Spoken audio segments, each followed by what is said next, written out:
the other side of them, depending on how they roll through. Hansi has vision. Oh, Crazy getting a little bit of a spray there, but Hansi attacking between them. Shoot to go finds themselves between two, and that's both Purdy and Halo getting dropped off, and Crazy wanted to go ahead and get a little bit more out of it.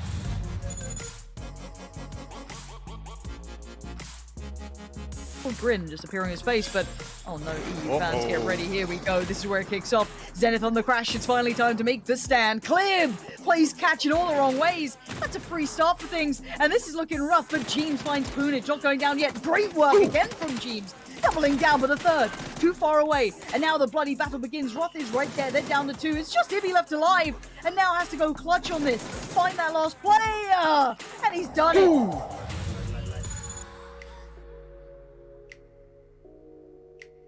T1 with a quick drive-by to say hello, decide not to get involved with the fight. They're looking for somewhere to call home, and it's been very, very difficult. Maybe they push. Maybe Infantry feels the full force, but they are ready to rock and roll. They are ready to receive this. Dangche, Aqua 5.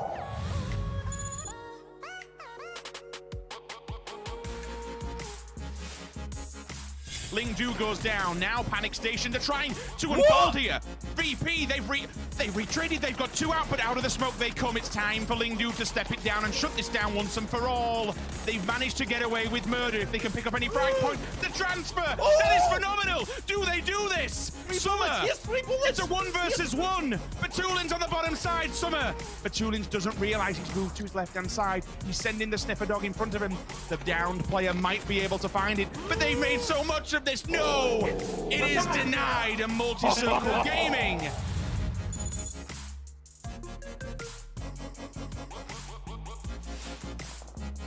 think in my mind, if GXG just can IQ 9000 this and swim to the other side behind Rosshog, because that falls completely off behind Rosshog and you can't be seen. That nade is absolutely picture perfect! Oh my word! DA is just demolished instantly with no room for any response whatsoever.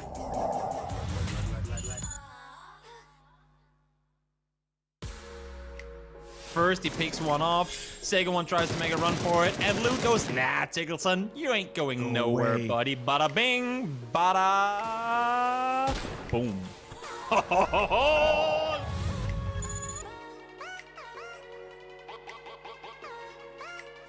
And DA from inside the circle are doing all they can to try and hold them out. We'll see now. In the meantime, Petra Courtyard is sitting in second place. They rep full of Mings. What a shot coming through from him. That is an absolute blinder of a drop shot on transition comes through. Petrichor Road is destroyed.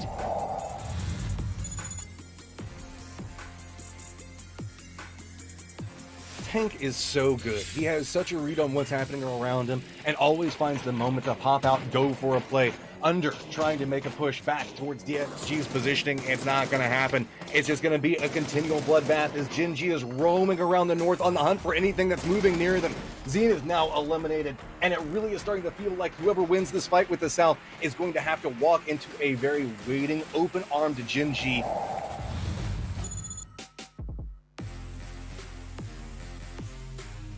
The last one alive. I don't think a res is really possible. Mine's now bled out. They're pushing as a pack. Jeems is low. Oh, Singleton!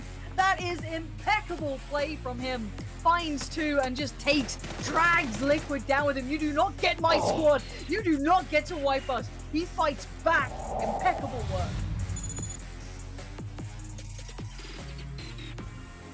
Trying to creep forward to see if maybe he can get some vision for his teammate, be the survivor for it, but Edie does spot out one. That means that Nationwide down to 3 from this point. Lots of damage coming back to Burrom. Edie goes down, Nordjaw on nothing, and there we go. Fergus pops back over, looking into that Nationwide. Numbers in the advantage of it, but another one goes down. DXG could have an opportunity here, only one up for detonation. Are they gonna spot this out? Olofo, the last one alive, being torn to shreds by Division X Gaming out of nowhere against the odds. Hello PUBG esports fans. One of the big differences with PGI.S is that instead of receiving prize money based on your final rank is determined by how much prize money you've won. We're awarding prize money every week, and the team who has collected the most at the end will be crowned our PGI.S champion. Here's how it breaks down. The first 8 teams to win a weekly survival match each week take home an automatic cash prize, earning more the sooner they win. From there, the winners of the weekly finals tournament get an even bigger cash prize. The first place prize being $25,000 on week 1, and growing to an astounding $500,000 by week 6, giving teams lots of opportunity to catch up and claim the title. Winning isn't the only way teams are earning cash, though. 30% of the total profit made from PGI.S item sales goes back to participating teams. This money will be distributed based on the percentage of money each team won in the tournament, with bigger rewards for the higher performing teams. So, not only do you get cool skins and voting coupons to earn even more cool skins, but you're also helping your favorite teams bring home more well-deserved prize money. So be sure to tune in, pick your winners, and cheer on your favorite teams across 8 weeks of intense PUBG action.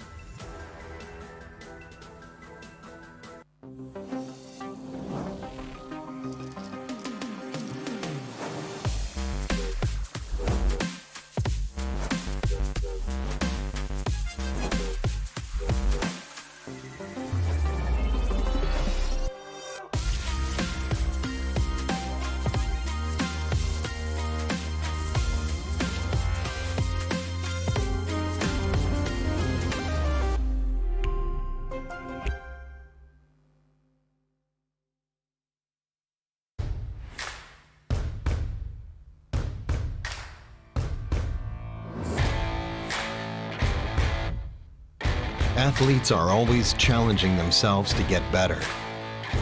You've seen this in all sports. Esports is no exception. You can never predict the outcome. The only thing you can control is how ready you are.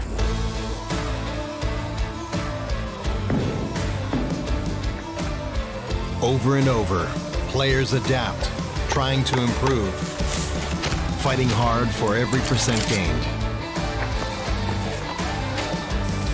Give everything you've got to the challenge and show your finest.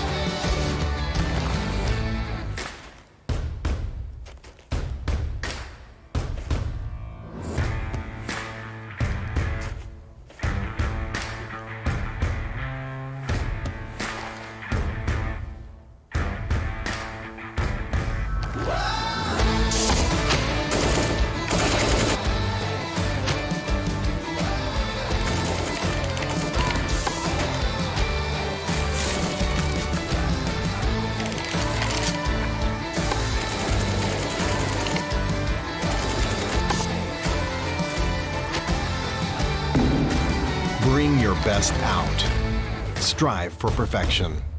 It's our goal, too.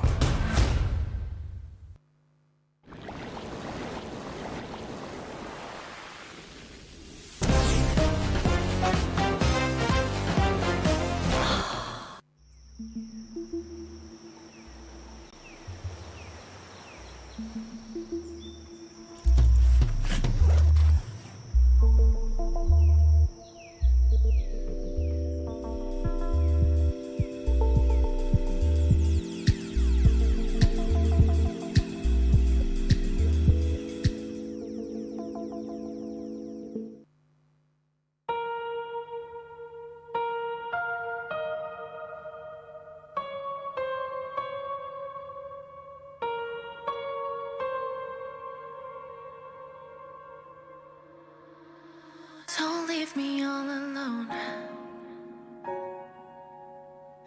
This battle's a lonely one.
is Hyun Choi for Weekly PGI.S.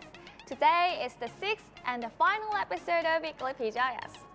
Starting from the ranked decision on February 5th, PGI.S have been going on for 2 months, and now we are waiting for the final winners. Let's start with Weekly PGI.S by reviewing the Week 5 Weekly Final. On the first day of Week 5 Weekly Final, MCG and Patrick Root placed first and second, which showed off the strengths of Chinese teams. But everything changed going into day 2. The high-ranked teams were eliminated early on, which helped the lower-ranked teams earn a lot of points. As a result, the first place and top 4 teams capable of winning prize money changed every match. At the end of the 9th match, Genji has secured first place. However, the gap between them and Infantry in the second place was only 3 points. And 4 other teams have scored 61 points, so it was really anyone's game. If Metagaming in the 9th place won a chicken dinner, they would be able to aim for the win. So everything was decided in the very last match. In the match 10, Virtus Pro, MCG, and Patrick Root and other top teams were quickly eliminated. Genji also lost Aster at the very beginning. Every time teams scored kills or got eliminated, the ranks kept changing. And the number of teams with a chance at first place kept decreasing. When Genji was eliminated, only 4 teams were left standing. And Susan from Metagaming also got taken out. Although Esports wiped out DXG, they were not able to withstand Digital Athlete's onslaught. When the dust settled, the most intense PGI.S weekly final ended with Genji coming out on the top.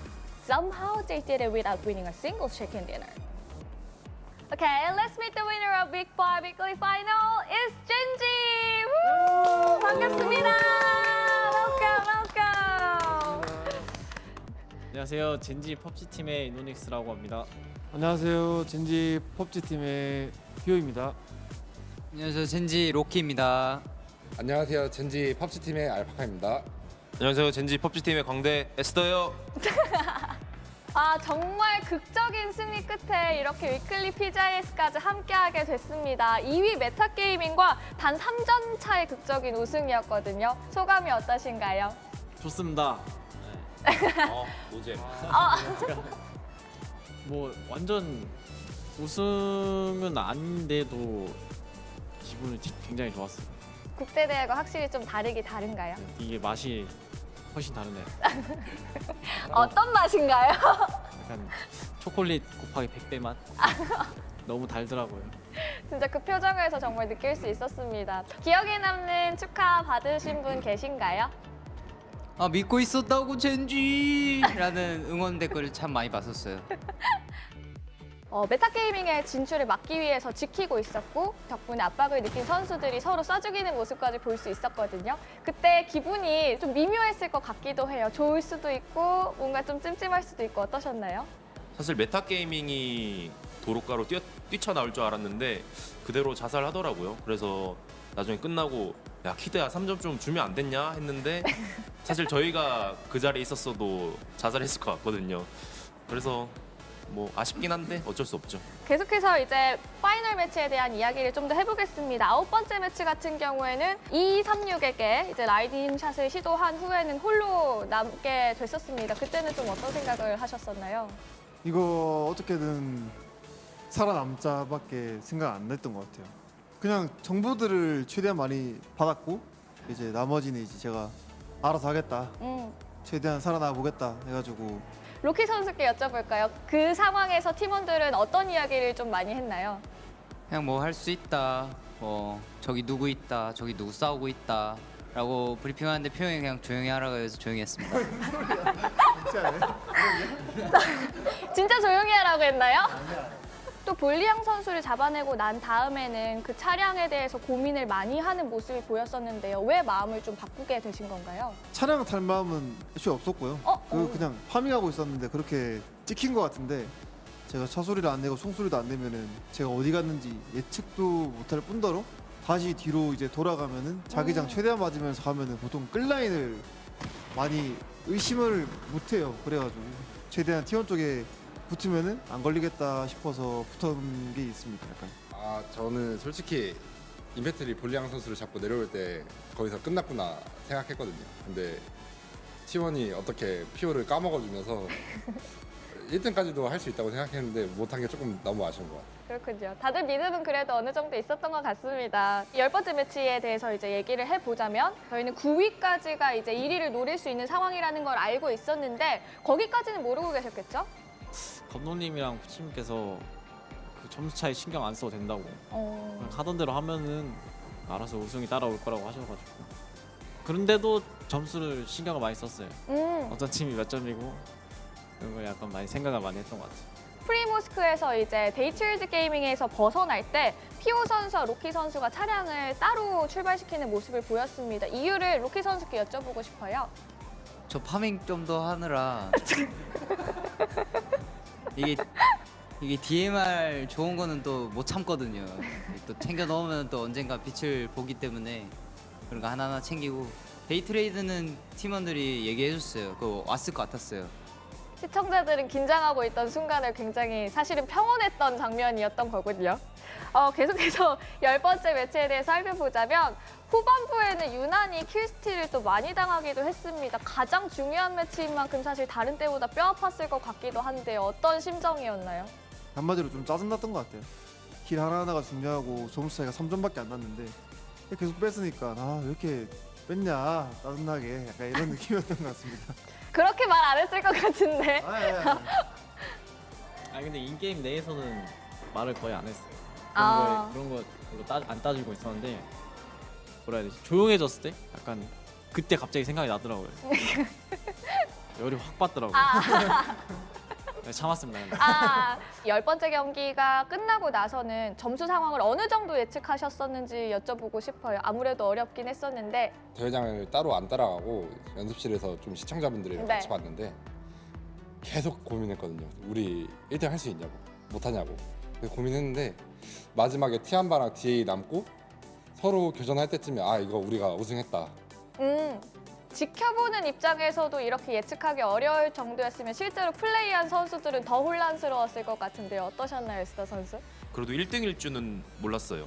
왜냐면 저희가 뭐 킬도 많이 뺏기기도 했고 메타 게이밍이 킬을 많이 먹으면서 순위 포인트도 많이 쌓았고 뭐 티안바도 살아 있었고 1등을 못했다 생각을 하고 있었는데 끝나자마자 뒤에 카메라 감독님들이 네. 젠지 우승 해가지고 피우고 어리둥절한 맞아요. 표정으로 응? 이렇게 하면서 그때 이제 알게 됐죠. 진짜 그 멘트로 전해 들었을 때는 순간적으로 어떤 생각이 드시던가요? 뭔 소리야 이게 뭔 우승이야 우리가 라고 생각했던 것 같아요. 너무 말이 안 돼가지고 6점밖에 못 먹은 매치라 더 먹을 수 있었는데 못 먹은 거라서 말이 안 됐다고 생각했는데 또 다시 보기를 보니까 이노기 선수도 약간 눈이 희동그레지는 옆에서 보이더라고요. 엄청 짜릿한 승리였기 때문에 또 그런 장면 하나하나가 기억에 남을 것 같아요. 이제 6주차 일정이 곧 시작이 되죠. 가장 중요한 한 주가 될 것 같습니다. 이번 주에 임하는 각오도 들어보고 싶어요. 일단 1주차 시작할 때도 말씀드렸듯이 저희는 5주차, 6주차만 보고 왔기 때문에 5주차 우승은 이렇고 이제 6주차 우승 할 수 있도록 열심히 다하겠습니다. 저희 남은 6주차 남은 돈 저희가 다 따가겠습니다.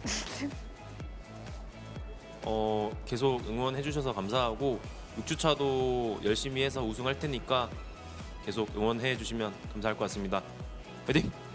Okay, this was an interview with the winner of Week 5 Weekly Final, Genji. Bye-bye! The last weekly series of PGI.S is about to begin. It has the most prize money on the line, so even if a team that hasn't won any prize money yet can turn everything around with a win this week. Then let's take a look at some notable teams for this week. Among the teams who came through the bottom 16, Janice and FaZe Clan are probably the most threatening teams. Janice, the winning team of Week 4 Weekly Final, scored 53 kills in 8 matches of the Week 5 bottom 16 and showed consistent improvement by scoring more than 5 kills in 6 matches. Rooks and Kickstart especially threw up over 3,000 damage and scored 36 combined kills. they really played a huge role in winning their first place in the Week 5 bottom 16. One concern is that by missing the opportunity to win a chicken dinner 3 times, Janice would not be able to finish the game strong. FaZe Clan, who won first place in the Week 3 weekly final, were not able to win a chicken dinner in the weekly survival for 2 consecutive weeks, but their performances still look pretty solid. FaZe is the player who stands out the most. He scored 24 kills in 8 matches and led his team's attack by getting 21 knocks. Since Uba and Gustav also are performing well, the team's overall structure looks very good. Above all, since it's the final week, we definitely need to pay attention to FaZe Clan, you know what I mean? We should take a look at some teams who showed impressive performances in Week 5 weekly final. One of them is Division.X Gaming. DXG advanced from weekly survival in 14th place, but during the Week 5 weekly final, they were always on the offensive and proved themselves by coming in at 6th place. And they made it to the top 4 6 times, which is more than any of the other 16 teams. Fergus led his team's attack by scoring 17 kills. Neil T finished adjusting after joining the Victory Weekly Survival, and Long K also showed consistent performance. The fact that all players have showed at least one amazing performance could be the factor that we can highly evaluate. Although they didn't come in first place, we can leave out the most consistent team in weekly finals. It's Infantry. In the Week 5 weekly final, Infantry scored 50 kills, which is more than any of the other 16 teams. Excluding Jiu Yang, all of the players scored more than 10 kills, and Longska 9 bullying took turns raising their team score. Especially during their match in Week 5, Longska put up over 3,600 damage with 17 kills, proving himself as one of the most consistent players. Placing 5th in the Week 4 weekly final, Metagaming, who missed out the prize money, came in the 2nd place in Week 5. They consecutively placed themselves at the top of the table. It should be noted that Metagaming, like Genji, didn't win a single chicken dinner in Week 5 weekly final. This is the first time that Zero Chicken Dinner team had come in the 1st and 2nd place. Sparking became the #1 target by other teams. Not only his marksmanship, but also his use of grenades led him to be the player with the most damage among all participating players of Week 5 weekly final. As Silson and Wicked also had several multi-kills, they were one of the 2 teams that scored 46 kills along with Sonics. Especially in 9th and 10th match, they scored 12 kills, which showed their excellent concentration in the later stage of the game. Damankia placed the lowest in day 1 of the last bottom 16, but finally winning a chicken dinner after 65 games, they succeeded in taking 3 opportunities. I wonder if they'll be able to advance to the weekly final by taking the final chance. There's no more bottom 16. This week is the most important weekly survival, and which team will advance? And who will be the 16 teams that will be going for the Week 6 weekly final? The winner of Week 6 weekly final with the prize pool of $500,000 will be determined on March 28th. And the results of weekly final will determine the champion of PGI.S. If you're keeping up with the Pick'em Challenge predictions, you have to watch until the very end of the PGI.S, right? So focus on the vote until the very end. Now it's time to end our 2-month journey at PGI.S. The winner takes it all. I hope you to stick with us until the end. That's it for weekly PGI.S. I've been your host, Hyun Choi. Love ya!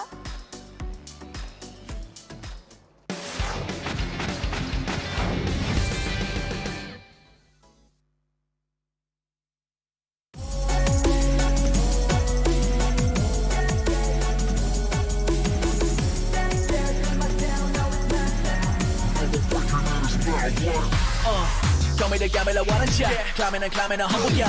I'm in my squad, feeling like I know I'm the greatest, I crumble, yeah. Made it from the bottom to the top, I did it there. Yeah, all the players, everybody breathing for air. Aiming to lock it. Shoot. The winner takes it all. Taking it all. No more breaking in his mind, what? Are you ready? Yeah. Welcome to the battle, ready, set, fight. Welcome to the battle, ready, set, fight. Aim it and lock it, shoot. The winner takes it all. Shoot. Aim it and lock it. You know that nobody like me, cause I'm faster when I'm stronger. You can have me, let me guarantee, cause the winner takes it all. You ready?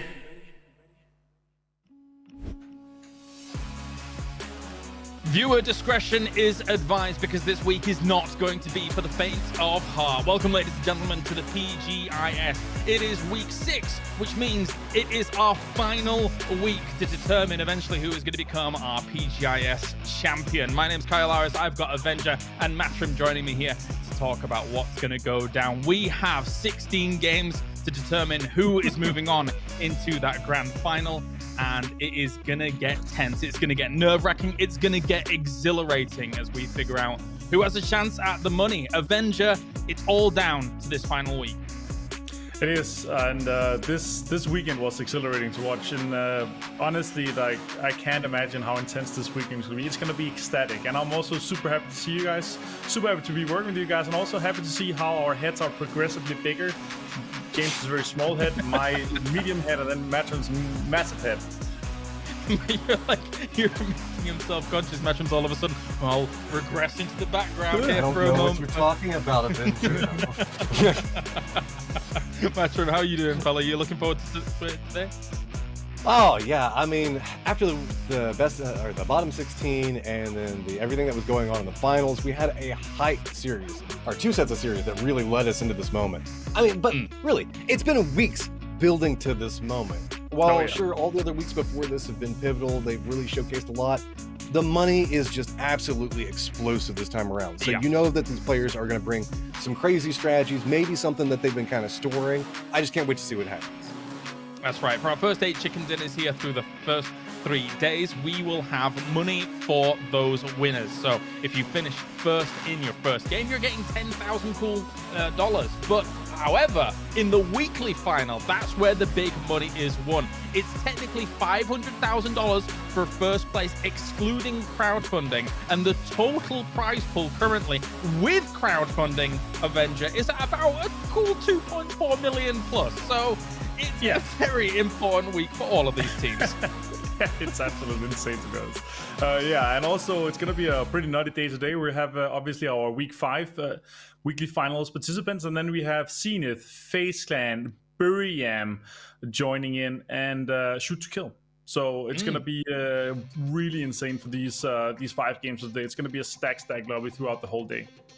Yeah, definitely so. And the top 16, when you look at these teams here, Matrim, what they were able to put up in our weekly final in week 5, it was ultra close, down to the wire. Yes, that was super settings and how that works out. Now we're back to survival. Looking at this top 16 coming in, though, I have high prospects for a lot of these teams. I think a lot of these could quite easily make it through very early. What are your thoughts?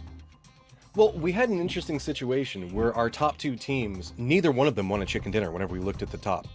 So whenever we're looking at Gen G and we're looking back at meta, it was just a predominant groupings of seconds and thirds. Like Gen G got 2 third places, 2 second places. Meta got 2 thirds and 2 fourths. It was mostly off of kill counts coming out from meta. But I 100% agree. Now that we're moving back into the chicken dinner system, this is going to open up the potential for a lot of teams. And a team that really did stand out to me was DXG. I thought that DXG had some phenomenal moments through the top series whenever we were looking through everything. Fergus himself, just a phenomenal player. Yeah, I feel like they have been one of the teams that has risen through the ranks throughout the weeks. But of course, here is Gen G, our current lobby leaders, our current tournament leaders, 883,000 on the board here, Avenger. And I think if anybody is looking elsewhere for effectively the tournament favorite, it's kind of a sketchy call, because right now there are a few stipulations that could mean Gen G would be the victors here at PGI.S. Yeah, for sure. There's multiple.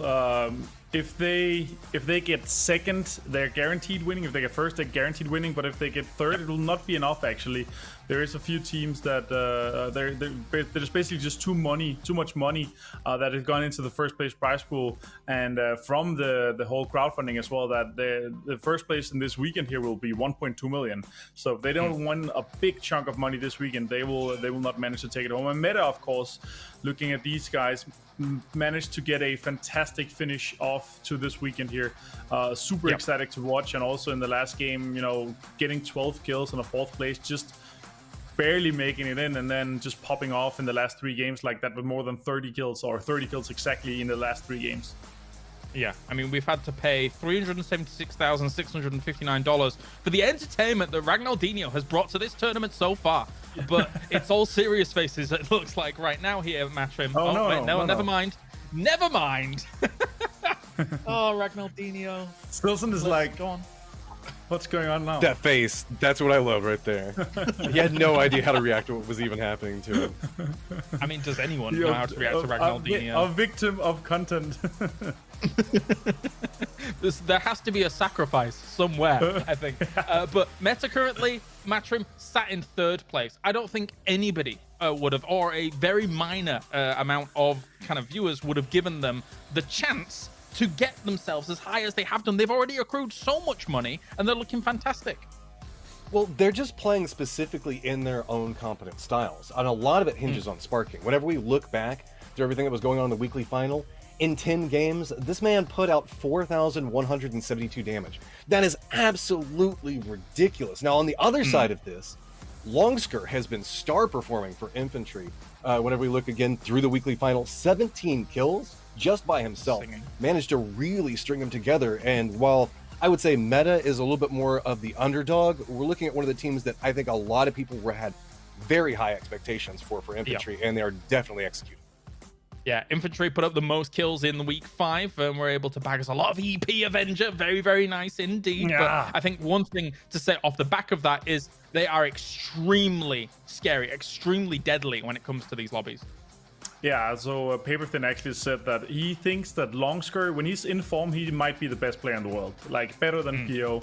Just in terms of mechanical skill, like on point. It's crazy how good he is as well. Like, he played 1 week less than PO, and in terms of kills, he has only 11 kills less. So that's really, really impressive in terms of how many like average kills per week per game.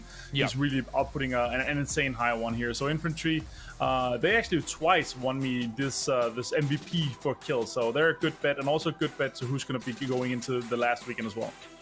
All right, well, we are getting into things. We begin week 6 right now. The winner of this match gets 10,000, as well as guaranteed qualifies themselves to a chance at 500,000 for that first place in the weekly final. A huge thank you to Toomey, Perrier, Zowie, as well as Intel, where the gaming happens. As we get into our first game of week 6, we're heading over to the commentators.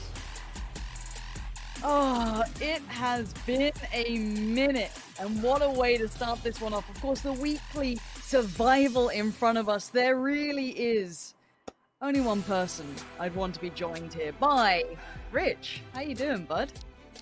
Oh, thank you. You say the nicest things, Lauren. You really do. And same goes for yourself. You know what? I'm doing absolutely fantastic, because what a phenomenal ending we had to week number 5. It felt like casting the grand finals, honestly, because so much was on the line.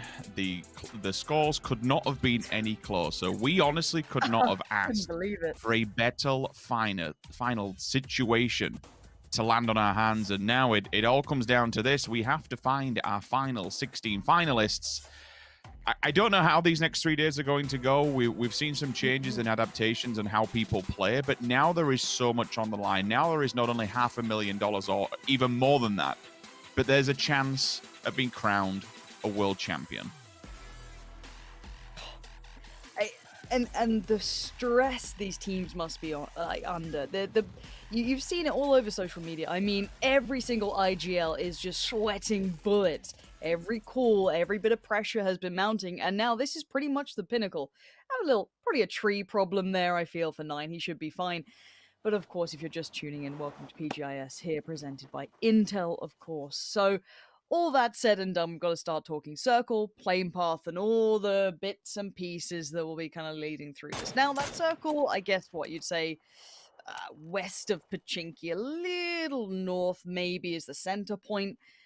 Best shot at it if we're talking center right now. Sonics are pretty happy. They've got a very good start, of course, in Pachinki for themselves. DA, VP, a couple of names around that area, and T1, of course, can't be forgotten. Now, a team who is very hard to forget for many of these teams will be Gen G. Certainly towards the top end of things, have been looking formidable through this PO. I mean, you can't stop saying that guy's name.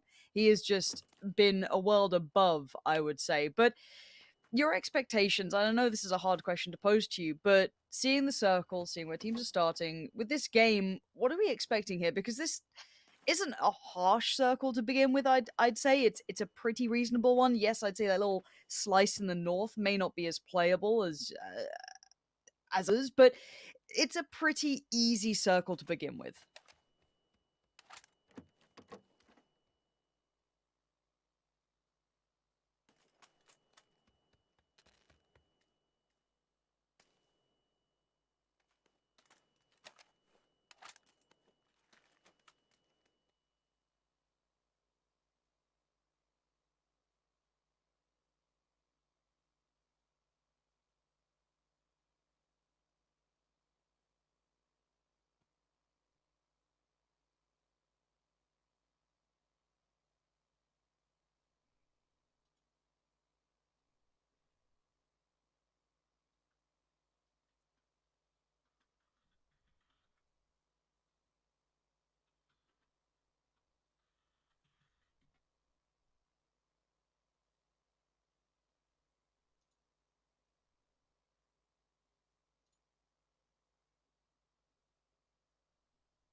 Okay, apologies for that. Thank you for your patience. Luckily for you at home, you've actually missed nothing, which is kind of surprising in a way. No one has fallen, no one's gone down. I was keeping a track of the map. Do not worry. Multi-Circle Gaming slotted in towards the east of Virtus Pro, who've shuffled a little closer towards Sonics. Infantry have moved slightly further in. everything so far is okay. And once again, thank you for your patience at home. Rich, once again, as to where we were, expectations with a circle like this. So, I was going to follow up with almost identical what was you going to mention, Lauren, is the fact that with a circle like this, with everyone homing more, not necessarily towards the central point, but you can really sparsely spread out amongst the mid area. From all the way to the west to the east, it's pretty open, it's pretty safe. So, barring any extreme hardships, we really should expect quite a quiet few circles. The first points of contact are actually Tiamba onto T1. I've seen Lorena firing a few shots down to the side of Aqua 5. They were on the side of the mountaintop, but even they have now pulled down. They've moved T1 further into the fields of Gatka. E36 then takes up residency on where we actually, where I was seeing Tiamba setting up shop. Afrika Freaks forced to fall back. Petrichor Road has seen them. This is a little bit further down towards the southeast area. This is farmlands just below Potato Hill. Ancia knows he's got all the time in the world, so he's going for the full reverse. Come on, you got to hit this in the garage now. Oh, come on, I wanted to see that straight in there. Nice 3-point turn, away we go. But yeah, all quiet at the moment. We'd have to anticipate this centralizes. We get the same pacing. I suppose that's only backed up right by what's on the line here. This is the final week. We'll hold now because Gen G need to bail through this one, and unfortunately for Esther, it won't fail. It's not going to fail too good. Yeah. It's rather unfortunate. T1 also, Aqua 5 been spotted by Daytrade in the kill feed. Yeah, and this is interesting. Gen G seemingly taking the safer route, trying to swing north on that little portion of land that we said was not necessarily as playable as others, and they've met DXG, who are kind of already established up there. Now, PO made it through, as did the two others now who are taking a much further northern swing. But let's kind of check in across the board, because it's getting a little bit busy. Plenty of space here. Maybe a couple of teams will get some problems caught up on those sort of issues coming through on rotations. But other than that, I'm trying to keep eyes on. There was that, as you said, Petrichor Road fight with Afrika Freaks almost, just kind of more posturing up than anything. But they both moved their own way, so there shouldn't be too many more scuffles around that. And if this closes as it should, most teams should be okay. Maybe the scouts have to be quick on their toes today, because this is a very pressured scenario. Now, we talk about what could happen even in final games. How many times do we see teams maybe miss a opportunity or make a poor call, play too passive, play too aggressive? That fine balance is incredibly hard to find. Now, this is an entire week of that, keep in mind. These teams want to get to the weekend. That is it. If they can be in one game and get through, that's almost ideal. You don't want to sit here and wait till the very end. Look, as much as the script says, FaZe can only qualify through in the final moments just to, keep our hearts beating, this is still a very scary game for most teams, in the same with anyone else across. Now, the circle has been updated. Now, that is looking like Everest to me, just because the amount of times we see it just gravitate towards it. E36 are up there. Gen G, if they were at full force, I'd say be able to kind of nab away a great position, but they are down to 3 now. They're already up there, and they're already kind of lingering in that area. Whether or not they want to stop there is a different question. They could hold their ground, but again, as you say, losing one player, they are at a man disadvantage. Tiamba is just below that, so they'll be waiting in the wings for anyone who wants to try and run that road and make their way uphill. VP. A few shots in abundance, and Spyro eventually will have to heal up, but the gauntlet is going to be laid out in front of him. So many players sporadically laid out this dungeon gauntlet to be able to make it up there. MCG slots into the back of Ruins. Afrika Freaks also there, and I'm glad we've actually popped on board with this. Could be catastrophic. CAD's actually getting out to maybe just push MCG back, but MCG's already set up shop, and they're already ready to receive this one. So really, unless, bar some manic dash into the river, Afrika Freaks are at a bit of a choke point here. There's nowhere for them to go. They'll have to be forced to go back on themselves, but the problem here, Lauren, is if they do that, you have DA in the yellows just to the left-hand side of them, and then Sonic's holding the bottleneck between them and Pachinki. Afrika Freaks, they're kind of stuck now between a rock and a very difficult situation. There's nowhere to go. Yeah, if they had the vehicles, maybe a swing around the north, but then you're banking on the unknown. You're going into something you can't really scout too easily. And Oath are having problems of their own. They did get a bit of a shot come through from Daytrade, who was sat right towards Gatka. Now they're able to connect pretty well, but they've got their player back up, so they should be back en route pretty quick. They shouldn't be having too many problems. And Meta are also heading this way. on the kind of clockwise swing around from south to west. And for now, I'd say I like to kind of talk about power positions. It's kind of hard to tell if it goes Everest, E36 and Gen G. E36 were already up there. They did have Pure Boy watching the cross from the north, making sure no one else came down unaccounted for, which they should have fair information on. DXG actually opted to take the longer route around Georgia Pole Bridge, if I'm not mistaken, so that could be something to note further down the line if E36 are caught unawares. But speaking of Oath earlier on, they did have those little bit of troubles there when they got a knock on them, but they made it to a relatively good spot to kind of build from for the future. Teams who could be having, not necessarily problems, but a tougher route would be Petrichor Road, Infantry, Sonics maybe, but this is still a very open circle. This isn't really too defining yet. It's if it shifts again towards Everest, things then get sketchy. That's a lot of teams heading to one locale. Pound for pound, any day, I'd suggest that Gen G wins out against E36, but the problem is that E36 are a three-man stack, and right now it's Loki literally left on his own to try and hold that entire Everest point. Yes, he has backup from Ionix, but it takes time to get there. And if the team collapses on him of E36, then he's in real dire straits. Over by PO, he's on his own. But again, he's trying to at least find some ground they need to be able to move towards.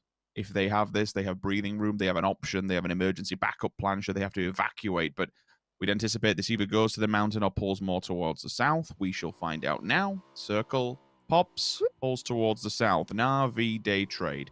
Prime position, Gatka smack bang in the middle, laughing for now.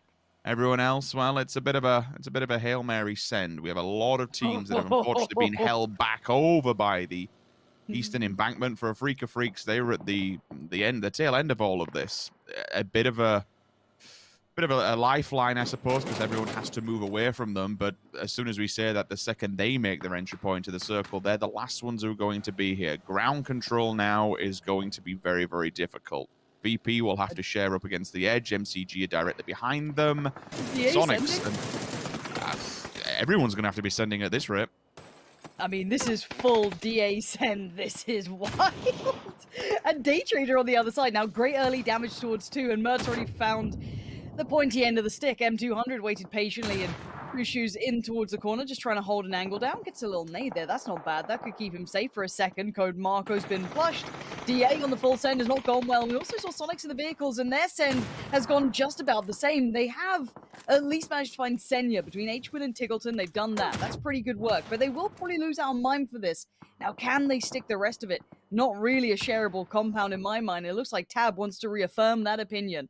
Kind of sitting quite close to the forefront. He has the support of his teammates behind him. Besto on Overwatch, so keeping that one in track. But while this happens, I'm seeing a Freak of Freaks slot in just southwest of them. Not sure if they'll get full vision on this. They've got their own problems in the form of Oath, so Sonic's here in a bit of a precarious spot.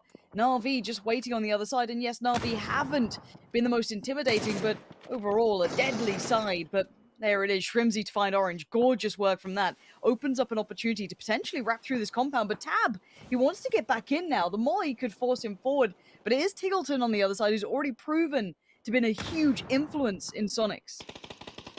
Another impact we need to be aware of. Pio is lurking in the distance. You'll be able to see it on the map feed down in the bottom corner, just towards the north. He's still scouting, and even as a lone ranger, just 1 or 2 knocks, hell, even 1. The disadvantage it could bring to a team will be monumental in being able to win out this place. Tiamba, that's a different team altogether.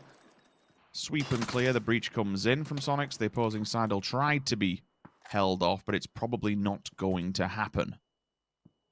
To say that Na'Vi did have control of this one, it was Sonics that ultimately had to be the ones to throw themselves into the fire first and breach it. It's actually Sonics who were coming out on top thus far. MCG, another Hail Mary send. Here we go, full send, crack on. Nothing you can really do about this one. Tank first one to fall. The rest of them now will have to find a different angle of approach and maybe try and make something happen and fare better in a different position. It looks like they're going to opt for at least the further east position. For now, kind of pull into that smaller kind of sister compound. Now, the update on the circle. Tiamba, Sonics, Na'Vi. DA, Day Trade, Gen G, all's currently in. Freaka Freaks can be in as well, but this is now dicey because there's a lot of open territory, a lot of open fields. Now, Sonics want to get rid of Na'Vi because they know others might be looking this way pretty soon, but another fight goes on. Petrichor Road in a bit of a bloodied battle with infantry here. Nades being exchanged. Boyang's still alive, but I'm seeing Vert nades come out. Long skirts by his side. That's going to be a kill. Straight up, picked up, put down. Beryl does well, and Boyang's going to claim that happily. Besto just found H-Win, so Sonic's sweep and clear is not going too well either. Maybe mutually assured destruction is all that beckons for those two. This Boyang's still looking for a way forward with Long Skir, but this isn't even inside the new circle. This is just the ability to live is being fought for right now. Keep an eye on that. Oh, what? Besto's found a second one as well. That's a different fight altogether, but we will carry on with this for now because we are on screen. Boliang still holding the angle. Mamu coming around the corner, nade in hand. For some unknown reason, how it's happened, VP have just been shredded, run over, dead, and done. Star-Lord is out of it. They're still there. A Freaka Freaks, time to get into the fold. This is a three-way fight. Infantry goes down. Third coming out of the finals a few days ago, so to see them fall early does not really set a decent standard, as we might have to see how this goes forward, but for now it's about this battle. Besto, he knows his time is done. Gen G's looking in the distance. The Freaka Freaks have turned up, and really it's just a matter of kind of holding down. Tiggleton can't do anything. This has turned into two solos playing off against the Freaka Freaks. And I'm glad we switched on to meta at this moment because Tiamba currently are the kings of the castle. They probably have one of the best positions that hasn't actually been pressured that much compared to some of the other spots like that. A Freaka Freaks, Sonics, once upon a time Na'Vi compound. So that's something to keep in mind. But Loki's found Balefrost. This might force the fight. Loki's found another. Doubles down. And now this is Gen G still looking strong with 3. But make it 2 as PO is already knocked here. E36 could be forced into this battle. Maybe they can clear from the top side. Oath playing on the more southern ridge. You've got Gen G on the northern ridge and E36 towards the pinnacle. And then DXG somewhere in between. They're not far off this either. This is a rough circle for a lot of teams. Most of them already left in scraps. At full force is Meta, Tiamba, DXG, E36, Day Trade, and a Freaka Freaks. Keep your mind towards them, towards late game. Having all 4 alive in these scenarios is vital. He's going to stick the res and damage is done. Loki from the back lines, at least tickle him for now to draw the attention. He's also down, and then all of a sudden, finally, enter Force 36, enter the fray. We were wondering when it was going to happen. That is a belter of an aid. Lands at Loki's feet, and down he goes. Inonix is back over on the opposing side to try and get something done, but a great response from Snakers. Instant on the confirmation. Now it leaves one standing. It's PO. We did say they're a little bit broken. Unfortunately, that slow start towards the top side where they were thrown completely off course has cost them dearly in this round. Certainly has. Gen G down in 15th. Not something I expected to say here. E36 still trying to build on through, but the circle did update in the meantime. Remember where Tiamba was, where Meta was. That's where the circle's closing towards. Another nade gets sent now. Snakers did go down to 1. So position truly noted. Packcap's going to be called upon to deliver something magnificent if he wishes to survive. And I don't know if he's even going to have the chance at this. There's so many eyes on him. If he goes around towards this side of Freaka Freaks are going to see him, and they do. Oath go down in 14th. And once again, I have to say, DXG holding a very good position here if they somehow manage to stay unnoted. I don't know how Code Marco and DA is still alive. This was a mad pull-up quite some time ago. Living somewhat comfortably, I guess, with Day Trade here. The Molly's still burned, but both of them will have to move if they wish to survive. Vehicles still dotted around, but options becoming limited.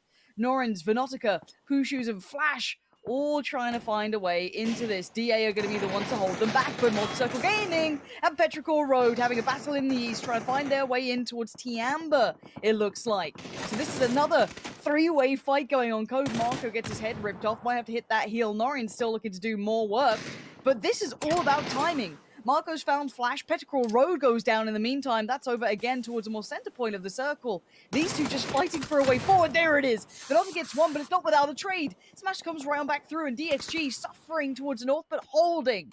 They do not allow E36 to make it off that ridge yet. Metralis is being flushed, and it kind of comes down to Smash to really hold. Shoes at the back. Klein's belter of a headshot. Round the corner, rips it from him. Job done. Marco onto Venotica. Confirmation of the kill, and Nurins has to stand the test of time, which he does for now. This is so bloody. This is so messy. Both of these teams getting pumped from the blue. The smoke, Norins has a bit of a crack of a shot, doesn't work this time round. Batulins gets run over in the meantime, and VP go down. A little bit unfortunate for E36. They lost players on the hillside coming down from the mountain.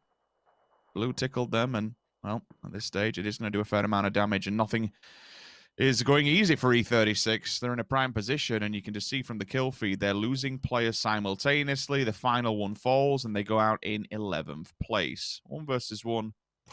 Does continue through, and it comes down really to the healing game. Norins baits him with the vehicle, taps him in the head, and Smash is gone. No heals left, though. This is going to be the mad dash of hope. 1 HP. Didn't quite make it. Devastating. A centimeter away, but that's the best he could do. I can't help but keep looking towards Meta here, sitting in such a good position. They are in prime spot. Tiamba are still doing just fine. They've opted to share this compound. Let's see where the circle goes. Is it going to punish either of these teams? No, actually still both safe in this, but this does put pressure towards the Freaka Freaks, towards Sonics. Already Hickory is going to be knocked. You can see Tickleton is down as well. This is a bit of a rough time for both sides. Shrimsy is probably the only one who could maybe keep this together. A quick res could save them, and maybe Division X could save them. From just up on that hillside, they can get the shots through, and they are keeping a Freaka Freaks' head down. They can't make the push that they'd want to try and sweep past Sonics. A Freaka Freaks can be held back here as much as they'd love to get into that circle, maybe look towards that next step. The one right in front of them, maybe their biggest problem yet. I mean, that's it, right? It's just buying a bit of time inadvertently. DXG with that knock slows them down, allows Sonics to get the res and bring them back to a 2-man squad. Still peeking and hoping. Some amount of damage done on the side of EJ for now.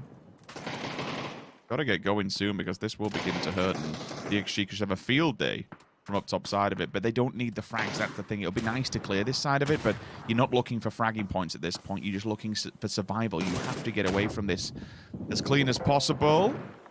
Damage done. A CAD. Instant swing to the window. Besto, he's been an absolute pain in the backside for a few teams thus far, but that nade is on point and he's dead. That's slowed down DXG's rotation, though. They want to get their player back on their feet, and this looks like the end, at least, for maybe Sonics here. The tags are coming in, the Blues on the move, and that's them gone. Down in 7th, and Meta getting ready to deal with Tiamba. It looks like Tiamba kind of lent out a little from their compound, maybe kind of poked the Hornet's Nest, but you don't want to be doing that too often. Now, there is an Orm in play. That's something to keep your mind towards later game, potentially. That thing becomes even scarier. Now, DXG and Freaka Freaks, the pull-up! Oh! The knock from the vehicle as well. The trade-out comes in. Now, DXG just kind of in a ditch here. They don't have much cover to play with. These nades coming back in, though, are keeping a Freaka Freaks at least pinned to this ridgeline for now. There's Neil T on the trade-out, finds Hansia as soon as he tried to peek over. And now the nade comes right on back in. No one's making it out of here alive. This looks like they're both going to die to this. Every other team now watching. Meta starting to flex out of the compound as well. Look at this play. Keeping track of everyone. Keeping everyone else humbled in this. I'm enjoying Meta's play. Let's hope they're not going to stretch it too far and get caught up here, because they've got problems on their own front. Tiamba's still over there. Multi-circle gaming as well towards the south side. A bit of a divide by that road now beginning. Adder has been a nuisance. The third party has been real. He has been tapping both of these teams up from the mountainside, disconnected from his partner in Aqua 5. T1 only have 2 players standing, but still been a nuisance and causing problems, slowing them down, doing damage, been allowed to get a couple of knocks here and there. He's not done too much in terms of himself, but for the nuisance factor of keeping them pinned here and basically telling everyone else where they are and stopping those pushes over the hillsides, it's been a complete pain in the backside. Circle favorable to Meta. But a bit of a crossroads here. We'll have to see if Freaka Freaks try and get to that point. And I don't think, at least in my mind, there is no real defilade, a huge defilade, certainly to be able to support T1 and Freaka Freaks on the opposing side. You might just be able to look over it. That's completely accidental, rather unfortunate when it comes to the side. Batulins are just trying to do the old Virtus Pro, and it's like, leave me alone. I'm happy here in my bush, but no, it is denied. Now Freaka Freaks on the run, and this is where T1 has reconsolidated itself towards the hillside, but MCG looking to try and take a very prime slice of the land here. That's a great ridge, isn't it? They've got cover, they've got a little bit to play with. There's some, I don't want to say safe from Meta or Tiamba, but they've got a little bit of cover to play around with there, and I want to see what they do with this. That's a really nice spot they've been able to nab away, while, you know, Tiamba and Meta are so focused towards each other, and Afrika Freaks and T1 are focused towards each other. They've been able to just slip under the radar. Now, Meta Gaming, they've had a great position to play with, but Tiamba have not let them go, I guess, unchecked upon. Now, as you said, Ada constantly being a nuisance from up north, but it looks like Afrika Freaks want to push this summer. That's a couple of shots fly. A Cad gonna post a nade and hope it finds its target, but the bullets do instead. A Cad finds Aqua 5, and now it's just Ada towards the north for T1. Kept safe by at least the smoke and a bit of a ridgeline for now, but I am seeing Meta and Tiamba getting exceedingly close by. This might be the fight that was brewing for some time now. Lorena and Ming's all here, but Wicked's gonna find Lorena, and here we go. M200 from the back lines finds Wicked. Bit of a trade out there. Now Sparking, truly an exceptional player, but this is getting a little sketchy. Already Multi-Circle Gaming once again reaffirming position, moving around kind of every bit of cover they've got, playing with the vehicles, and these two just taking chunks out of each other. M200 cycling the nade. If that lands, if that just finds the middle 3-pack and takes away the health, Wicked's back at his feet so they can at least deal with this hap-handedly at a full force. And I think it's going to come to a head any second now with all of Tiamba pushing through. Here we go on the low wrap. The flashbang's done. The damage is there. Mings opens up. Ragnall is gone. Wicked is down. There is a response on the side of Meta, but they are mutually finding it, and they do. Sparking and Silzen, they'll be able to get Wicked back. Has to be quick, because the circle will be moving ever so shortly, and that's Wicked's second knock. So they survive through it, but really at what cost? Probably not too much at the moment, because Afrika Freaks and MCG, they're beating the hell out of each other on the opposing side of the road. The more damage they do, the easier this becomes for Meta.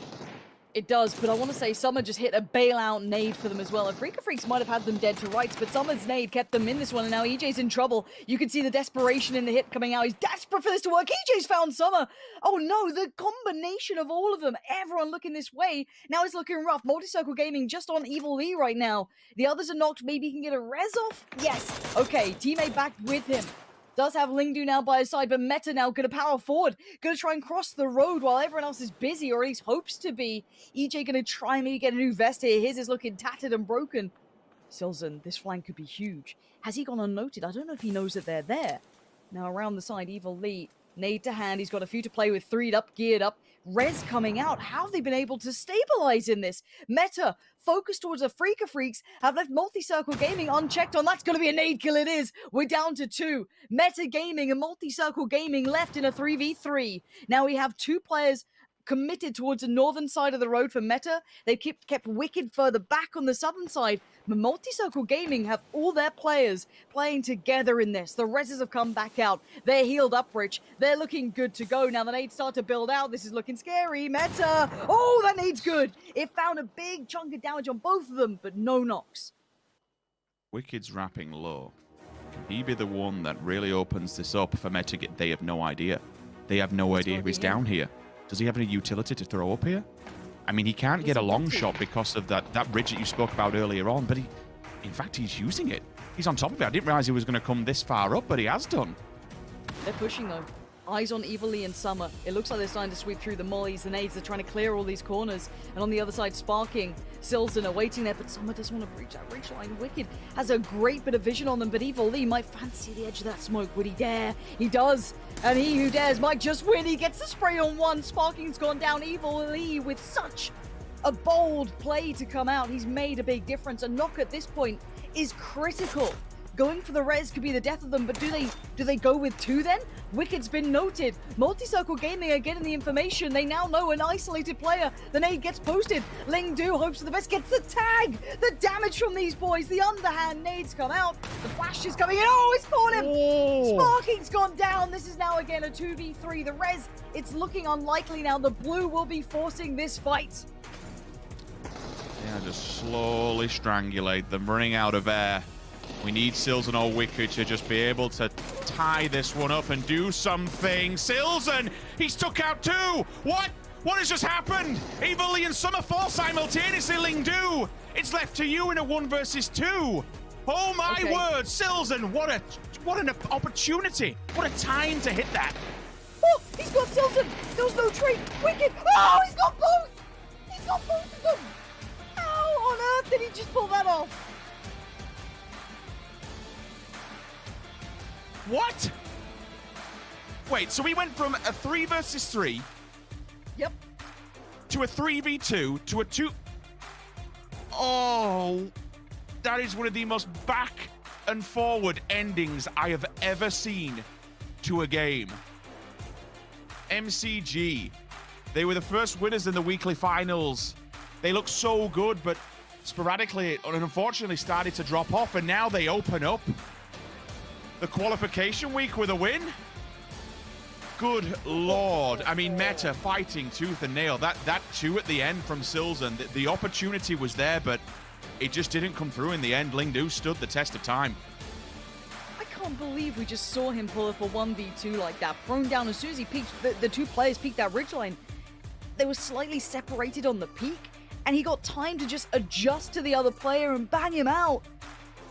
I've got to say, if you're Meta, probably frustrated by that. That's got to be a hard one to look at, because I felt like their position was almost better than Multi-Circle Gaming's, but the end, the clutch, just perfectly played.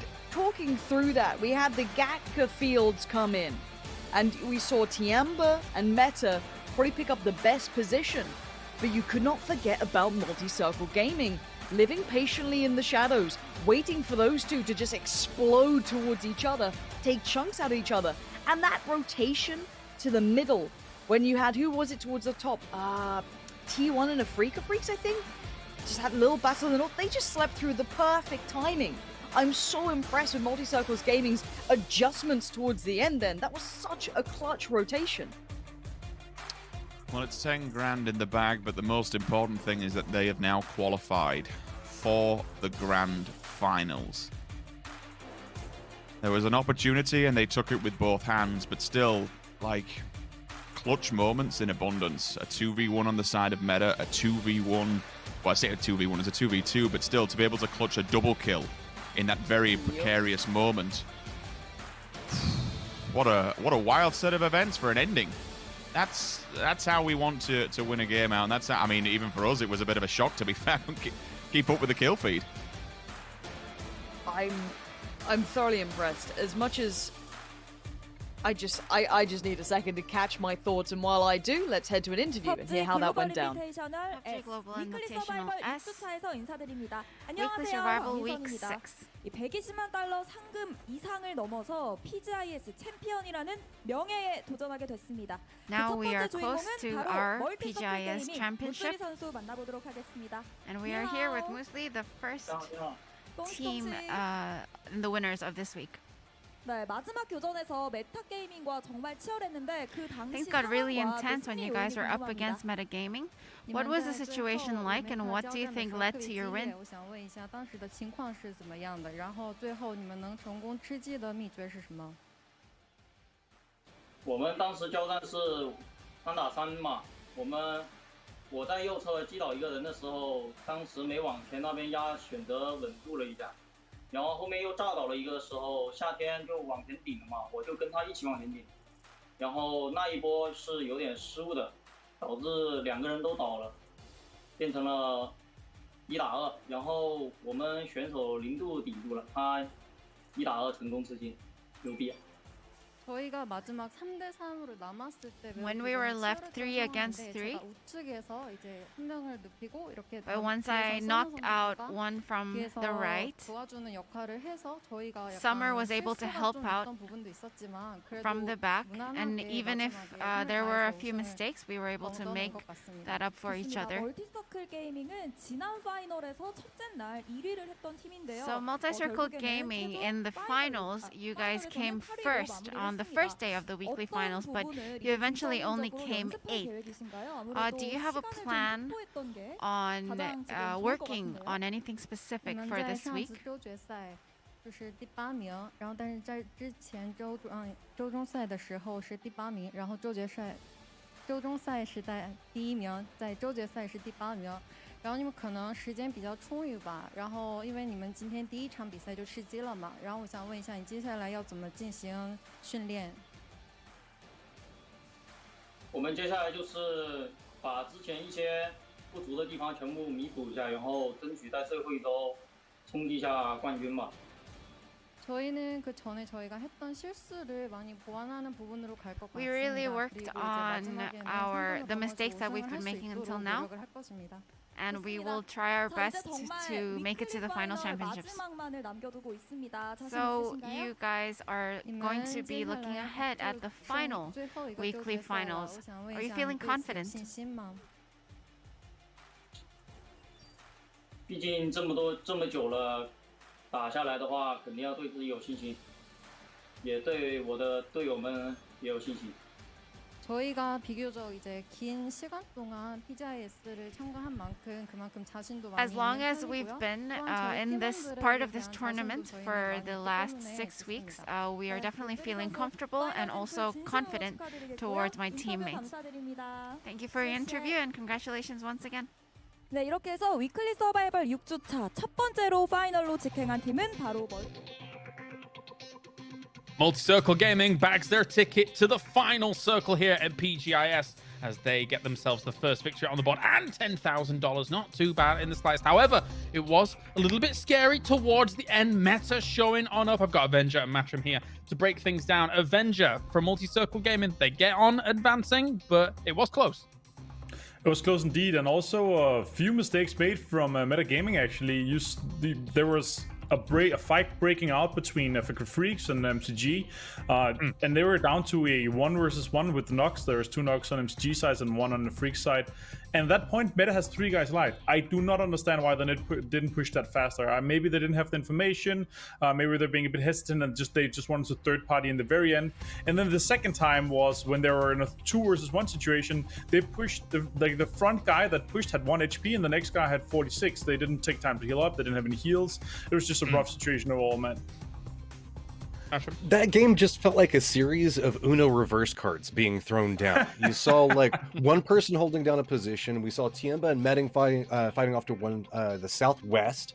They were kind of back and forth with it. Then towards the north, I believe it was T1 and Afrika Freaks that were going back and forth with each other with a weird car push, by the way. That was weird on every single account to try to make the approach onto it.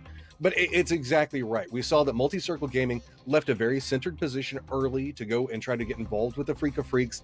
And it feels like, I guess Meta thought the fight was maybe happening closer towards center or whatever. They had a hillside that they could play, but it's one of the few times that we haven't seen Meta be a little bit more aggressive. And in this case, kind of comes back and haunts them. Yeah, I mean, very noticeable as well. Meta actually took up residence in a position that MCG eventually took, which I called whilst we were looking at the winning position, but MCG eventually flexed out to the north, dealing with those teams up there. But it's telling, Martin, that these teams are taking these certain spots that they know are extremely powerful in these circles, and those 2 teams end up in the top 2. Yeah, exactly. The terrain knowledge literally win you games here. It's down to that, especially here in Erangel. These teams and these players have thousands and thousands of hours of terrain knowledge. Super happy to see the relief and the happiness of these guys. They really deserve this win. And also the rise that they've been on. I know not qualifying in week 1 and then qualifying literally the next 5 weeks here, making it 5 out of 6 weeks. Super nice to see from our PCS Asia 3 champions. Yeah, their fastest advancement as well. Their previous fastest, I think, was a 5th place when it came to the weekly survival. However, you really can't top first, can you? So great stuff here by MCG. They are now going to be one of our contenders to effectively crown themselves the champions here at the PGI.S, the first contender moving on through. But just in general, again, you know, I think it bears repeating, Matt. I'm so impressed by what Meta Gaming has been able to do, not only in the past couple of days, weeks, but in this game as well. They're looking like the complete package right now in terms of what they're bringing to the table. I mean, whenever we talk about PUBG, we often talk about it's how fast can you adapt to what's going on around you? How quickly can you figure out your win conditions? It's a decision-making game, and it feels like Meta, who's always had a very strong fragging power, is really starting to feel their own. They're finding the rhythms, and they're finding ways to exploit other teams on a very regular basis. So they're finding very strong lines and ways to use that firepower that they had beforehand, and it's just a constant evolution coming out from them. I feel like Meta, and whenever we look behind this, as well as Buram, are 2 teams that have just skyrocketed as far as just, I guess, for lack of a pun here, is just meta game understanding of how to approach the in-game circles. Yeah. DXG not doing too bad as well. I think they've been on the rise the past couple of weeks. But one thing to note here, Martin, when you're looking at some of these final circles, is that for teams like Africa Freaks, T1 that were up in the north of this circle, I mean, we're watching it in the back and we're like, well, you're in a okay spot. You're in a top 5 spot. But for this kind of format, you're going to die. You're going to die up on that north side. And then you're not going to be able to win out anything. No, in general, these endings here that we have where the road literally just cuts up on the middle is super rough to play in general. You know, it's and you need to know what side of the road is best and what area, if they have to cross, what area is best to cross in. If T1 had a bit more guys alive, they could potentially help back MCG, but I'm not sure how that would kind of pan out. MCG just took a complete superior position in that kind of rotation that they made. So and you called it yourself, like, this is a game-winning spot, and it really was. Yeah, definitely. So for Tiamba, I think they probably thought that they had a game-winning spot in regards to that compound as well, Matrim. Yep. However, not to be. They had to deal with meta off the back of that. Did you see anything from Tiamba that you liked, or what are you thinking? They had the right idea, but they never really harassed any of the movement coming in. Whenever meta repositioned and got into the compound that was just a little bit to the north of them, they just kind of let it happen. We didn't see any form of firefight or strong defense come in. And that's kind of the beginning of their doom, because then after that, they tried to take a hillside fight. And whenever you have to take a hillside fight against like players, whenever we're looking at like sparking and stuff like that, these guys know how to play that. And they managed to find ways to exploit it. Like whenever you're looking at one of those ridge sight lines, it's about how fast can you flick and get attention and communication between your team. And Tiamba felt like they were the ones that were wanting to aggress. We saw them push the top of the hillside, looking down onto meta gaming, but it was just firepower. That's all meta leaned into to how to win that. And it came up spades for them. Yeah, across the divided compounds, I want to call them there, Martin. Of course, Tiamba, I think they had a 2-2 split.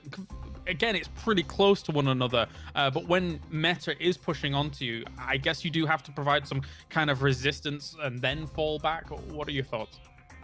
Yeah, this compound here, known sometimes as the up and down compound, is super rough because you have these elevation differences, and then you have the ridges around it as well. So if you don't hold it down properly, they're pretty easy to breach. They're pretty easy to get into, and you can see early on that like meta breached it. Tianba already held it in a 2-2 split, and when meta breached it, they already kind of just pulled out of it because they know how important it is to have 4 guys alive for late game. But then when they took a fight in the late game with Tianba and meta took that fight, meta just wrecked them. Like meta only lost 1 guy. They managed to keep 3 guys alive. So they should have done that earlier in hindsight for them. Like, you need to defend your compound, but they didn't want to do it on the cost of losing a few players. So I understand the decision making there, but still they should have attacked the meta in some form earlier, because approaching from the low ground part of the compound, the kind of down area where you have the big yellow house there, and pushing up the ridge is actually pretty good. And I really like the area you can get into there. And joining our lobby to come into our first Miramar of the day, it will be Zenith. Just before this week, of course, they were the tournament leaders, Matrim. However, they did not qualify for our previous weekly final. And now I'm sure they're going to be out for blood here, Matrim. Well, they made it up. Whenever we look at the bottom 16 coming in first, they had themselves a good run through the bottom 16. And if anything, we know like the next couple of rounds, whenever we look through it, we're going to be bringing in a lot of fragging power. And I would say that a lot of teams that are, for lack of a better term, pissed, Zenith definitely mad. Now no longer like overall cash leader. You know FaZe is going to be super mad. They're going to come in with some gusto. Burram, Shoot to Kill, and the Triumphant Song Gaming. I almost feel like as this lobby progresses, there's chances that it's just going to get a harder and harder lobby to try to win. Yeah, no, I got to agree when it comes to kind of the fire that is under these guys that has been lit, considering they know that the importance here of this week in particular. And Avenger, I think North America has impressed me tenfold when it comes to this tournament. And Zenith has been, I'm not going to say on top of that mountain, even though they're the ones that actually accrued most money, but they're definitely up there when it comes to impressions. Yeah, there's multiple things for me. You know, Oath being able to qualify for 5 out of 6 weekends so far, they still have a chance to make it for this one. Inferior kind of performance in the weekly finals, but that comes down to multiple things. Zenith, of course, kickstart with 2 game-breaking moments with 2 double digits for him, a record in terms of kills in an international format for Zenith. Shoot to kills coming back into situations where they shouldn't have been allowed to, but be able, like, their consistent performance. Sonic's kind of on-off dominance, they were able to qualify for quite a lot as well. They've, in my mind, been more consistent than you would kind of, or I kind of expected them to do. Sure. I didn't expect Oath to do this well. Like, being able to get into 5 out of 6, I think they could, I think they will get into the 6th one as well. It's extremely impressive considering only 3 teams have done it. Yeah, no, you can throw me in that hat as well, Martin. I know you were saying that, maybe me, and then you took it on yourself, but I have to agree. Yeah. I mean, we're EU, we're North America, we have this thing, it's fine, don't worry about it, but we tip our hats to what has been done. And Matrim, your region is only seemingly going to get stronger because LATAM is going to be joining, and you've got Meta joining you. That is going to be exciting, to say the least. Woo! I mean, it's about to get spicy. Let's be real. Yeah. We're going to see a massive increase in firepower coming in. And if anything, I think it'll just help grow the region entirely. Whenever you get to play against strong fraggers, it's just going to continue to escalate.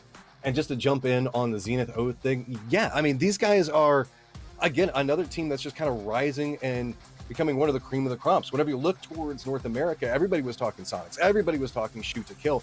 These guys have managed to carve out their own winning strategies, and Oath to that same degree. It almost feels like every single time you're going to count out Oath is the moment that they're going to find a way to make something work. Yeah, exactly. Yeah. Shape their own destiny, I think, is what we're going down here. And we are going to find out as we move into game number 2 now to find out another team joining our weekly final here in the final week of PGI.S. A huge thank you to our sponsors, especially Intel, for joining us here. It's $6,000 on the line for match number 2 as we head over to the desert. Miramar time, baby, as we've got Sims and Pansy to bring you all the action. We'll do our very, very best for you, James. And yeah, starting off into the northeast, heading to the southwest. Now, Rich, I don't know if you saw it. I assume you did. I almost had a prison island circle. Did you see it? It's never going to happen, though. I don't know why you're still clinging on to it. You've got to let this go, Lauren. We've spoke about it. You might one day get Los Higos, but I think it's just out of reach. I don't believe you. I do not believe you. I believe in miracles. Zenith have come in. Let's have a look towards what they can do here. Of course, the lobby ever changing. New teams joining every time a winner gets crowned, and the next one comes in. Now coming into Miramar, a little bit of a different scenario, I guess we could say. New terrain coming out, whole new look of things. And expectations, I really don't know what to expect at this point. I think I've learned that having expectations and, making predictions at this point is almost impossible with this. But what would you at least want to see out of this lobby? I mean, for this one, it's probably as much of an explosive ending as the previous one. Usually we like to kind of say, you know what, we'll start the day, we'll warm up through, and we'll get to us like fourth, fifth game, then we're all starting to warm up and stuff. But no, I wasn't even allowed to let the caffeine take effect. It was that ending was absolutely something. And there was something you kind of mentioned, Lauren. I want to touch on it ever so briefly. Like, it does have to be a heartbreaker when it comes to metagaming, because against all odds, they managed to make it to that final engagement, 1 versus 1. But more so, Silzen just hits the world and gets that 2 double kill knock. And it's like, okay, now they're going to win this. Now they're going to do it. And the second we see that, it's ripped away from them as the 2v1 is answered back instantaneously. Like, to be so close, and I will say this is one of the things that is probably the worst and best attribute about this, but certainly for the players, the one that drags them down more than likely the most, is to come so close and not qualify. There's so many teams that have been down in the bottom 16, and they've just been like, if we're playing esports rules, or super settings, excuse me, quote unquote, super settings, you'd be to the top of the table, you'd be bagging money, you'd be bagging points, but that doesn't mean anything for these weekly qualifications. You have to get a win, and if you don't, well, everything else before it is done for naught. Very good point. Ding dong, it is 12 in the afternoon here. I'm going to go shut my windows in a sec. Hold on. Okay, and while the bell tolls, we are looking at a very southern circle. Los Leones is kind of in on this one, Rich. I'm going to shut my window. You can have a little chat about this circle. I mean, to be fair, I think we should just kind of leave it. It feels like I'm more immersed. If we go somewhere like church or something like that, move over to the graveyard and really get into the game and really immersify ourselves within them. Right, okay, but we're talking about the circle. It is all the way down towards the south. We've got a fair amount of water in play, maybe 30%. Coastline, ironically, is still completely clear. I'm anticipating a team slots themselves in there. You can have Tiamba over by the west who could run that coastal road. They're not too far. It's a hop, skip, and a jump to the circle, and maybe they just come in further afield to give themselves a bit of a buffer. Gen.G, it depends what we see come out of day trade and digital athletics. They are posturing around pretty much bang polar opposite where Gen.G may make an entrance. However, even though we see this time and time again, because of the terrain, and this is the throw out here, but because of the terrain, teams like to magnetize towards the roads and use the roads where possible, just because you can be dragging that car all over the place, slipping, sliding, it just makes it super slow. So utilizing the roads where possible is always a thing. And that's where you get these engagements that come towards the coastal areas, that come towards the one that runs and wraps straight through Los Leones, for example. So you have to be aware of it. And speaking of aware, infantry have been put on red alert. All of a sudden, 9 is down and dead. T1, okay, they've pulled up and instantly DA's there, but it's only a one-man band. Will the rest of them commit? Look, knowing DA, there's always a chance. Now, I was confused for a second because it's the canted site he was using. That was quite interesting. But DA might have to cut their losses on this. Just spin on. Yeah, there's no recovery. And look, in an area like this, there's that very busy band, right? It's the south of Los Leones running across, just, you know, not quite coastal, but just that little bit further up that just runs south around the map. The very middle portion is going to get exceedingly busy. Now, it may not be DA to get involved, but we are seeing now Oath and T1 getting involved. A little bit of a back and forth. This is going to get busy because teams are going to decide to stay away from Los Leones unless it's their only option. They're not going to go to the very coastline because of the way the water works. So this will compress the circle. Now, this looks like a pretty reasonable circle, right? But in reality, the teams all want the same area.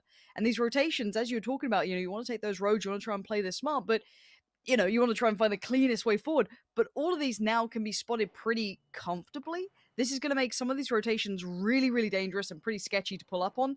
So you better be kind of almost playing late circle. You can't be as spread as you want. DA's already fallen foul to that. You can't be as split apart, taking your time here. Teams are quick on this. We're at 5 minutes, and already we have a good chunk of the teams now in that southern band. That's because a lot of them will want to kind of push out of Los Leones and be away from it, and more importantly, the coastline. We know that land ratio settings do come into play, and once that does come into play, it's going to bop its way towards the north, at which point that will be. I mean, we know it's circle 4, but in terms of where the circle will be perpendicular when we get to that point, I mean, we could have a hard shift straight up towards the north. We've seen, in this competition, we've seen 2 back-to-back Los Leones city endings. Like, anything can happen, and that's been the telltale sign of this competition thus far. Anything can happen.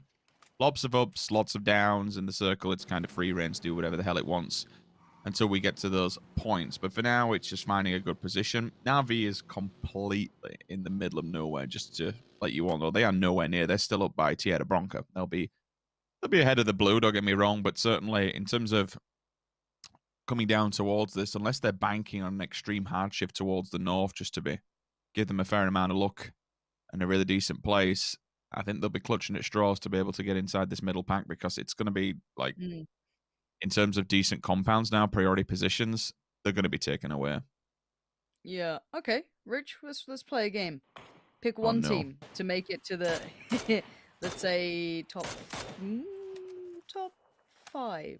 Pick one team. Who do you reckon is going to make it? Dude, that was my choice. How dare you? How dare you? Why? This is some nonsense. Why would I pick them? Land ratio, the chance I mean, it's VP, right? Like, Virtus.pro are damn good on this map as well. They didn't have a bad shout at last time either. Batulans did getting run over, and they kind of got crashed and didn't deal with it too well. But Virtus.pro, I'd still say, have impressed me probably most on Miramar. The Erangel games are perfectly fine. I would say, though, they're in a bit of a tricky spot considering who their new neighbors are. You have Meta very close by, who've already proven to be exceedingly fiery, right? They've got some great form on this. You know what? At least E36 bring me some joy by showing me what fun could be. So yeah, of course, to the east for Virtus Pro, you have Meta. As we can now see, Sparking, never shy to show presence. And then towards the west, you have Gen G. So if they make it out of this, why couldn't they go and win it? But I think they've been able to get a pretty good spot. We'll have to see, as you said, where that circle goes. This is going to be very defining. If it keeps closing in That's towards the the thing, southern right? side, then it could be any one of that pack, right? Like that whole pack down there, pick your name. But if this does hard shift north, northwest, then this opens up that chance for the Gen Gs, for the Metas, for the Virtus Pros of the world to make something out of this circle. So I'm looking at that, and we do check in on our CES boys. Na'Vi working their way in, and you're right, they are pretty far away. But this circle, I'm pretty sure they're very aware, as we are, that most teams will head to that southern band, so they should be fine on entry from the north, unless maybe, I don't know, Wicked spots them or something of the such. But other than that, Freaka Freak's not the most eastern team as it stands, kind of in a line with Petrichor Road, but it will be DXG going on the southern swing around on that southern coastal road. And for now, I'd say most teams are comfortable is a strong word, but they're in. I get why you want to go to the middle. I get why you want to be within that pack, ready to receive the circle, especially if it does home in on it. But for me, when I look at VP's position just between the shacks, the church is a bit of a far cry. It's a good position that Luke can hold and have a good amount of ground to be able to watch for any teams backfilling. Gen G, for example, who wants to try and swing on them, or maybe even Na'Vi who try and go for a wide one. Meta, certainly, as we've already seen from shots, and as you have brought it up, are very close, a little bit too close for comfort, maybe, for the two players on VP or up front. Circle, it comes towards the north, I think. It does indeed. Oh, we got it right for once. With the water, something like this, I'm just thinking, I'm praying, please be right, because if it would have gone down to the south, it would have been complete and utter chaos. Yeah, at that point it would have been bedlam. Right, now this is where things get pretty fun though, because that southern path is now going to get busy. Everyone going to shuffle a little further north, try and kind of be like, all right, well, you go here, I'll go here. Everyone stay kind of together and add a, look, we appreciate a man to try, but this does open up the chance for Los Leones. Now, any other tournament to this point, I'd have said, no worries, it's going elsewhere, maybe south, maybe west, who knows. It won't go there. Hey, as you said, we've seen it back-to-back games going towards this. Now, Na'Vi actually get to have a fantastic position in this, playing on the top of the hillside. Remember, kind of almost Los Leones is the high ground, and then it kind of filters on down. DA going to be going past a couple of teams, one being infantry here. They've managed to pull up at this point, southern side of Los Leones, kept their heads down and took one on the other side. Infantry just looking a little lost on this. I'm looking at Boyang and Longskirt. Do they just back away now? Maybe a little unaware of all the teams moving up from the south. I'm surprised they got caught off guard by this, but DA managing to get a decent enough spot to work from now. Hard transitions will follow up. DA will kind of stay at the ground, given that infantry's on the opposing side at least. They have a decent open compound, but it depends if infantry want to try and challenge it. You wouldn't anticipate it, given that they're in a very open field. They can't fall back towards the oil cylinders. Also can't really cross that road without being spotted by anybody else. Petrichor Road down towards the south. Gen G knocking on the door of Sonics, and if they realize this is PO out on a limb, maybe they push the advantage. Maybe they try and cut the head off the snake, so to speak. PO is in a vehicle, just so you are aware, and is on way back to the rest of the roster. VPL have day trade within arm's reach. They can see them across the roadside, so it'll just be a matter of a bit of a stalemate. Metro have gone for a very aggressive four-man split, all wound up, all in different compounds, all in different buildings towards the north. West, it's not too dissimilar from where they were previously. If a team does pull up on them, it could be catastrophic. They'll instantly lose a player because they're going to be, unless you can pull the 1 versus 4, they won't be able to get a revive on that. I suppose the interesting, or most interesting throw into all this one is, Lauren, is where do Sonics pull in? Do they just try and pull the Na'Vi and go directly towards the north, or are they going to inadvertently hit Meta and Gen G? Well, this is the question, isn't it? Now, Pio obviously very aware of where they were. He was keeping track of them. He was the one who fell behind earlier. They should be able to see this potentially, unless the timing is missed and they start their rotation or their movement just as Sonics are kind of working their way around. Meta, I like the Wicked's kind of a little isolated from the others because he can see the entirety of that swing in from that western side. I think it's a very smart play from them. Normally I'm a little hesitant, but they should have great information on the northern side of this circle, considering they were a little further away from most of the other teams, so they can and will have kept track of everyone coming through, should be well aware of where Navi are. Now, Sonics have gone for a pull-up on the road that leads out of Los Leones, the more kind of northwestern road, and it's pretty free as it stands. We have to wait for the circle. We're about 8 seconds out from it, so we'll see if that pays off for now, and it looks like most teams looking south and west here. The west side more VP day trade. Zenith, what a prime spot this is now. I love this area. That used to be my little drop spot where Zenith is on Miramar. It's been a minute since I've had to be thinking about that. But Zenith, yeah, picking up a good enough spot here. Now the problem is they can be visible from that high ground of Los Leones. You can receive those shots from the kind of apartment buildings up there. That's when it gets a bit dicey. Beyond that, though, Oath not a bad spot either. They're the ones across the road here. Now, I wonder what's going to happen on the outskirts, though. Gen G, Sonics, all these teams now need to compress a little further. E36, for example. Where do they take themselves? One of my concerns, and I'm keeping an eye on the kill feed here, is DA, even though they have that rather open garage, and they are not too far from Oath and really Zenith. They decided to go looking for something better. I personally would have preferred them to have stayed their ground and maybe held on to it. Maybe they thought, you know what, because we've lost players already, we can't hold such a vital spot of land, so we'll take a ridgeline somewhere else. Meta decides to regroup itself as a roster. Sparking can't hold that against all 4 members of Sonics, and I honestly do not blame him. Needs to be aware that we will see Na'Vi traversing into their backyard shortly. That's an M24 shot coming through in the kill feed straight onto Orange as we talk about Na'Vi. Unfortunately, we see them in the kill feed, but not the right reasons.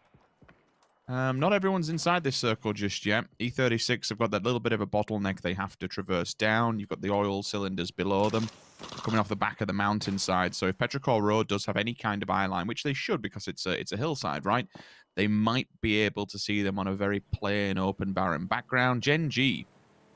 Okay, this this ain't great. When you think you've got VP, then we see Day Trade, T1, T-Amber. Everybody is scattered on the edge of the circle. The only real true entry point to this is to try and take roads. Just full-blown send it. This is unknown. I don't know. All of this is unknown territory. Now, Lou's going to make a mad dash back to his team just in case they went for a crash or something that such. He wants to be on the go. PO going to have to try and turn this one around. And this is the day trade, I guess, road encampment. It's not really on the road, but it's close enough they should be able to hear these vehicles go past. Vision now granted and garnered by Nurins. And Gen G kind of thread the needle, I guess, between T1, between day trade. And they've made it to this, but they're in. Look, at this point, they'll take it. They've not had a home. They will take this little shack, put up, some nice furnishings, make their own nice little candle in the corner, make it feel a little homey, Lovely. Now, Virtus Pro, not one to go without maybe keeping track on people, have taken upon themselves to take that ridgeline. Now, that gives them good vision on Gen G, a little towards day trade, and the vehicle stays safe. Now, the next circle update, about 9 seconds, 8 seconds away, is going to be the bigger. Now, day trade have just sent a couple of shots through towards Virtus Pro saying, keep your head down, boys. Don't get too ahead of yourselves. Let's see where this goes. Ooh. Gen G. Now, that ain't bad, is it? I want to see what they do with this now, because this is going to get busy. Now, Virtus Pro need to move forward, as does Meta, Sonics, all the teams on that northwest slice that rolls around. They're going to have to compress and look at the territory that's in front of them. An open field, Rich. Where do they go with this? I really like what Esther's doing, though. He's giving them some opportunity to maybe try and make something happen. It's a very, very open, barren landscape, and it's not workable terrain at the end of the day. You just, wherever you go, you're going to be staying your feet. Same can be said for Sparking. He goes down to Senya. That's him knocked and confirmed instantly. Infantry. It's a 2-man band still looking for a place to call home. They'll take this ditch for now. They can't really advance forward too much because everyone else is in the compounds and batten down the hatches. But to really, fall back on what Gen G has done, Loki and Esther have pushed out towards an opposing ridgeline.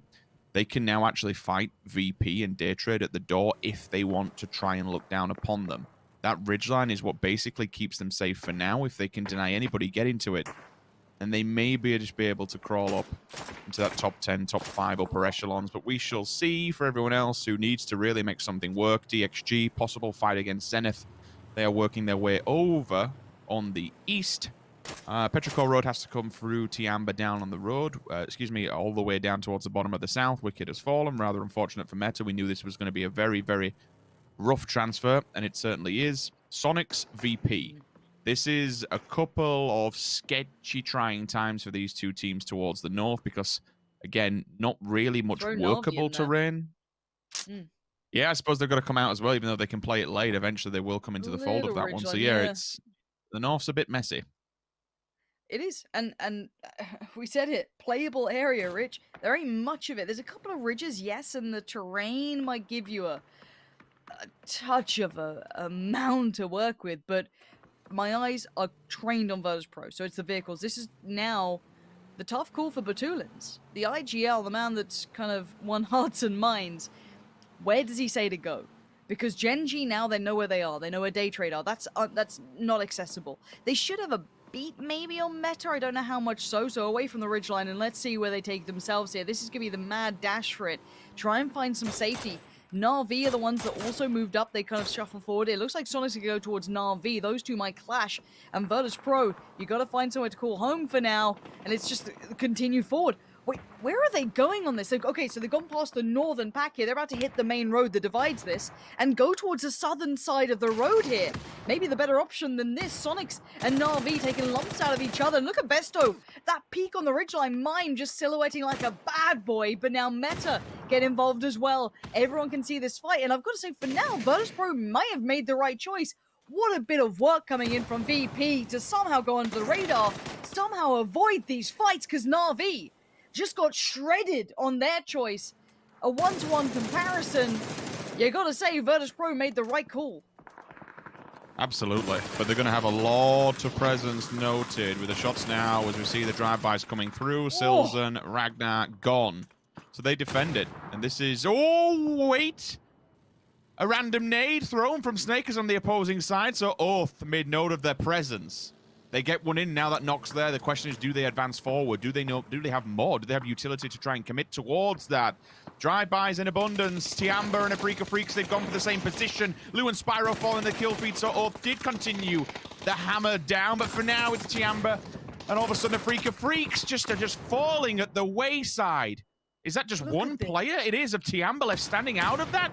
Same can be said for VP. They have not fared any better. Hyruza needs to bail on this. Because, my word, a bombardment. Mortar shells have been flying towards the side of VP, and I don't think it's going to get much better. Now, where do you go? It may have been safety for all but a moment, but all but a moment is exactly what it was. Like, wow, okay, so two teams just like that at the same time, simultaneous. Kind of wacky. And here comes the desperation plays. There's nowhere left.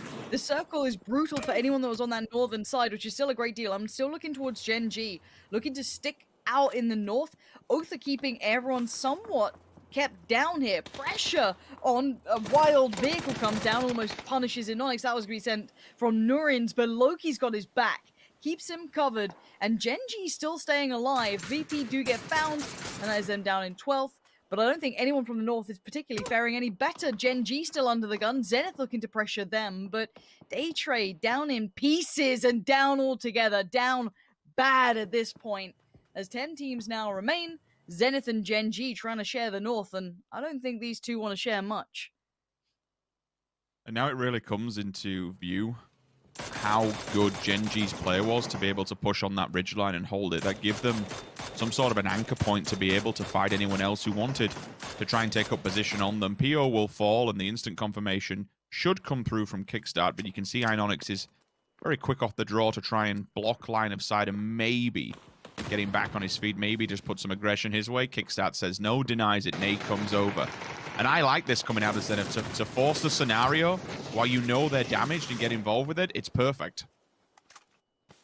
You don't get an advantage on someone like Gen G often. So when you do, you take that. You take that every day of the week.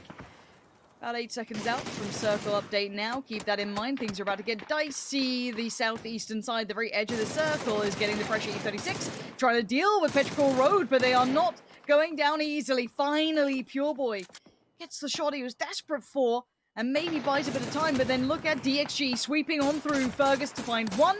They want another though. Mamu from further afield. Does find Pure Boy. That's going to be E36 gone, kind of left in a pinch. And DXG do take good territory here. This ain't bad, all things considered, that circle update. But Oath, now they have been making an impression so far. Not quiet on the kill feed either. They've been taking names. They took VP out of this one with a couple of nades and a good bit of positioning. Now Zenith going to start working their way across as well, it looks like, towards the vehicles they get in, and might be heading down towards the south because the circle has moved away. It's gone towards the southern side here.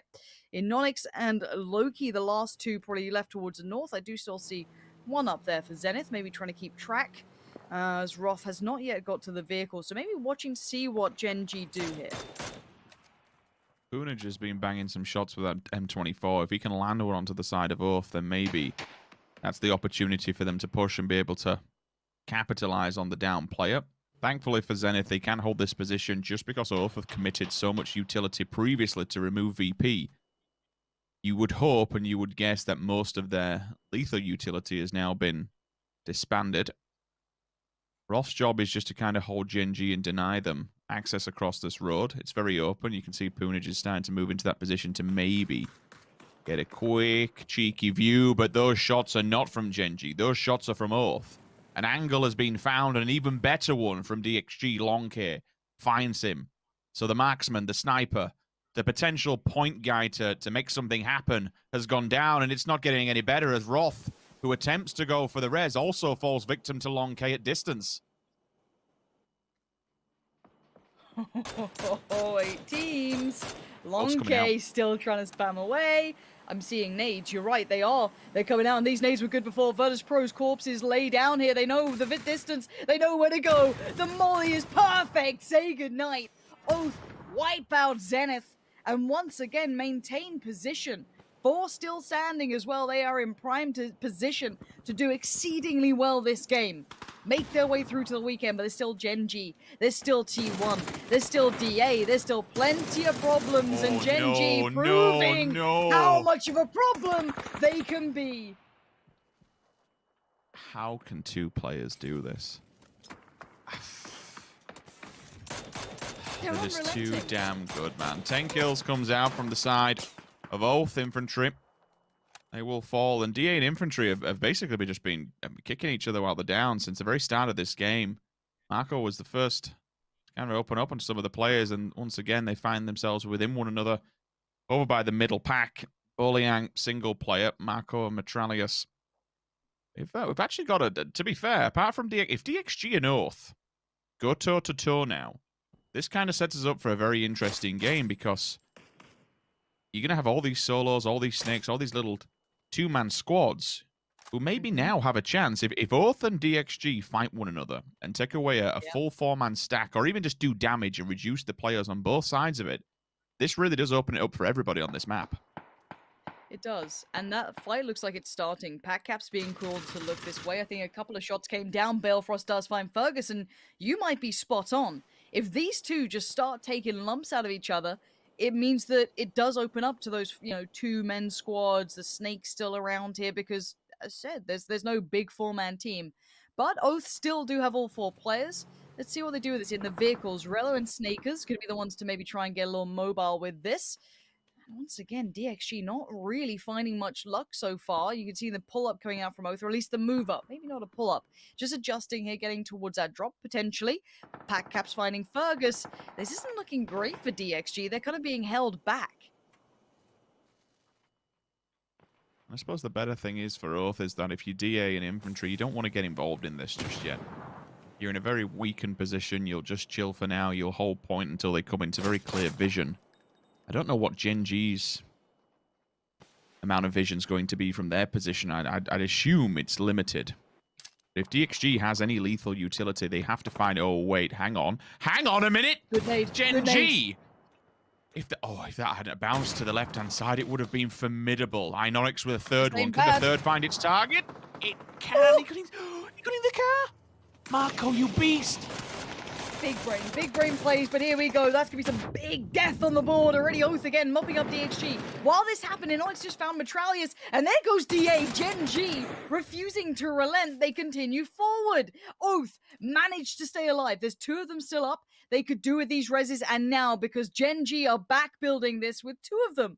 Boliang, though, maybe his position will pay dividends. Lin Shun, the flash, this could be huge. The underhand flash, he's 3'd up. This guy is geared out of his mind.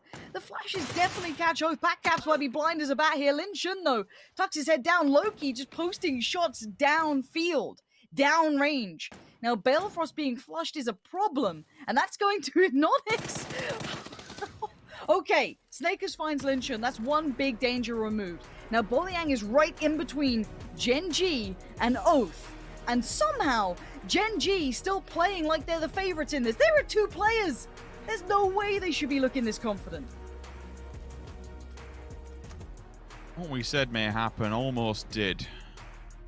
They lost several, but been able to get themselves at least to a 3-stack. Gives them that shining chance.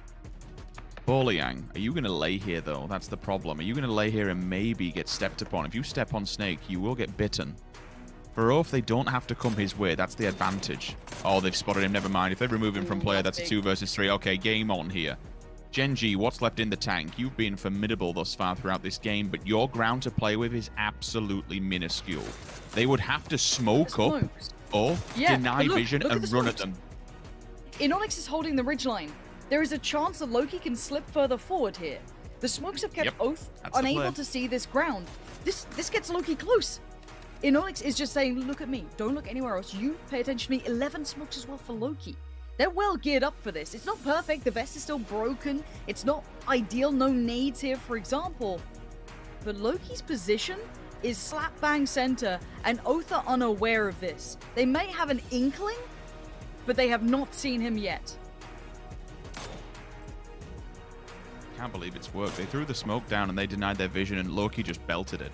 Like, this is the perfect thing. They're working in tandem with one another. And now it's time to creep and peek. Do they know he's here, though? That's the question, Lauren. Now, Onyx is a little tagged up, has to back away for a second. Now he gives away the game. He made enough noise there that they should be on red alert. Now there's a problem. They've got Onyx holding the ridgeline and the back lines. Oath knows where he is, but there's that man missing, Loki. Now his helmet is broken, his vest is broken. The flash comes out, and Loki is keeping them back.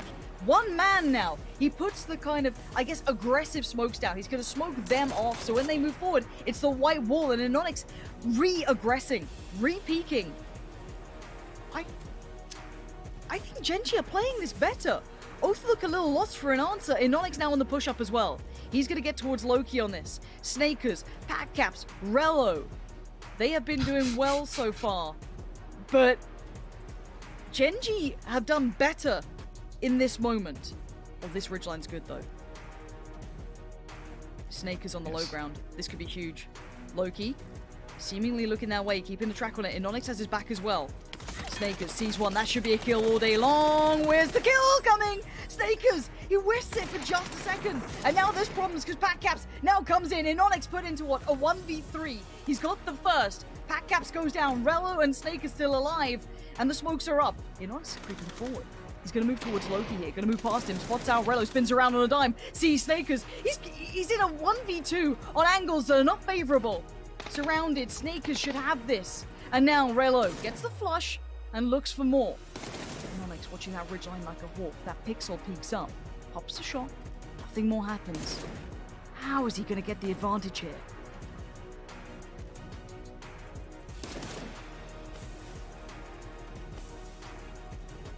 He looks again. Oath don't have an answer just yet. No nades to come towards him. Another smoke invested. His last smoke now goes in. Snake is still visible in Onyx. Peeks again. This man looks just invulnerable. He's still alive and this is creeping in. He's got good damage for he's 9 HP. In Onyx, the ridgeline spots out Snakers, but now the damage comes back. 26 HP here. He's still looking. He's still trying to find Rello. He knows there's still someone close to him. He's looking at that smoke. He knows there's a problem still. And on the ridgeline, he finds Rello. He's looking at Snakers. He's 1 HP. He's putting everything into this. Snakers is yet to move. He's hit the deck. He's not surrendering. He's pushing forward on 1 HP. I cannot believe it! He never stopped! He never surrendered! And Gen G odds. There is never a time, there is never a place that you would need to clutch a 3 versus 1.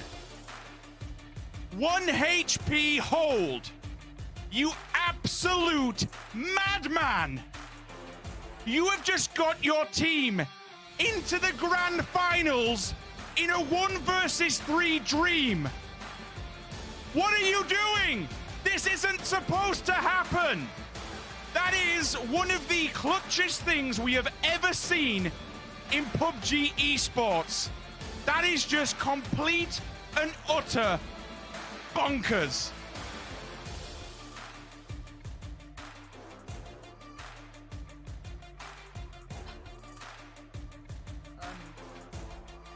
I'm at a loss for words. The audacity, the confidence. They had 2 players. They were stuck in the north. I didn't think they were going to make it out of the north. Remember, they barely had a way in. They had to dive past Day Trade, VP, all these teams, and they made this mad spot out of nowhere. And to clutch it out in that, and I've got to say on the other side, Oath looked like a deer in the headlights. They looked scared, and they had every right to be scared. Look what was against them. Gen G proved they truly are one of the best in the world, and they make it through to the weekend. And I would face anything other than them right now. Where do you dig? Like, where do you pull the nerves to hold the 1 versus 1 when you've got 1 HP? I mean, he must have just thought, you know what, this guy is going to completely fall and go for the res. Excuse me, go for the heal. I'm just going to go for it. He holds it, he hits him. Like, there's so many scenarios in which that should not have happened. The 3 versus 1, the health towards the end, the 2 people trying to push him at a dip, like even from all the way down early on, Lauren, battling it out with 2 players against immeasurable odds is just, words cannot put into context how good they have just played that final ending. That is picture perfect PUBG, and something that every single team going into this grand finals should be damn well scared of.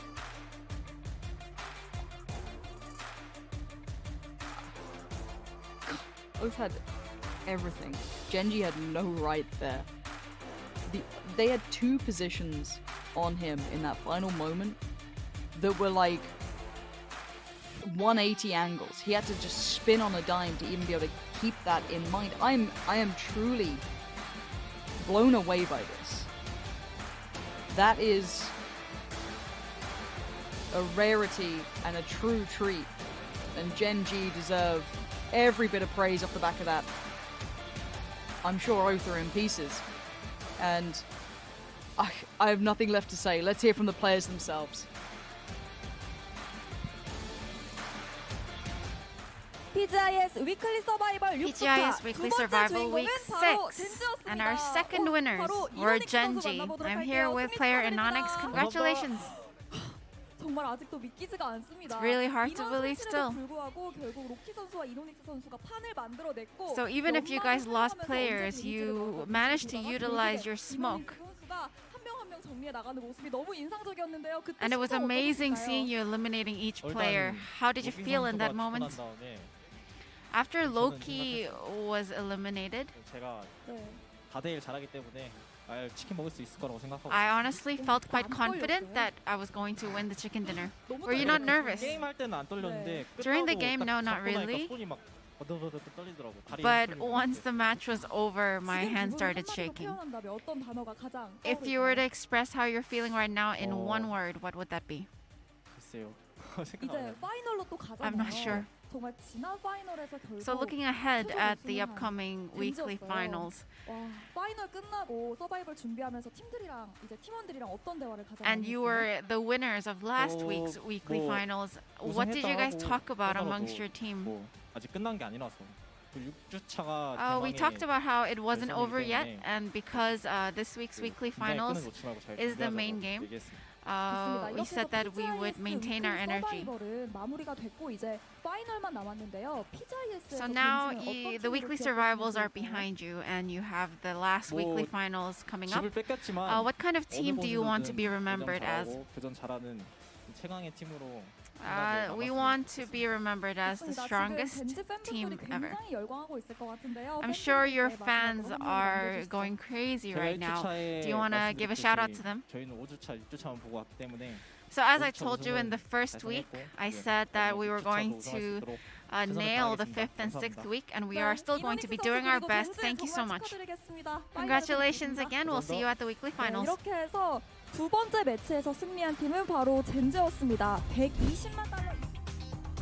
People are going to have a hard time prying the trophy out of Gen G's hands here when it comes to the PGI.S, because that are the kind of plays that make a champion here when it comes to the tournament. They've already been world champions before, and right now they're looking poised to make it happen again. Joining me, Avenger and Matrim here to break things down. They qualify in second place. They get themselves the $6,000, but I think so much more than that was just said in those final moments, Avenger.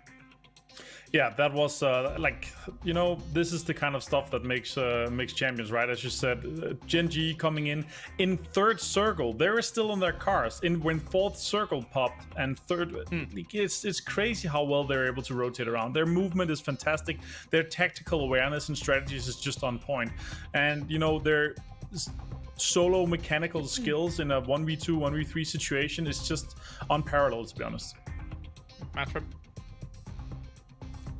That's legendary status. That's all you can say in that situation. Yeah. You could tell there was a moment that he just found, I guess, the groove, I guess the zone, whatever you want to call it, and Oath almost felt it. You saw them step back and give him so much space for having a 2v1 situation. Sure, he was going to have to move, but just the absolute confidence in himself, the way he was making those peaks back and forth, and he was spinning between the two of them, it was beautiful to watch. That's the type of PUBG you want to see when you get into these in-game circles. I mean, that was probably one of the best clutches I think that I've ever seen. It was actually spectacular. Amazing stuff coming out from Gen G. And the thing is, for Oath, for a lot of this game here at Avenger, they felt like they were in a god position. They were in great spots. They had a lot of kills coming into this. Not able to round this out, though, against arguably one of the best teams in the world. Yeah, and this we see it here in the end. Anonix first with the close-up peek. They gave him 2-1 versus 1s as well, but he made it happen, and it's just insane. They're so happy to see this happen. Oath, though, fantastic run for them in terms of kills and positioning, but they weren't able to close it out with this one, unfortunately. Yeah, ridiculous scenes that we've just witnessed here from Gen G. Now, of course, they move into and they bag their tickets to that final circle as we close things out in the weekly final here in week 6. Looking farther afield from that, though, Matrim, what stood out to you here in this game? The field's open. I mean, Oath's performance, you do have to say. They didn't win the 2v1, but they managed to stack up a ton of kills. And if anything, that just shows the comfort that they're starting to have in these survival series. Like, we've seen a lot of people talk about the fact that, oh, you just got to make it to the end game. Oath cut a path to get into the end game there. And a phenomenal clutch from Anonix, but you can't take away from Oath that they still had a stellar performance inside that round. Yeah, definitely so. And actually, I was taking a look over at social media for a moment before we got into our segment here, and Purdy from STK was tweeting that he felt these second places in his soul, Avenger, when it comes to Oath and Meta being so close yet so far from just having the weight lifted off their shoulders here in this final week. Yeah, but historically and statistically, if you are able to post, if you start in the weekly survival here and you're able to post a few second places, you end up also often getting into the final as well. Like their performance you'll see and their current form right now, I'm sure we will see Oath and Meta in the final for sure. Inonix, the 1,000, the 1K club. And fully deserved. I mean, you could see the elation on the faces of Gen G. Well, 3, but yeah, doing all right. Kick starts showing on up, and as we kind of expect, really. I mean, they had a pretty central position for a lot of this game, and then obviously I think they walked into the path of Oath and got naded down there. But once again, it's nice glimmers of hope here for Zenith Matrim, who we are expecting big things out of, I would say, now at this point. I mean, if anything, some of the other teams can now breathe a sigh of relief as the raid boss has kind of been removed, and you don't have to worry about it for the later games. Makes it a little bit easier to qualify from here. And so with the way that we were seeing Oath Zenith play, good chances for them coming through. Additionally, got to look back over my notes real fast. The new team that's going to be coming in pretty strong as well. If I remember correctly, I believe it's going to be FaZe that's stepping in this round. And yes, it is. So it's going to step up the escalation and the violence just a little bit more. We did see a lot of very chaotic rotations inside that last one. Most notably, I believe it was whenever we saw Tiemba just crashing right on top of another team, literally stacking cars on top of each other as they ran on top of each other. Yeah, that did happen. I think it was against DA, it might have been. Another team in blue. I can't remember. Maybe Africa Freaks. A lot of these logos do look similar. But anyway, regardless of that, we are going to go to a short break. And when we return, we have our game number 3 of the day. And as mentioned by Matrim, FaZe is joining the lobby as they are out for blood to try and qualify here to the weekly final. We'll see you in a few.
Hello and welcome to Rich's Survivor, a program not only interesting to PUBG fans but also to the local tax collectors. As you know, teams bank money through the entire tournament until we find a grand finalist winner. So let's take a look and a breakdown of how much teams have won thus far. And our wealthy list starts with Infantry. After 2 weeks of almost nothing, they're back with a vengeance. They have pushed 4EM out of Rich's Survivor, and they've managed to garner quite a lot of money in the process while doing so. Let's take a look at some of their highlights back throughout the course of this weekend. Trimsy kicking off. That's one player down. They've now been battered away into the open arms of infantry vehicles there. Marco Gets the run over, but unfortunately it's going to be on the wrong side of the player. Within the last man standing, 9 is damaged. They look at him, top of the cap. He with a quick drive-by, they say hello, decide not to get involved with the fight. They're looking for somewhere to call home, and it's been very, very difficult. Maybe they push. Maybe infantry feels the full force, but they are ready to rock and roll. Let anyone sit on the shack should the next circle force them to make a move.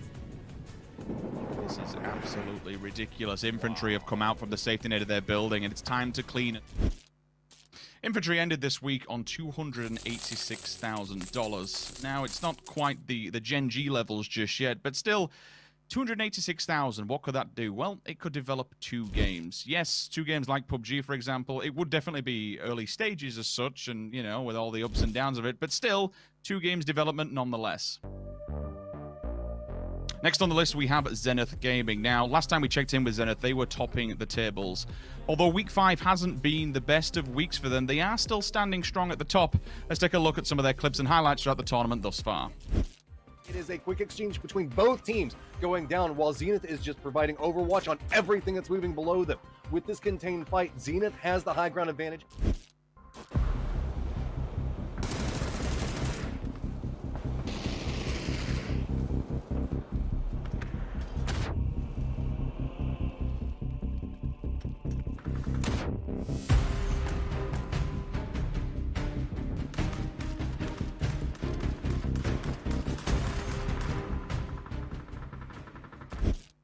Zenith so far have garnered $368,000, with a little over $216,000 of that coming from crowdfunding alone. Let's move on and take a look at our next team. Next up in third position, we have Meta Gaming. Now, ironically, the last time we checked in on Richest Survivor, we had DA. They came in with absolutely nothing and take third spot. Now, Meta Gaming do exactly the same thing. They jump into third and go from nothing to absolutely everything in the blink of one weekend. And it just goes to show what a wonderful change and set of circumstances one weekend's work can do in Richest Survivor.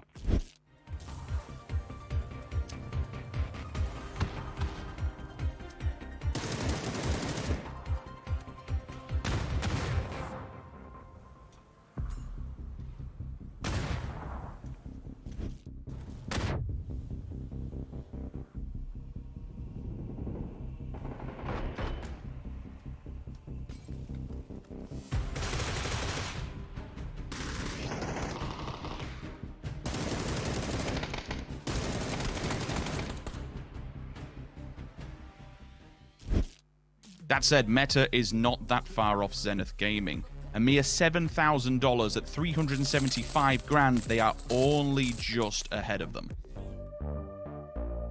The silver medal within Richest Survivor goes to Digital Athletics, showing resilience 2 weeks in a row. They went from absolutely nothing to absolutely everything.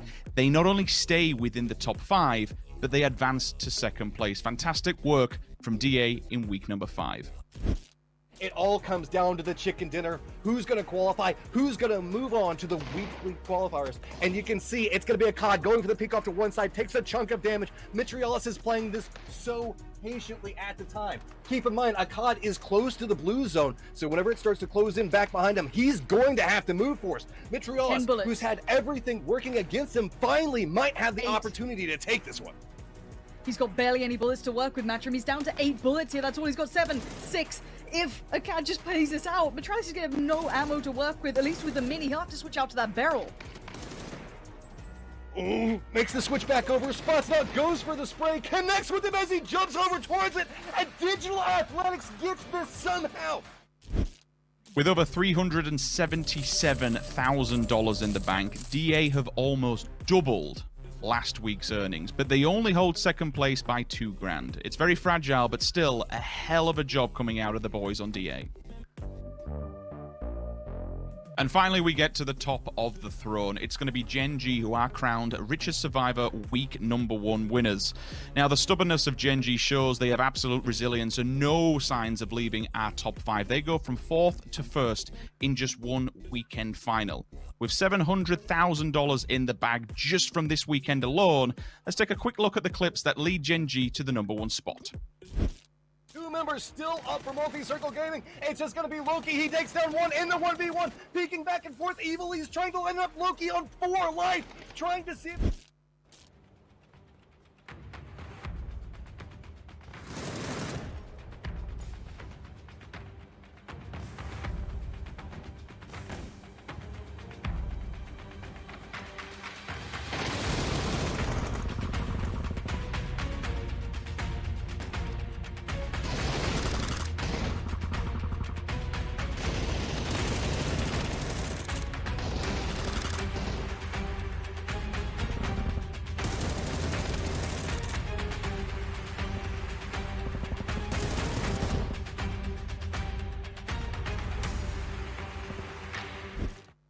Here we are, some of the craziest money we have seen to date within PUBG, not just PGI. With $500,000 coming from crowdfunding alone, they now possess a whopping $880,000 in the bank. The question is, can anything else turn the tables next week, or will Gen G once again be singing at the top and crowned our grand champions?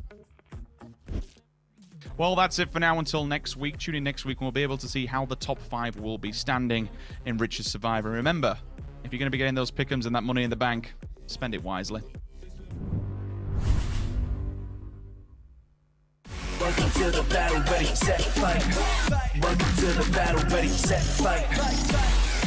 Aim it and lock it, shoot. The winner takes it all. Shoot. Aim it and lock it.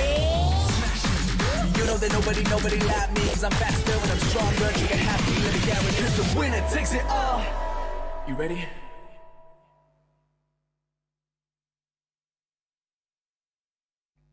Welcome back here to PGI.S, and thank you very much, Rich, for breaking down those numbers for us. He didn't give us an example of what Gen G could have bought with that 880,000, which is a bit of a shame. But just to put that into perspective, you could pay for Rich to do the entire event with 880,000. That's amazing stuff. Yeah, brilliant.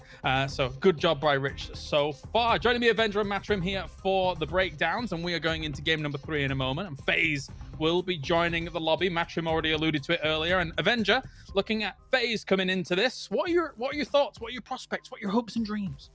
Hopes and dreams and thoughts and prospects is 2 complete different alleys for me. They've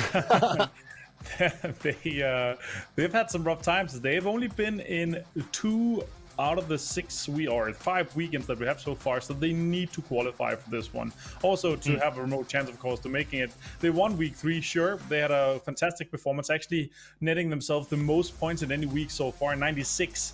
The next highest of that was 86 from Zenith, so very impressive from them in that weekend. But I really want to see them qualify. I mean, they are our PGC 2019 runner-up, a team that's been performing very well throughout the EMEA region, and Uber in his usual seat with knee up and mini 14 out. Yeah, I don't know how he sits like that. It's crazy. But Matrim, for a team like FaZe, you were talking about them before. Anything other than the win is almost just kind of not important. They've got 100,000 in the bank right now in terms of the base money that they've earned. But beyond that, if they don't qualify for this coming weekend, it's a disaster for them. And if they don't go far in that weekend, it's a disaster for them, surely. Oh, it's just a disaster for so many fans, too. Let's be real. FaZe is one of the fan favorites moving into here. And really what I've got my eye on is Fuzzface. Fuzzface had a phenomenal week last week. I mean, he stepped up. He was even bringing bolts at different times. He was just diverse and all over the place. I want to see more of that because that seems to be their secrets for success. Definitely so. Here's DA as well. Well up on the leaderboards right now, currently in 2nd place. Avenger, before we go in, any thoughts regarding DA? Yeah, DA has had an amazing run. I hope to see them continue this, and I actually hope to see them in the weekend final here, so I hope they do well in this weekly survival. They're looking good. It's match 3. Thank you to Intel for joining us here as we now head to Erangel once again. Who is going to be able to take another spot in our weekly final as we head over to our casters? It's Pansy and the grossly incandescent Sims. You're right, mate. It'd be a bit mean to you. I'm more confused that he thinks I get paid for this. That's apparently quite a decent sum. Apparently so. Oh, you. Yeah, doing quite well, Lamborghini outside. 10-bedroom Cool. house out front. Not bad. Yeah, not bad, not bad. And some of the money on the line, you could probably get pretty close to that for some of these players. Not the same for us. Starting out towards the west, heading over towards the east. Pretty much slap bang across the middle, Rich. This is pretty fair for most players. Look, it's another game. We brought Face Clan in as well, so we've got another massive one ahead of us. I just want to take a really brief moment just to really appreciate, and something you said as well. Again, don't want to focus too much on it, but still, it's worth saying, we very rarely, as a treat, ever get to see something as technically playable compared to what we've just witnessed. Because of the genre of Battle Royale, how many players are involved with it, the nuances, the level of unknownness and uncertainty that comes through, it's very rare we get those moments where a player is allowed to do what they have just done. Don't get me wrong, it comes down to an insane amount of individual skill.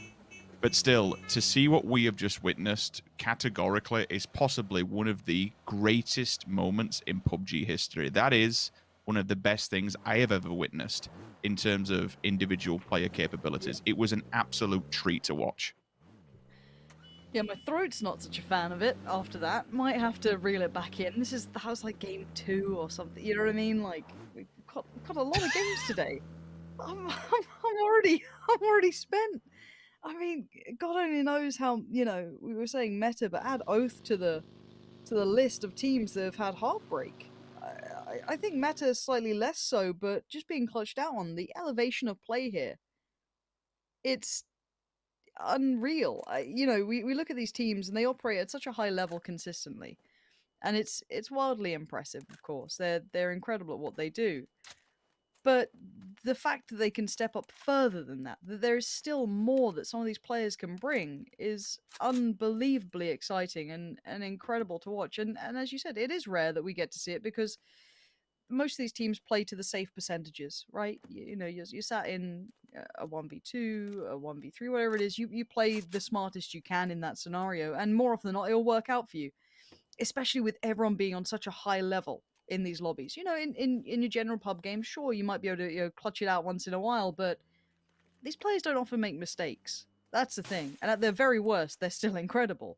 So the fact that happened against Oath, who are on like a 15 kill game, is wild to me. And I think it's a bar set in exceedingly high now. That's the scary fact, is that it's not just been one game. We saw it in the first game as well, that 1v2 clutch coming out that then instantly got responded with another 1v2 clutch. And then we had that, obviously, the Gen G moment. This is the bar, and it's exceedingly high. Into this, though, we do look towards Circle. It is a western circle. It's kind of center point, probably somewhere between Everest and Gatka as it stands. A little bit further north and west than the previous one we had that kind of did end over this way. So once again, T1, T-Amber will have probably the fairest shot at a center point to begin with. Gather our thoughts, gather our voices, get a drink as well. I sit back because if this is the telltale sign of what's to come, like this weekend's grand finals, even this week for the qualification, it's going to be absolute madness. And to round out Gen G as we move on, that is they have now qualified for initial rank decision, and every single week thus far been in this competition. Every single team now needs to be scared. Every single team now knows the lay of the land. The lay of the land currently, as we speak, we will see the mountain play a very prominent role. It's in the center of the circle here. DA on rotation through ruins. They'll have VP to their left-hand side on a bit of a parallel transfer, so they need to be very, very careful. Hyruzen and Batulins are disconnected from the head of the pack. They are back by school, while Lou and his partner are a little bit more forward, holding forward. Sonics are in a 2-man 2-2 split, so they need to be certainly aware of that. H-Win you'll see in Shrimzip just behind this. Mime and Co will be in the distance, different compound altogether. Oath up towards Savernit. Later team to arrive from this one. Actually, it's going to be still quite a fair few out. Petrichor, Road, Stalber, Yasnaya will hold Navi. DXG, a Freak of Freaks. FaZe also still within Milta, still looting up, only just getting inside the vehicles. Whether or not a Freak of Freaks inadvertently bump into them or transfer, or even if someone like Zenith or Metagaming sit on the edge of the circle and, again, accidentally trip over one another, it could be quite difficult for FaZe, given the angle of approach. You look towards where the water is, you look to where the circle most likely won't be going up towards that northern side of Georgia Pole. And yeah, there's only a minimal amount of room that FaZe is going to have to move into this, and certainly that goes hand in hand with the compounds that will be available. And the total prize money in this just continues to blow my mind. You guys at home, the crowdfunding is incredible. Metralius rocking a very unique gun as well. I like that. But shout out to you guys. Every week you tune in, you're in this with us. It has been a marathon of an event. The players feeling it, all of us are involved, and as I said, the support has been unfathomable by you at home. Now, looking at this, Freak of Freaks and FaZe get across paths early on. Nothing too wild. They're all en route now. Yeah, you've got to be a little bit aware of it, but look, the drive-by meta is terrifying. We know it, but neither really have any will to do this at this point. Just try and carry on. It looks like FaZe are going to adjust to more of a northern route potentially. Have to see how they go about this. If they go maybe Rozhok sort of entryway, they'll be kind of trailing the lights of Zenith, whereas the Freak Freaks get to go over kind of towards Potato Mountain and like the little hillside and work their way forward. Outside of that, though, pretty reasonable. This isn't going to be too dicey yet. There is that north portion and a little of the west that is somewhat inaccessible or shouldn't be played, but we have seen crazy hard shifts. There is a world where things can happen. But as it stands, most teams will opt to go, somewhere between Gatka, Everest, and, the surrounding areas. That would be the prime choice of locale, and it's not too surprising to see the vast majority of teams heading that way. Things only get really messy if we get some sort of a heavy northern hard shift, and maybe even northwest. If something like that comes into play and we have Georgia Pole Bay as a prominent factor, that's when things really, really start to hit the wall. Still, it's all eyes on the prize as we look towards the mountain. It's a very central point, and for the moment, everyone else will just be posturing and setting up around it. The compounds that are just below it at the foot of the mountain will be completely taken. Again, DA, Sonics, T1, Day Trade to a lesser extent. They're over by radio, but they do have a bit of a look onto this one. Speaking of a look, Flash takes a quick peek and finds the blunt end of Longskur's gun.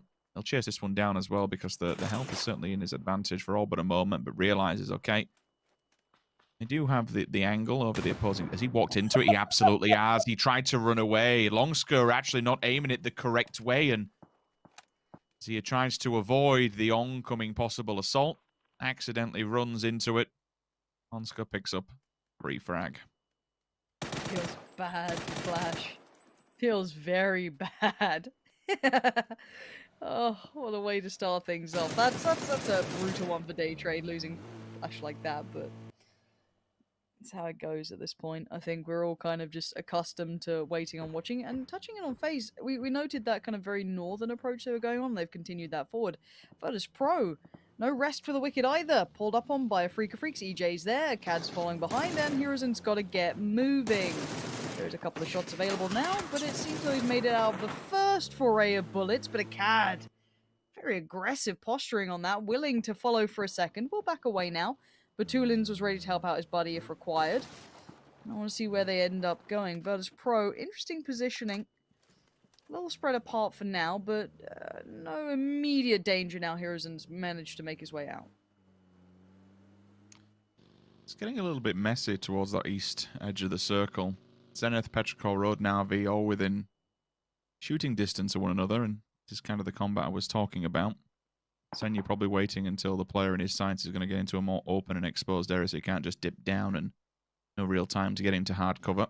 I'll be calling this out and getting set up. Shop waiting on it. Roth, there's no coming back from that one. That buggy is on its back.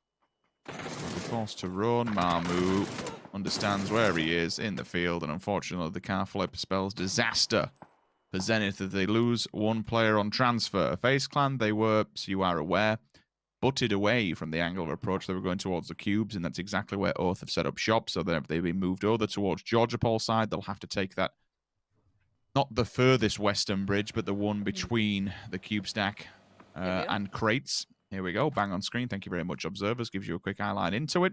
E36 is shooting them, and they are being forced inadvertently into the crate. Circle hard shifts, and this time it's down towards the southwest, Lauren. Okay, that's changed things, and FaZe are probably quite happy about this now. They would have been stuck by that big Eastern pack, and speaking of it, most of the teams now who were Central will have to shuffle towards the West, but there's a bit of a choke point, isn't there? Kind of those Gatka fields are very busy, very rife with teams. Some may be able to go on those longer rotations if choosing. Maybe Virtus Pro or Petrichor Road, Oath, FaZe, for example, can take those wider swings, but some are dedicated to this very dicey route, and Sonics is one of them. H-Win and Shrimsy quick to the vehicles to get moving. Passing T1 for now, but there's plenty of others. Infantry still around, popping shots towards Meta, and Meta on the move as well. This opens up chances, opens up a new area of the map to play. This is way further west than we saw in the previous game, and it has the coastline in there. It has a couple of compounds that can be pretty big and influential. Now, positioning-wise, I'm looking towards Oath. Sonics, where do they go towards in this? They're all heading through the fields, it looks like. I'm seeing Oath in the distance, just getting past that nearish to hospital, but they're going right towards the center mass of those open fields. We have the pull-up. Bam! Mime just pings Mings to the wall. Woof. Okay, well, that's a crushing blow to say the least. Down and dead. Nothing you can do about that. Just carry on as normal. Wicked. Straight down the gun. A little bit of damage done to the side of a Freak of Freaks. Saying that, actually, there's a response in the kill feed. Mime's down. Okay, so Tiamba have come back to try and fight another day, and that is from between Radio and up by Hospital. There will be a revive on there, and Lynchon probably doesn't just dive in, given that he is solo for now, and he is central map. There's no real reason to do it and go giving up another needless death. Little unfortunate. Oh, the replay of Senya. Hello. Bopping down one. Now, looking across, though, Na'Vi, as we were talking about Senya, taking an extremely southern path. Now, they can go around. It's one of those days, isn't it? I've had it as well. Yeah. Oh, go around Quarry. I decided to just combine those words. But because of my slip up, we will decide to give you a promo code. You're welcome. I'll try and do it more often, maybe once a game. So make sure you get it right now. Get it in the game, get your goodies, and get yourself locked in. Let's get back to the action, though, because most teams have made this through, apart from Na'Vi, of course. Na'Vi are the ones who are living out in the blue life. Most people have got position. Now, I'm looking towards Virtus Pro, who are quite sporadic in approach, quite split apart. A little, not sketchy, but just a little dicey. Got to be very, very careful with how they play this. Meta, Day Trade close by, Sonic's quite close by. Again, most teams trying to keep their heads down. This is still early enough. That shift towards the west definitely threw things in the air a little bit.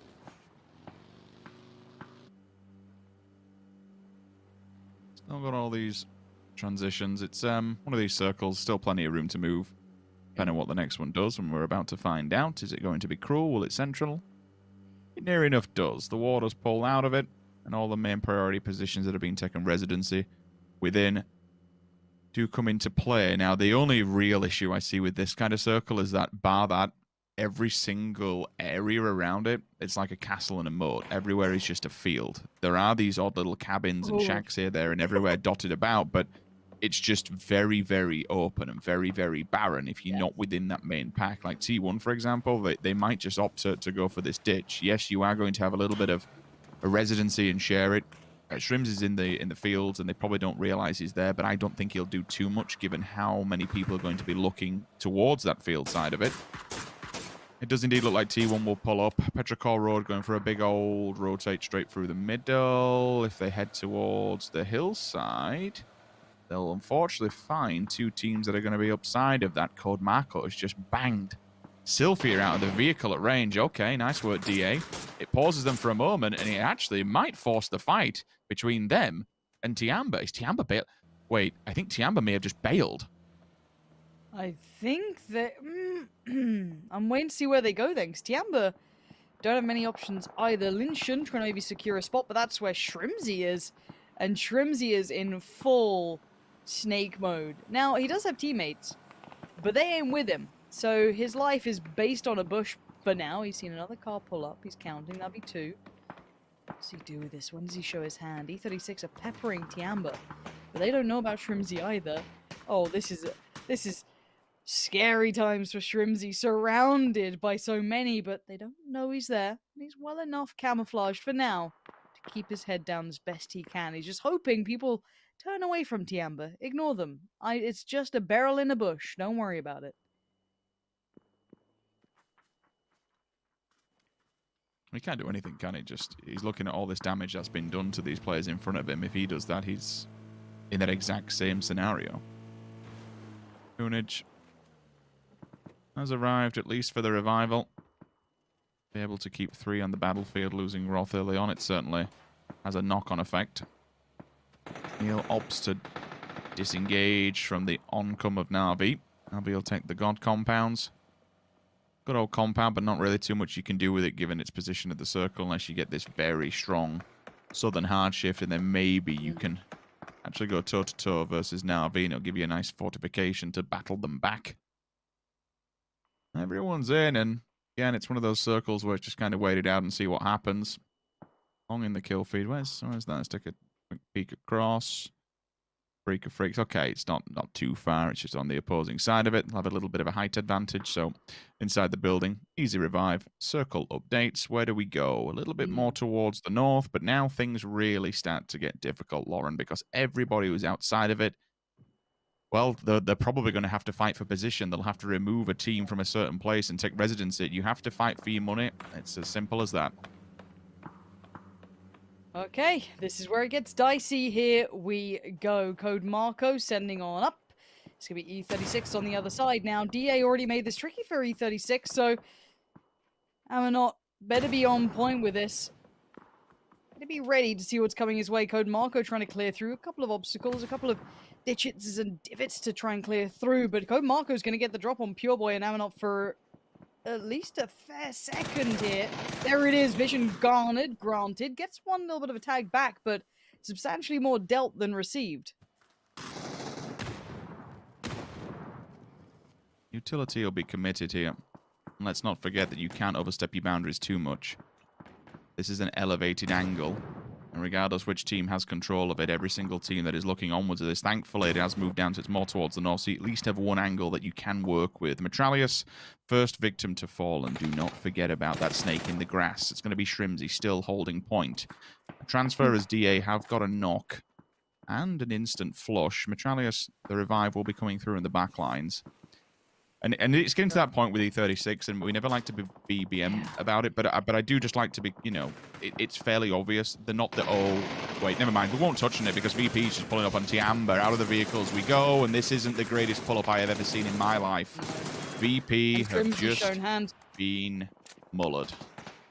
Yep, Shrimzy did get knocked there, it looked like, and flushed by Spyro, and I think it's just Spyro, and not for long. Yeah, okay, not the best work from Verse Pro there. Little rough on the pull-up. Now E36, I think what, down to 2 standing, I believe, and now they've got DA kind of lingering right next to them, not overly committing either, but speaking of danger, look at the south side. Na'Vi, DXG, very close by. Besto going to provide at least a step forward. There is still Neil T here, who's been a pretty clutch player for Division X in the past, but Orange is the better angle on him, so now Na'Vi, 3 players up to the good. This should be time to move forward. I think Fergus is already on the run, so he's going to get out of there as best he can, but where does he go then? This is those mad dashes and Pure Boy. The last one alive, I do believe, as Sato's just been picked up. Down he goes, and there they are, eliminated in 15th. Yeah, it's a little bit unfortunate for E36. They're getting in these certain positions. It's like I just don't think they have the confidence to be able to push out and fight them.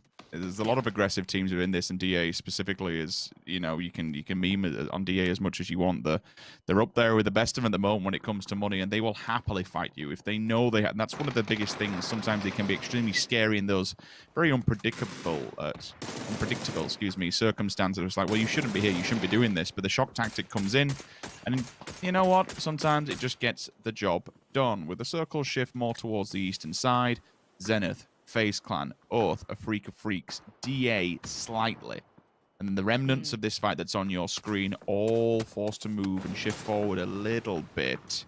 Metagaming, I can also see on our maps that we have, is stepping forward to maybe third party that one kickstart with a straight run through. 1-2, thank you. They fall simultaneously. M200 gets the job done, hammers the nail into the coffin for Zenith as they go down in 14th. We fall back to this fight, and I still want to keep track that there is potential that a Freak of Freaks wipe out with this, both of these teams in front of us with a third-party experience. I mean, look at Oath. Look at a Freak of Freaks. This is going to get so dicey down on the south side. Meta are holding a good position here, kind of using the radio tower itself, that kind of satellite dish up there looking thing. And for now, no pressure yet. You can see everyone just slowly trying to edge a little closer using the smokes, that little bit of terrain cover, and it's going to be Oath working up towards Meta themselves. I don't know if Meta are really keeping track of this angle, but they should be, because knocking on their door is going to be Oath, who seem preoccupied at the moment. Nades in hand, here we go. Both teams, the Freak of Freaks trying to breach towards Petrichor Road. Long's gone down, Oath! Sharp with those nades today, they are working.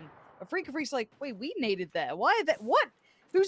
Where have they come from? And while this happens, Metro kept their heads down, but they are in a prime position to punish this hillside. They're actually going to go in for it, and Oath are not looking this way. You can see the smokes have been thrown, so it gives them that wall to work off of. Now B goes down. Snakers, first one to fall. They'll have seen that, they'll have heard it, and for Freak of Freaks, this is the prime time to get involved. When there's a team that shows weakness, you strike while the iron is hot, but we cannot forget that Metagaming has a little satellite tower in the back, the radar tower. So they got some hard cover. Reload onto Silzen. There is a response. I am seeing a sniper amongst all that, so if Pack Caps can find the angle of approach with that Mosin, it'll stop a Freak of Freaks in their tracks. You have to hit the shot now. Doesn't happen. Nate goes off. Hammer comes down. Marco in the kill feed onto Gustav as well, so I'm not entirely sure what's happened there. It's at the northern side of the map. Okay, FaZe have crashed into DA, and now we have a fight at the top of the circle as well as the bottom. Yeah, Gustav desperate to be picked back up. You can see Fuzzface and 8C going to be put onto defense here. Oh, where's that just come from? I swear that was T1 maybe, or someone else with a deeper angle. Meta now tries to make the push out of this though, but it's not without a bit of a fight back as well. Circle going to be updating any second now, but it's Relo trying to work his way forward, trying to save his team. It's just him and Balefrost, but we've seen crazy things from those last two players. A Freak of Freak still with 4 as well up here. Or down here, should I say, in the south. Now, Sonics have gotten interested in this fight. Maybe want to secure this, but that's just another couple of bodies to add to it. And a cat catching the cross. Spots out one. Balefrost feeling lonely now. Isolated, left against so many. And this smoke no longer keeps you safe because Sonics have now arrived and they've just taken you down. And having a look across the board now, this is where it blows up. We've got 9 teams in the circle, and it's pretty much a field, a road, and half a building. It ain't much to be talking about. Now Meta are barely alive, down to 2. Sonics are keeping this one in check, using the ridgeline very well. There's no one behind them yet. Daytrade can't quite get vision on this, so they get freedom to force the fight here. That was in the doorway, that could have been good. Sparking's getting on the bike because it's time to go. Feel a little bit sorry for Meta. No kills within this one, and they've been picked apart by multiple different angles. We've had 4 teams up on this plateau thus far. Get out of the building and get gone. A Freak of Freaks are getting ahead of the game here as Sonics SQ will fall back. Daytrade and basically hold them dead to rights. There's nowhere they can really go without running this entire plateau on foot. It'll be slow, and they'll probably die when everyone else gets by. FaZe are still tracking Digital Athletics. Simultaneous pull-up. With the smokes in, the nades there. Does it find the target? Keep an eye on that kill feed. You'll see anyone going down. I can see numbers ringing loud and proud in the distance. The kill feed confirms it. DA goes down in 9th, and look at the utility being committed. Infantry on the defensive against a Freak of Freaks. They've gone on the wrap down towards the southern side. From the south to the east, they've gone around and found infantry waiting. Now, this is the one compound that's still in. And just at that. Otherwise, road in a field. So just keep that in mind. Venotek has found Tiggleton already. So this is going to make it hard for that cross to happen. The other slice of the compound is out towards the west for Daytrade. It won't really be in. So the bigger issue is for when Daytrade, how do we leave this? That knock's going to help matters. This nade through the window. Pushoes is going to burn alive. There's no way out of that. H-Win going to take him down. And looking across the board, Norins is the one who's going to have to try and somehow even this out because Sonics are just going to lock them in there. They might die for this, but they have to get rid of them if they want to move forward. Wrong side of the building to be able to throw anything up and really make use of it. Mine pushes in initially. Circle's going to force this one. They can't really do too much. Flashbang. That's a banger! An absolute banger of a headshot. Quick lean in and it's job done. Looks through the windows and Mine will answer back. There is a response, but it's going to be all for naught. What a quick peek. That is disgusting. Very, very spicy. Now, the circle should move away from the extremities here. Close on in. Okay, Tiamba, Meta, T1 with still 4 alive. T1 in a good spot here. A Freak still with 4 as well. I'm amazed at this, that they've been able to get away with this, living in the pockets of infantry. I thought infantry might try and fight this back, but the Flash is very good. They are bombarding this room with flashbangs. They might have to breach pretty soon. The molly goes in. They're blind as anything. Bullyan's gone down. A quick flush as well. Longskirt looking towards that doorway. He knows he's got to try and hold them back. They're just about to breach this. Door goes open. Flash comes in. Longskirt waits. Tries to get the preemptive spray. The nade is exceptional. Hikari and Hansia now go down. EJ, the last alive, trying to maybe watch this. Try and do something. And nothing can be done. Longskirt saves the day, but they just burn for this. That was sick. Amongst the smoke, he just plops the nade down, bounces it on the angle off the side of the door, and then pre-fires the door. So they can't come in. The second they step up, they have to run back into the grenade that's on the floor ticking. That was superb work to hold that from infantry. That angle corner there, just to spray the door and keep them at bay and sit them on the nade, phenomenal. Things were looking good on a Freak of Freaks. They had them boxed in. They had the roof angle. They couldn't really do anything, but that nade changes absolutely everything. But now they are forced to move as they approach closer to the circle. Ultimately, they will be held back by the road and an abundance of teams across it. FaZe still towards the north, probably have about 40% of the map to themselves, but they are clutching at straws. They have a few hay bales, and that's it. Quite literally clutching at straw. 6 teams left. It's all about the final fights, though, in this. The kills don't equate to anything. If you're just tuning in, you're like, oh, but they're getting so many kills, they're getting so many points. No, this is all about the chicken dinner. It's all about that victory. That's how you get through to the weekend. That is what matters here. On the weekend, of course, we go to the traditional format we're used to, but this is all about securing that win, getting through to the weekend. And as it stands, Tiamba still center, but I'm looking towards T1. They have a copious amount of their players alive. Infantry trying to work their way through. This cross on the road is going to be rough because Meta are waiting. And Meta, they're going to cause you troubles, even with just, 2 of them, I think. Angshay going to post a nade. 3'd up as well. That one's good. Ronaldinho is already down, and there it is. Meta is gone. This opens up a chance for infantry to make that cross now. Ridgeline becomes available, but T1 still patiently waiting. A great nade again. Bombardment comes in, and Day Trade starting to find a bit of an angle as well to play from. Okay, this is sketchy stuff for infantry. They've just thought they maybe escaped the attention, but no, it's just another couple of teams, and 9 is just singed all around. Top 4 now. Here we go. FaZe, T1, Day Trade, and Tiamba. Now, T1 have the numbers, but Day Trade have the frags still popping off. 5 now in the feed, and FaZe on the move. It's the same principle as before. FaZe needs all these other teams to fight first and give them some time. If they can get in the fray, then it could be happy days. If not, it could spell disaster because this circle is littered. Every single angle, all 360 degrees of this one is covered by a team. Day Trade on the west, T1 on the east, and then you've got Tiamba who can probably cover as a solo player the middle. T1 also covering the south, FaZe holding the north, so no more rotating. You are playing your spot. You are going to have to fight forward. It's as simple as that.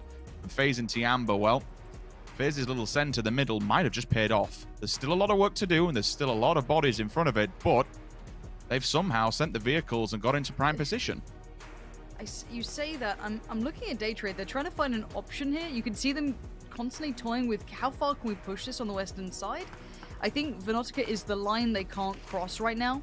It's a little too open. Pushus is trying it. You can see just like that, okay, does this ridge run far enough where we can get an angle on FaZe? Because they can't go to T1's side, right? T1 have that perfect ridge line to play from.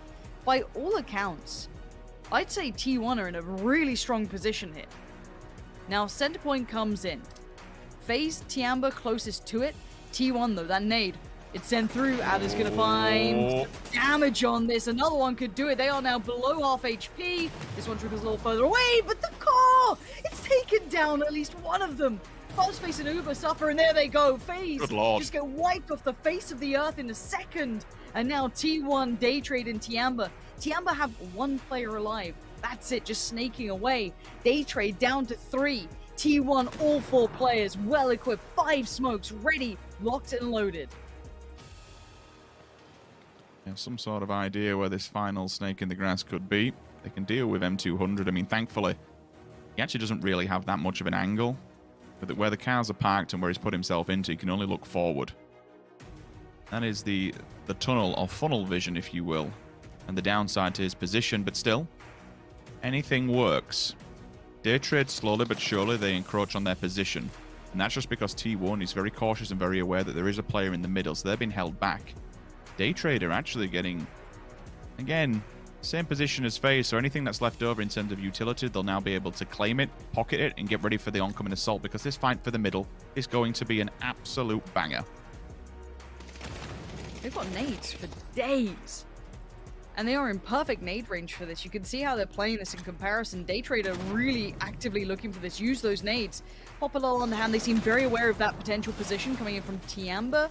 But there it is. Pushus finds it. And now to the final 3v4. T1 haven't been as proactive as I imagined. They've been playing this ridgeline like their life depends on it, but it's cost them a little bit of a move in the right direction. Venotica's got a deeper angle. I like this. Look at the proactive utility use. Venotica litters the floor with Molotovs. They can't run through it anymore. They are bottlenecking T1 right towards them. This is so smart. Now T1 on the rotation. Daytrade, do they realize this? Nurin's flashed up, looks towards the smoke. Sees 1, sees 2. He sees so many. The spin. Venotica's got his back. Daytrade absolutely decimating T1 here. Not even an answer made. Daytrade lock it down. Quality stuff. The nades doesn't really matter when it comes to utility in terms of lethal side of it. We saw FaZe Clan dispatch, but now it comes down to the smokes. They build the wall. They try and funnel round, but ultimately Daytrade is there, ready, willing, and more than able to receive what T1's throwing at them. You could see some of the players was actually touched by the blue towards the end. It weakened them. Life removed, lines them up for all the players. And instantaneously, as quick as they all come into the circle, they all fall down. And it's Daytrade who will be our next grand final qualified team. Let's talk a little about that end, because you're right. It wasn't just... I mean, I guess mollies can be lethal, but it wasn't the classic nades, right? The nade spam wasn't there. It was that line of slightly more aggressive placement of the Molotovs across that ridgeline. The T1, they weren't subtle about their positioning, but they also weren't asserting beyond that. Those 4 players were playing that ridgeline and they were holding it. Now, as soon as it got endgame, now, thankfully, Daytrade managed to maybe get some more Molotovs, flashes, bits and pieces over the bodies that were left around, but they played it brilliantly. Just set alight that ridgeline, forced T1 on a very unfavorable swing, and waiting on the other side were the Daytrade players, perfectly positioned to play catch. The smoke's there to complement those Molotovs, very hard to see there. And as soon as they came out of that smoke, you had just guns ready and waiting. Daytrade, a very good game and a very well played out final circle there for them. Truly deserving of their position now in that weekend. It's another team that we keep hearing more about, we keep seeing more from. Daytrade slowly but surely have been working their way up the tables and working it into more weekly finals. Well, now they've made it into the biggest of them all, the grand finals. Few more games, simple as this, Forehead, and it's quite easy for me to say 5 grand still in the bag, but it really is all about the money when it moves to the next stage. $500,000 will be on the line this weekend.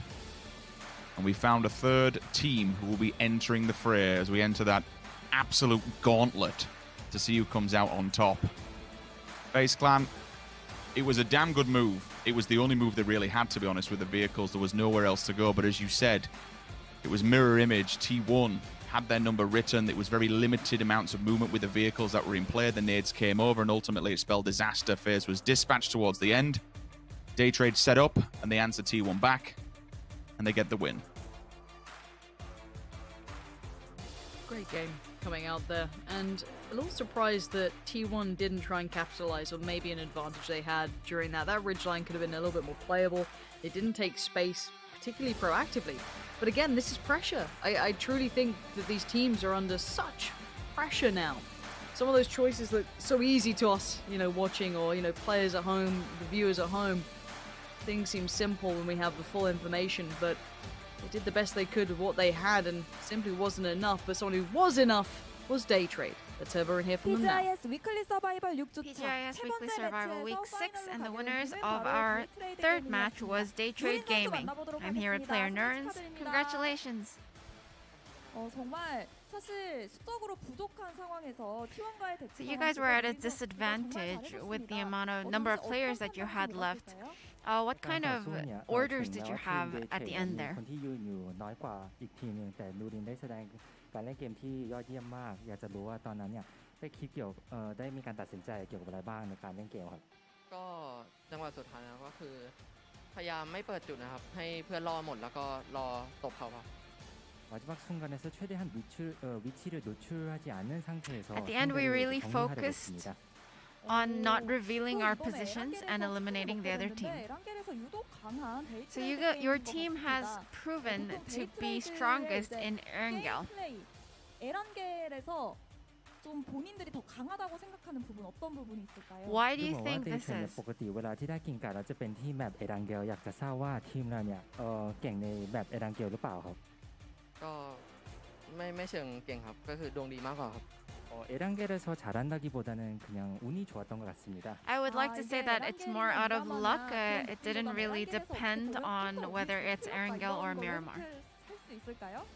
자 그리고 사실 데이트레이드 게이밍은 파이널 성적이 4위였다가 13위로 다소 아쉬운 모습을 보여주기도 Last 했는데요. week, Daytrade Gaming ranked number 4 on the first day and dropped down to 14 on the second day. I'm pretty sure that you guys are going to be preparing for this upcoming weekly finals with a lot more focus.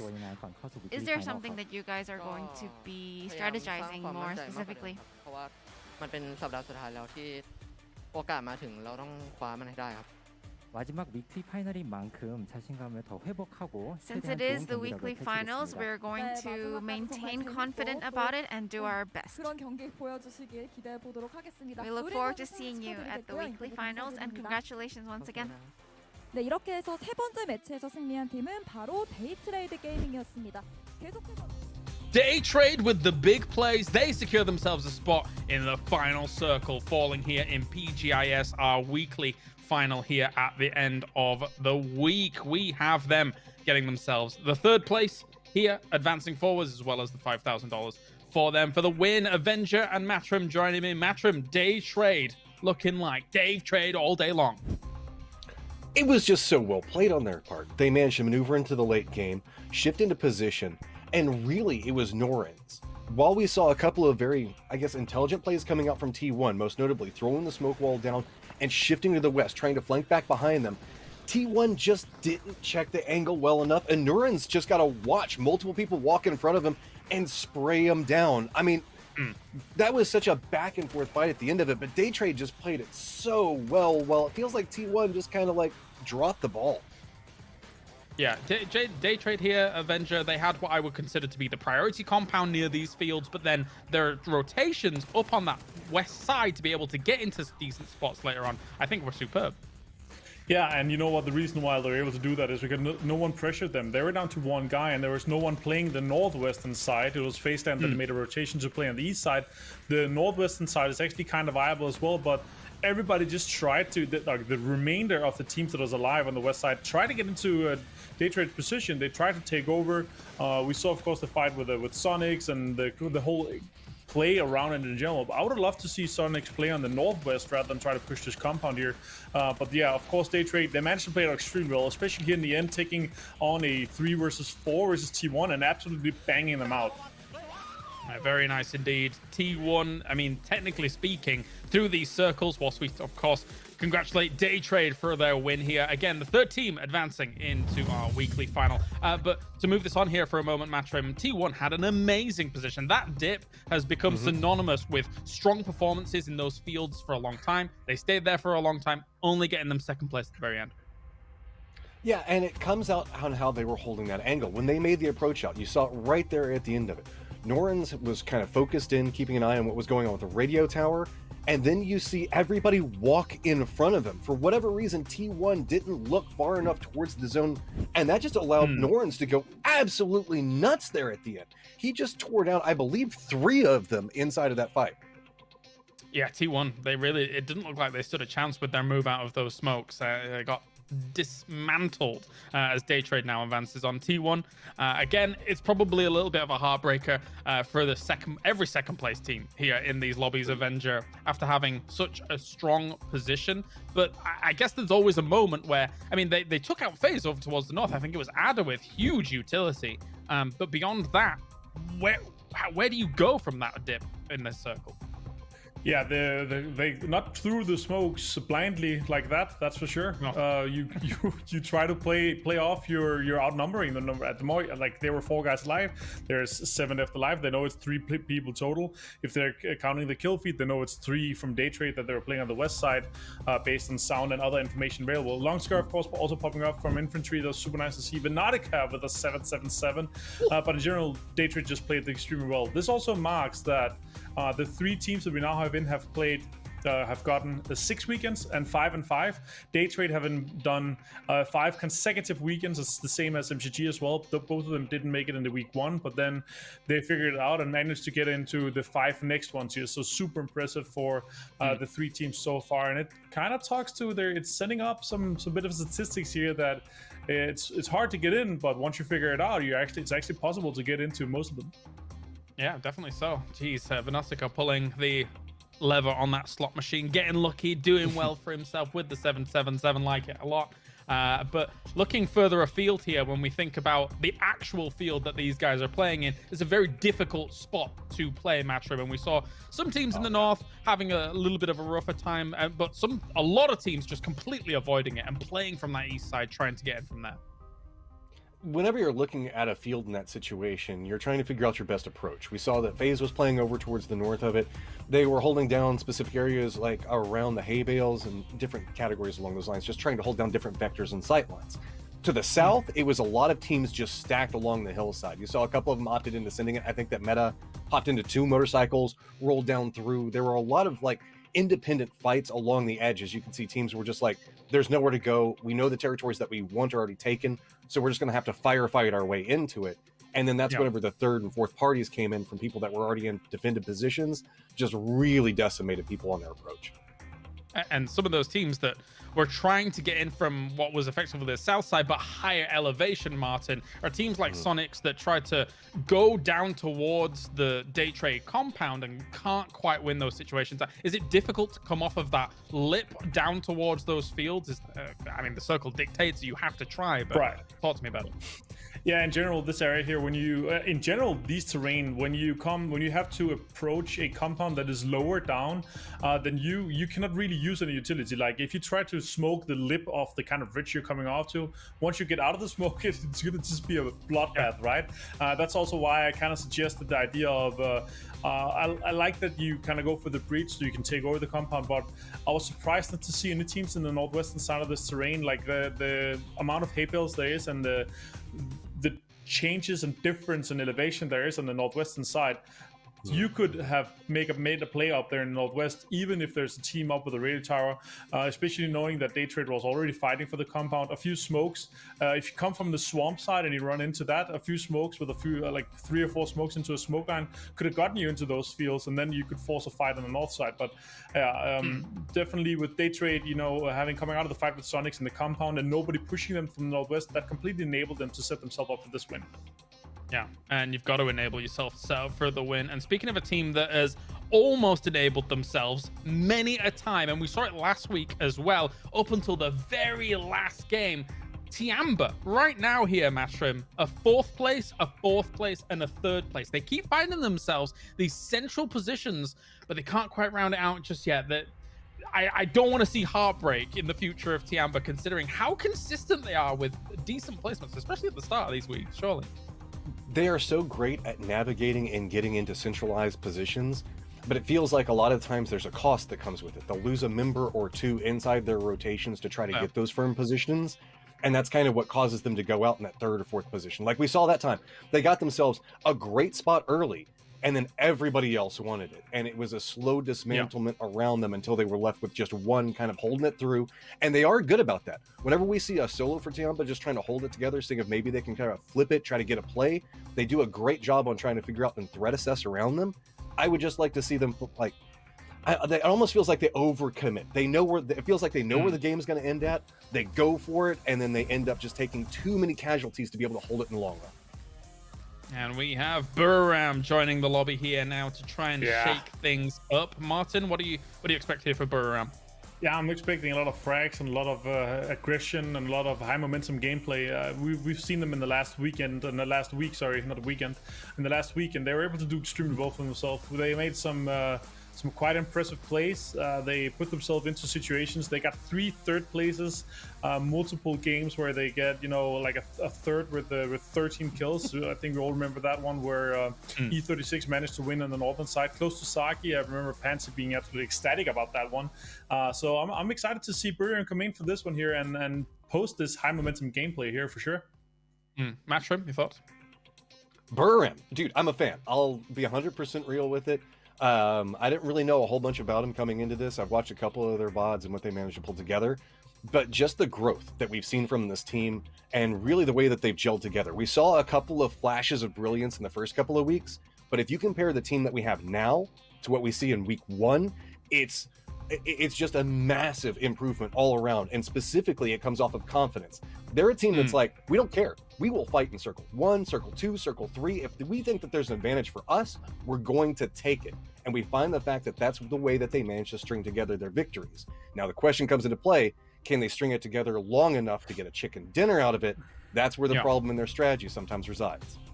They are one of the teams so far that has no prize winnings to their name here, but it kind of surprises me almost, Martin, when you look at a team like Buram. They have been on the tips of our tongue a lot through like maybe death segments or during some of the casts, etc. But to see a team like them, I mean, there's a lot of big names that don't have any prize winning just yet, aside from the guaranteed money that they have for attendance. But are you surprised by Buram, for example, not having any numbers there just yet?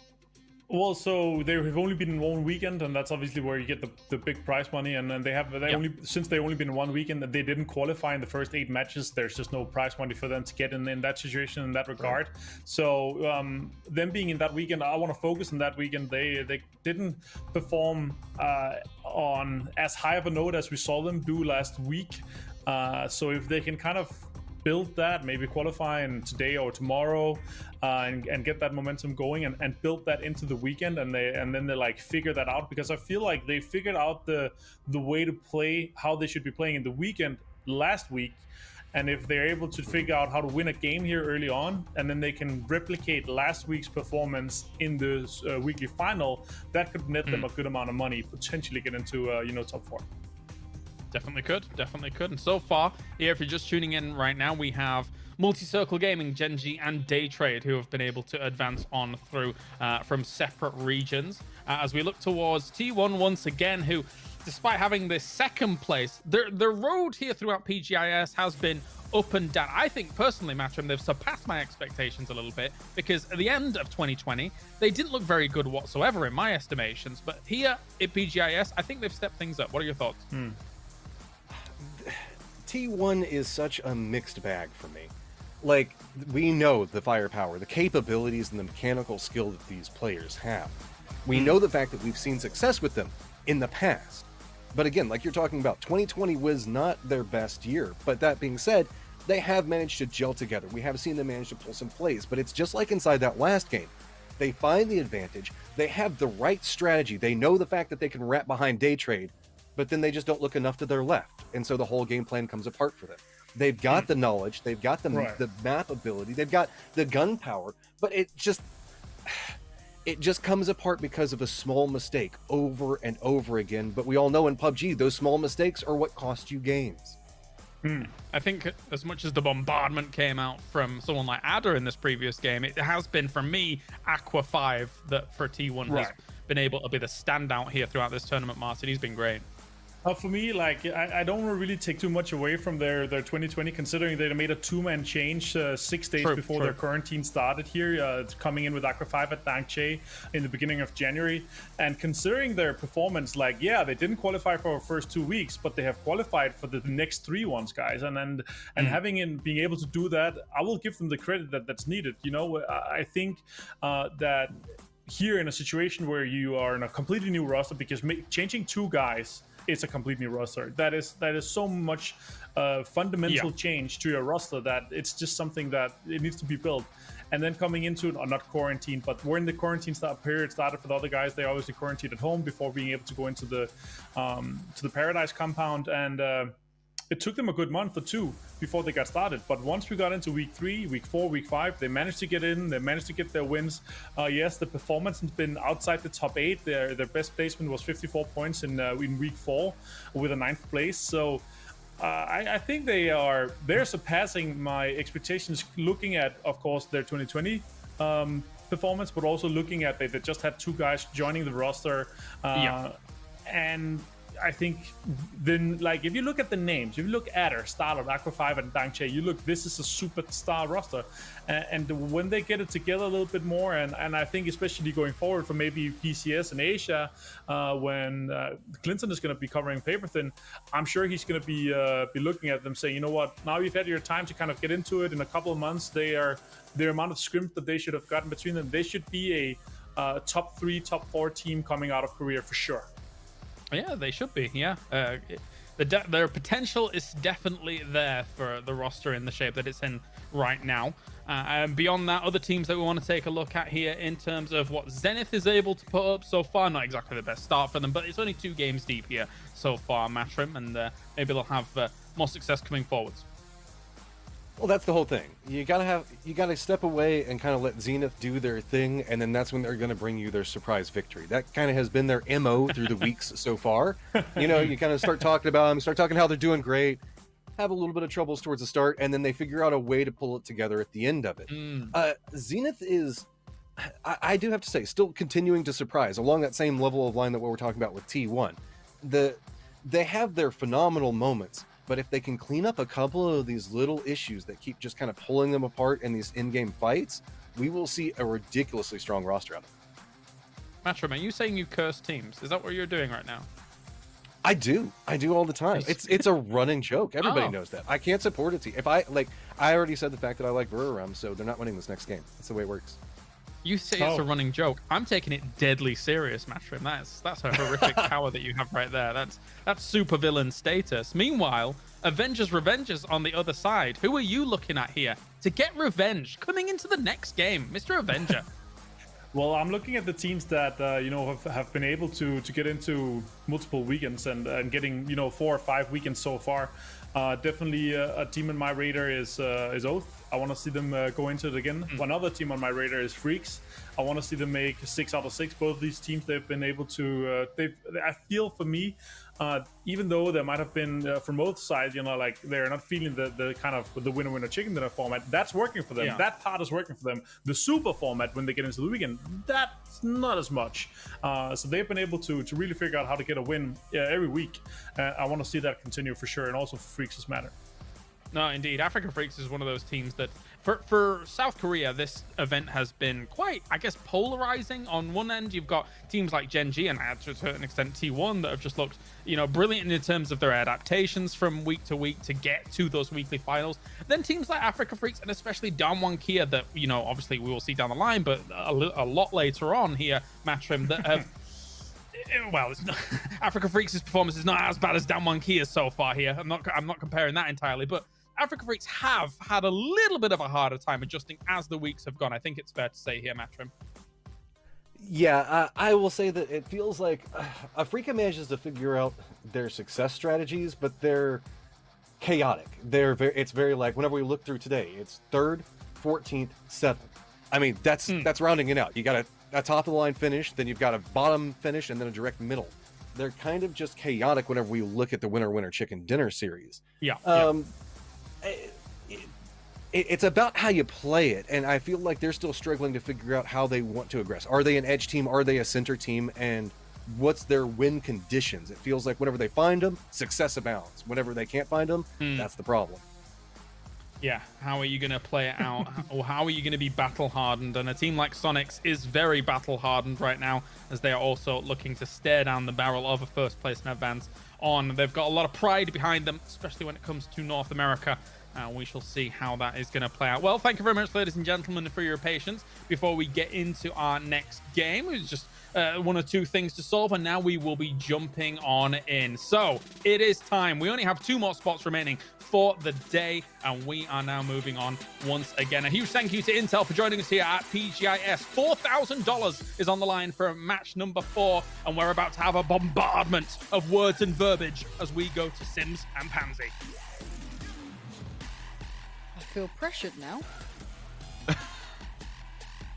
Gotta step up. Oh no, now I know how the teams feel. Clearly exactly the same. Starting off in the south, heading up towards the north, and yeah, we go again. So far so good. We've seen some incredible endings, and this, you know what? I'm gonna be honest. Some of the endings, you know, as a viewer, you sit there, you go, oh, they were just kind of set in a position that doesn't feel as, you know, as high octane as it should be. I can't say that about a single game today. Some people had better circle position, sure, but every single fight so far has been arguably against odds. You've had, you know, 1v2s galore, you've had madness, and even in that last game, a 3v4 scenario.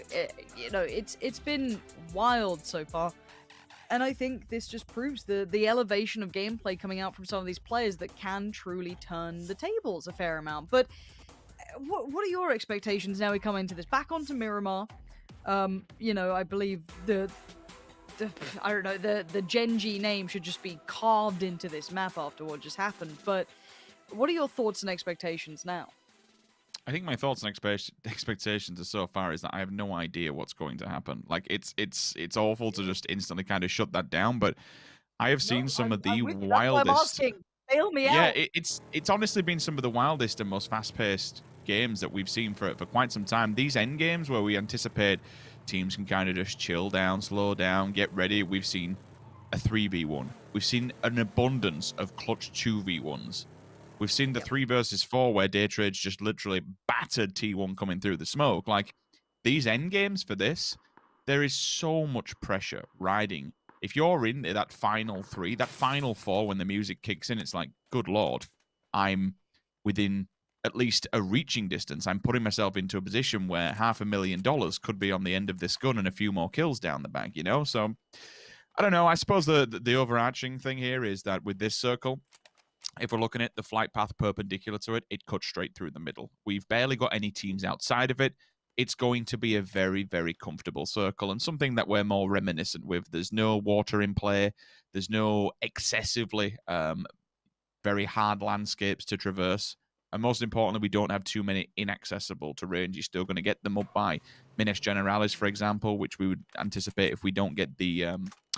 if we get a northern push or maybe even a eastern push, that would then come into play down the line. But certainly, prospects-wise, all right, power grid around there. You've only got power grid, and it doesn't go to the rocks on the outskirts. So it's quite a more manageable initial circle, I will say, for teams. So they're probably going to feel comfortable with it. Yeah. Now, this does generally slow the pace of the game. So we'll have to wait and see how teams approach this, see if anyone makes, you know, mad land grabs. Now, I say it slows the pace of the game because it's, as you said, it's not as cutting when it comes to it. It's not as harsh. There's plenty of area. But we have noted that circle position is really quite imperative in this. So if there is a potential to crash, I wouldn't put it past teams now if it's a high value position. I wait and see if that happens. And let's talk about the power position teams. I will take note of them now and see how it kind of unfolds. Center point is kind of what, east of Picardo, right? So you'd say what? The Freaka Freaks, right? Put them on the list. Virtus Pro, put VP up there. Sonics, they're up there. Would you? I don't know if I'd Meta. Would we say Meta and T1? Let's go as far as that. Meta and T1. Now, of course, if hardships happen, that's where things get interesting. That's where things get, you know, a little crazy. But as it stands, they are the teams that say those 5 are the ones who have the best start at this. Now, they all have their own kind of ups and downsides. Virtus Pro, for example, they have the ridge line, but there's no solid cover in that right now. They are in a 2-2 split as well. I think Batulins and Co will be heading over pretty soon. We're just going to be checking in on Petrichor Road, who are currently outside the circle, but not far off it. As I said, there is no danger here, Rich. There is zero initial danger. Unless someone gets sloppy or someone doesn't quite scout properly, maybe drive-bys. Other than that, it should be somewhat okay. So I look at this circle, and this all rests on not having a northern hard shift, which is more, you know, it's a probability. It's still within a chance of happening. But I look at this and I say, right, let's get a pen. Let's look at El Azar, and let's draw a line straight across Picado and just banking out the top of Chumacera. That then throws Power Grid, San Martin, Hacienda, and just the top side, at least, the rock face of Minas General is completely out of play. So the north of it, gone, done. I then look towards Picado and La Bendita. Yeah, okay, opposite side of Chumacera as well. So that full triangle there, in and around the crater dip, that is pretty much plumb center of this circle, you're in a very, very prime spot. It's kind of like, I mean, Toby mentioned the Bermuda Triangle last week. That's kind of what this feels like, because everybody's going to be going between those angles of approach, and a few teams could genuinely be disappearing. It's going to be chaotic. It's going to be madness. In the center, you've already got infantry set up, and there's nowhere else to set another team. That can't support more than one team. This genuinely feels like, as we look at this circle now, the central point, if you're a betting man, you'd say there's a good chance of this going central anywhere. In and around that full triangle of areas that we've just said, magnetize towards the middle, get yourself there. But we all know, Lauren, that what's going to happen is we'll say this, we'll set up the story, we'll suggest what's going to happen, and we're going to get a double hard shift somewhere else, back to back, and we're in Los Leones City once again. Hey, you never know. Look, it's part of the brilliance and the difference in PUBG, right? I mean, it's just one of those things. Now, looking at this, as you can see, here's the check-in on the board. So this is what we're talking about, as you said, that center point that most teams will be opting for, kind of almost like just avoid Los Leones, kind of sit away from Power Grid for now, kind of take out the extremities, and you see that kind of cluster towards the middle. Now, Na'Vi joining the north, a couple of teams will be on the outskirts, but again, it's not that much of an issue. This circle is pretty fair. I mean, there's no two ways to put it. This is going to be one of those games that will get very late game, and it simply will be unable to house as many teams as got in. I still think it blows my mind how good these teams are actually surviving too, right? Like, you know, they play the percentages so well. They are incredibly smart at how they hit rotations. Their awareness of the map is unlike any others. Now, we do have a little bit of not necessarily a trap, but definitely a fair amount of vision being found here. DXG getting caught up by Petrichor Road over towards the east. That's by Junkyard sort of way. And again, no one's really sticking around. There probably won't be a loss of life until, you know, unless someone gets caught on rotation, quite late potentially. So lock yourself in for a long one. Hopefully, you know, you already popped the kettle on the break. You got yourself ready for this, because now it's all going to be nice and fun for now. Very calm. We can have a nice conversation about it. But I promise you, one of these circles will set this entire lobby alight. And there's nothing to be really said about it. So, what is it? 1 minute and 45? How's your day going? It's not bad. It's not bad, actually. Nice. We've had a lot of... I can't believe how much like excitement we've seen for now and again. We'll say, you know what, it's day one. We're getting all ready and we're getting set up. And you know, we've possibly seen one of the greatest things in competitive PUBG history to date. Like, yeah, it's fun, but you know, it wouldn't be without that. Look, these teams are vying to get into a grand finals at the end of the day. This is the level of play that we would expect now from them. So.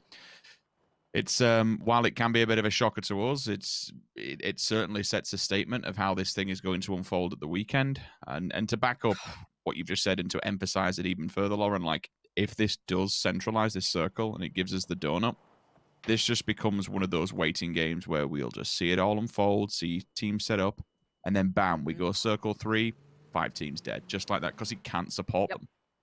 Exactly. It's as simple as that. It's not because the best case scenario is you make a good gamble of a call to crash a compound that you win, but then you'll have to take out the other team in there regardless. So there is, as you said, it physically gets to the point where they simply cannot stay alive.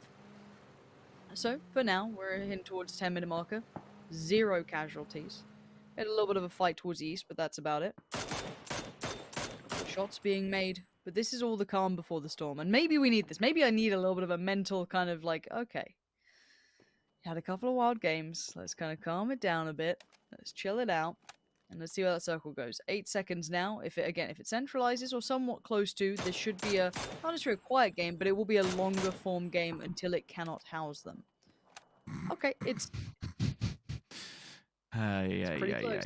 Now, okay, let's talk about it though. Again, the kind of hillside east of Picado isn't hyper playable. You can have a couple of teams there, sure, but it's not like hard compounds, hard cover.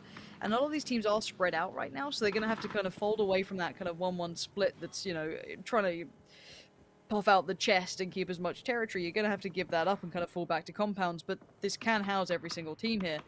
Unless someone makes a grave error. That's what we're looking for, is does someone crash? Does someone make a haphazard choice, a quick consideration? It looks like it's going to be DA on the mad pull up here. Now, infantry aren't in full force on this. They are now going to be pulling the other players over. Longskirt on the way, Bolyang on the way. If I'm not mistaken, no, Bolyang's already there. Okay, here we go. There's the pull up, the drive-by. It's code Marco to take him down. And this is what I mean. Some of these compounds, they want them. They may be prime enough territory, willing to put their life on the line for it. But who dies for this now? Looks like Sonics are going to get involved in the third party and try and steal a few away from them with 2 bleeding out the wayside. Mert's in the vehicle. Recuperation on the side of infantry.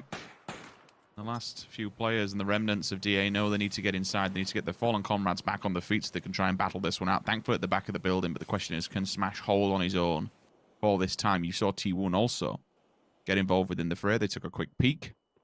We'll see how this goes and see how this heads out before talking a bit more about this, because it is rather interesting, especially from an IGL's perspective. You can make a few decisions here based on what you're seeing now and the information that you have from this circle and the lay of the land more appropriately, the power grid ridgeline that runs from it, and still the Minas Generales hillsides.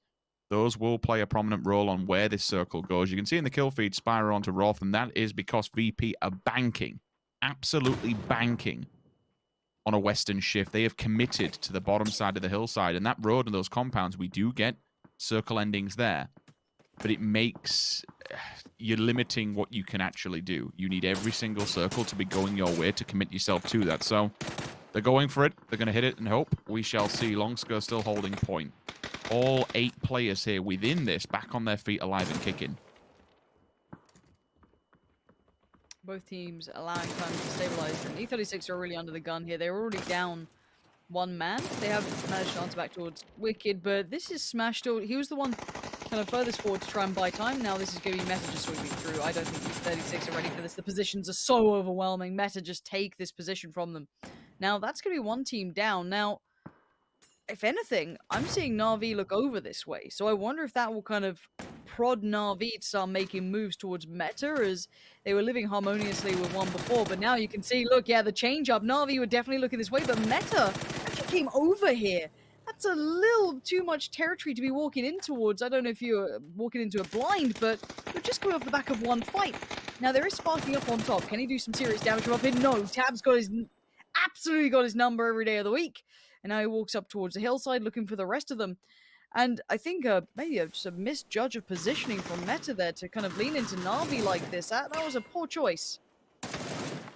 Infantry's pushing. You can see a molly in the hands of one of the players down low, moving towards the side of the building. Metralius also falls. First one will go as well. Burnt away at the wayside. There's only 1 person standing. Mert left to try and hold the mantle. Cat on a hot tin roof could very much be the scenario. Still looking around. Polyang's actually shooting his teammates, getting a little bit panicky. They've no idea where he is. Metagaming, meanwhile, is committed to the grave when it comes on the side of Na'Vi. All 4 players down and dead. A little bit of a questionable play, to say the least, but here we are. They've had a good competition thus far. It's just one of those you have to brush off and crack on with it. Now, will Mert try and get in the vehicle and run? No, he will not. Position has been noted with a drop down. And at the moment, he's just playing Ring Around the Roses with them, trying to get out of it. Keep as much hard cover. You can't run from this. The death squad is sweeping, and now position has been noted. And DA is down in 14th. Yeah, 2 teams gone. And DA were the ones who crashed this, and Meta kind of rolled in towards Na'Vi, and it was E36 as well, excuse me. So some risky choices this early on being made, and not many of them working out. Most of the people who engaged into that, probably apart from E36, have died for it, which, as I said, questionable choices. Now the circle had updated, and we've gone, again, relatively centering up, but moving away from Virtus Pro, so they're going to have to run the gauntlet here. It's gone towards the eastern side of Picardo, that kind of big hillside between Picardo and La Bonita. So keep that in your minds as we go forward, and there is the code for you guys. Go grab it on the screen while it is there, pop it into game, and get yourself some goodies. Now, back to this, we are seeing Virtus Pro leave that hillside, so where do they take themselves? Because they've been able to see most of this, but they are probably going to be lacking some of the ability to work up this hill, considering, you know, where Zenith is and a Freak of Freaks. This might get a little bit harder than they'd like. Shinboy waiting at the top here as well. And Spyro might be in a little bit of bother soon. It's as simple as this, Lauren. They gambled. They took a gamble on that compound, and it's not paid off, and now they're forced to fight. With one player down on the side of Zenith already, and Batulin's having the deepest of angles in the world who can try and orchestrate this, but it doesn't matter finally. Lou comes in from a distance and actually responds back onto them, so they'll keep them quiet for all but a moment, keep them humble, but you can see the rap is coming from low. Hoonage is there to maybe get an eye in this one, but he's kept quiet by Lou for now. Kickstart still. Not actually going out for the revive on Shinboy. He knows that if he opens that, he's opened himself up to also dying, so with Shinboy falling, that takes Zenith down to 2, makes life a little bit easier for Virtus Pro. Batulins will fall back into this one. They'll regroup themselves as a full 4-man stack, but it's very sparse, very barren, and there's still a lot of teams who can see Virtus Pro. Sonics hold the line towards the main crater, what we were speaking about towards the start of this game. We said it could play a prominent role within how this circle ends, and boy oh boy does it look like that now. Na'Vi out of the graveyard after dispatching metagaming earlier on. They're going to have problems of their own. They're stuck between a rock and a hard place when it comes to a 2-2 split from a Freak of Freaks. Circle will pop, and lo and behold, it is the valiant last stand compound. Yes, you will have T1, but they'll be up against the white. That compound down in the ditch now. Infantry is looking good. Hey, maybe there was method to the madness from DA. Who knows? Imagine if they'd won that. Could have been a different picture altogether. They didn't, though, and they're still 4 alive. So, look at all the teams getting towards those vehicles. It's time to try and make that final stand compound, potentially, or wherever they want to call their home to be. Tiamba in their vehicles, running on past Oath, not going to make it too far. Already Ling Shun's going to lose life. You can see Balefrost waiting on by. Ada has a little look this way too, notes what's going on. None of the shots quite finding, but doing enough damage to keep them on point here. Buram in the feed. Now, I see Longsker still involved here. That's going to keep my attention pulled, but it's going to be FaZe on the move as well, coming up towards a similar location. Oath now warmed up, got the sights zeroed in. FaZe trying to get a little further ahead. That could be the depth of view. That's a little dangerous there. He actually makes it safely. It's Gustav to die on this. And AC as well. This is T1. They're in the compound and most likely on top of the roofs as well. They'll have clear vision. All the smokes will go down. Everything will be committed to it to try and bring them back alive. But in the previous Miramar game, we saw their nades are so strong, they're so accurate.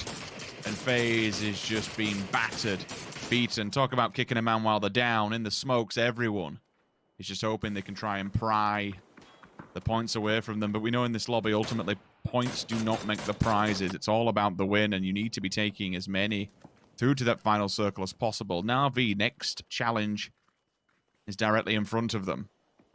For a Freak of Freaks, they hold the line. They hold the keys, ultimately, to Na'Vi's success or downfall. They have to get through this border patrol that's been set up by a Freak of Freaks. Can't overstep too much, because then all of a sudden VP gets a quick few shots in here and there, but the molly, the pre-molly actually, has been good towards Senya. That quiets him for all but a moment, and same could be said different side of the map. Booram, they work their way forward of this circle, but DXG is there to hold them. Look, Buram still scare the life out of me as a team, because they don't play by the rules that have been somewhat defined. And there we go. You can see as to why. Canaxi finds the LT. And now I think it's just one left for DXG. But here comes that push. The timing's excellent from Orange. Maybe just hearing the pin pull or something. But whatever the indicator was, he works it very well. And now there's a step towards this compound. Na'Vi, yes, Tabs potentially bleeding out here, but Afrika Freak's in a worse state. Oh, but the nade, the grand equalizer here, and the angle working well for Akkad, making this incredibly difficult for Na'Vi. You'd have to anticipate that Afrika Freaks make some kind of a push on this now. Maybe get the revive first, or just go for the 2-1 flush. Both teams will go into medic mode here. That molly, the preemptive one, straight through the door. It bangs Senya back on his backside. Peppered away from a distance, and we spoke about the third-party Besto. No rest for the Wicked whatsoever. Now they can push on this. Now they can capitalize on the advantage. It's a 3 versus 1 in favor of Afrika Freaks. But Besto, well, there's one thing we know about Besto Lock. He can hap-handedly take these engagements single-handedly. Certainly not somebody who's, pushed over rather easily, so you have to be careful. Zenith, again, a bit of a mixed bag. Plenty of different angles upon them. Finally, they do go down. They leave the lobby. Quite a few important fights for this, just mainly because there's apart from if you're not inside that center circle now, there's nothing really you can do about it getting on the edge. They are all fights for the edge. Sonics is going for it, by the way, in the background. I'm glad we popped on for this, because this will be one of those. Yeah, they've kind of got to hope that VP fights against somebody and removes them. Otherwise, VP could have clear vision into this. It wouldn't be completely open altogether, but certainly if they've got nades, and the one thing that we know from VP, they can throw very, very well. If they land them in those little ridge lines, that could spell disaster for Sonics. We'll see how they fare in this. I'm seeing FaZe looking for their option. Buram still doing Buram things out in the east. They'll be just fine, just fragging away, playing deathmatch against everybody, just trying to survive. Now, it's not without a reply. God Meow has been knocked. Now, again, they do suffer casualty, but they play such a high-octane game. It's, again, it may not get them to the end, but God, is it exciting to watch on the way there. So FaZe, Fuzzface just silhouetting on the top of that ridgeline makes it quite light work for infantry. Holding that compound still, quite comfortable in this. Virtus Pro kind of shuffling away. You can see FaZe almost going, that clockwise rotation around this. Virtus Pro now do have Afrika Freaks to handle. Now, I don't know how much vision they've got on this, and Besto a mile behind, still being a bit of an issue, but there you are. Batulin's finding Hansia, and Hiruzen finding Akkad. This looks like EJ might be a last man alive, and he's still very preoccupied with the idea of Besto in that blue. Now, I wonder if he's going to be able to do anything about this. Buram's attention, though, gets drawn towards potentially T1. They seem aware of the player towards the top of this ridgeline, maybe receiving some shots. They definitely have been receiving shots, because look at that insta-flush from Aqua 5. Going to take down Kanaxi, and now that's going to be Buram. Kind of reminded, people are definitely playing an elevated game here. Welcome to the lobby. This is a bit trickier today. See one of them lingering in the form of Mamu, or certainly I did within the map. I was wondering if he was going to try and just cause somebody to fall on their sword. I mean, credit where it's due to FaZe Clan from being one person standing there at least here, and they're at least surviving, but now they have no angles to work with. They also have no players to be able to get the revive. That circle is indeed rather brutal. Sonic's are laughing, though. They've just picked a great position up. If that went away from them, they'd be screwed. VP are probably pretty happy too up in the north there. This is rough for Oath, T1, and Buram. They're in a hard position now in the east because, okay, you swing north, you saw the territory that Afrika Freaks were trying to work in on. It's really complementary to Virtus Pro. They get high ground to just ping shots off of. Now, somehow Besto's made it in. I have no idea how, but he'll be living in the shadows as long as he can unless he has to fight. Buram have a literal uphill battle. T1, they can shuffle the ridgeline, but then they're still all open to Oath, so it's like, I don't see a team cleanly making it out of the east right now. Infantry and Sonics kind of left to their own devices a little. Tiamba as well, keeping quiet. But Virtus Pro could really pop off here. I feel like this opportunity on the eastern side could be theirs. I'll wait and see who goes where now.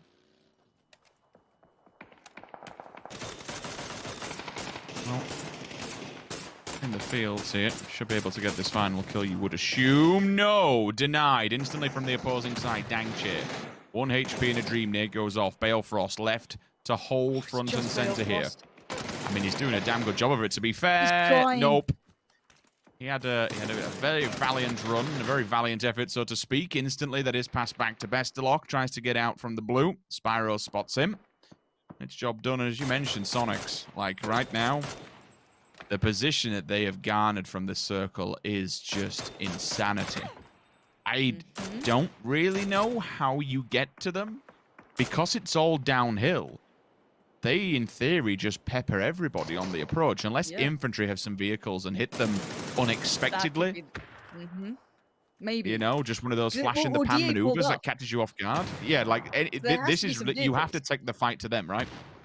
Yeah, because again, this is just like mad theory crafting because this changed the dynamic drastically because these Eastern teams could have had a really fair shot at this. But for now, T1 looking a little, not necessarily lost, but they know the problem. They are hyper open to Virtus Pro, who can see this ridgeline super clearly. So this forces the fight towards Buriram, who are just sitting and waiting patiently for that ridgeline to potentially have a player. And already there we go. You can see it as soon as the visibility came around. T1 managed to convert towards Buriram with a little help from Virtus Pro. But now where did T1 go? Only closer towards Virtus Pro here. Batulin's going to force himself up a little further forward. He's got the big boy gun to come out to play with, so he might have a little crack at that. Got the mini as well. And you can see T1 struggling now. Star-Lord catching shots. Just dang shade to try and get that res off Batulins. If he had a nade, I think Lou's got one as well. That could have done wonders. And Sonics here are just staying quiet. Infantry have showed a little. Sonics are keeping their heads down. And now they get the circle. This is now primed for them. Virtus Pro looking to deal with T1 to now have to deal with that next circle, which is going to be a huge problem, keep in mind. And we'll talk to you as to why. There's the nade. That's done. That is done for. Bye-bye, Lou. Just mops him up. 10 kills. We said they were in the position to pop off if they wanted to, but sadly kills don't equate to prizes. But Sonic's position might be. Now, talk to me about these ridgelines. Talk to me about infantry. What are their options here? I'm seeing infantry and vehicles. You might have been right. You've got to go for it. There's nothing you can do. While all this noise and action's been kicking off, Sonics have been positioning the vehicles to set up to receive this. That is absolutely phenomenal! What in the world was that? Bounces off the rock and just completely decimates Tiamba hiding behind the vehicles, and Batulins just keeps going. 12 kills now for the collective of Virtus Pro, playing the ridgeline like their life depends on it, which it might just do. But Sonic still quietly wait in the background. They've received some shots. Virtus Pro on the mad send. They're trying to just get down this ridgeline. Batulins covering fire comes in, but Sonics can see this. Tiggleton from afar tapping away with the SLR. It's going to be Lou doing well though. That's infantry gone. And now looking rough around the edges. Just how are Virtus Pro making this work? They are suffering casualties though. Sonic's using their cover very well. Nice smoke positioning to keep them somewhat safe. Now infantry just gone, swept aside. Yes, they have one member, but they are way out towards that old compound. This is now between the two. Virtus Pro looking absolutely deadly, and Sonic's in prime position now. Numbers-wise, Sonics have 4, Virtus Pro 3, and Sonics have position on the circle. The problem becomes for Virtus Pro here, how do we work down from this ridgeline when we know we have to eventually? We stand out massively at this. We need the shots to land. 15 kills, Rich. This is incredible work. And look at Mime applying the pressure just a little bit more. He's worked his way up to the most northern ridgeline possible to deny any quick... No, there is nowhere for them to go whatsoever. Even if they use the vehicles, they are open. If they walk across, they are open. They need some kind of ranger, some kind of marksman now just to bang out one of the Sonics players and give them that small window of opportunity.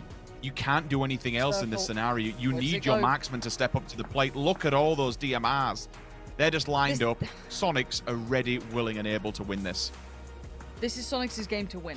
This is it. This is their exact moment to win this. They have the circle, they have the positioning, and they have Mime in a wonderful angle. Now, yes, he's outside of the new circle, but he is holding back the entirety of Virtus Pro, who've destroyed a huge amount of this lobby. 15 kills is wildly impressive. So now this is Sonics on the verge of victory. They have to play this to perfection though, because you know Virtus Pro are looking at every potential option. You've seen the Molotovs going in towards Mime. They know he is a huge problem for them.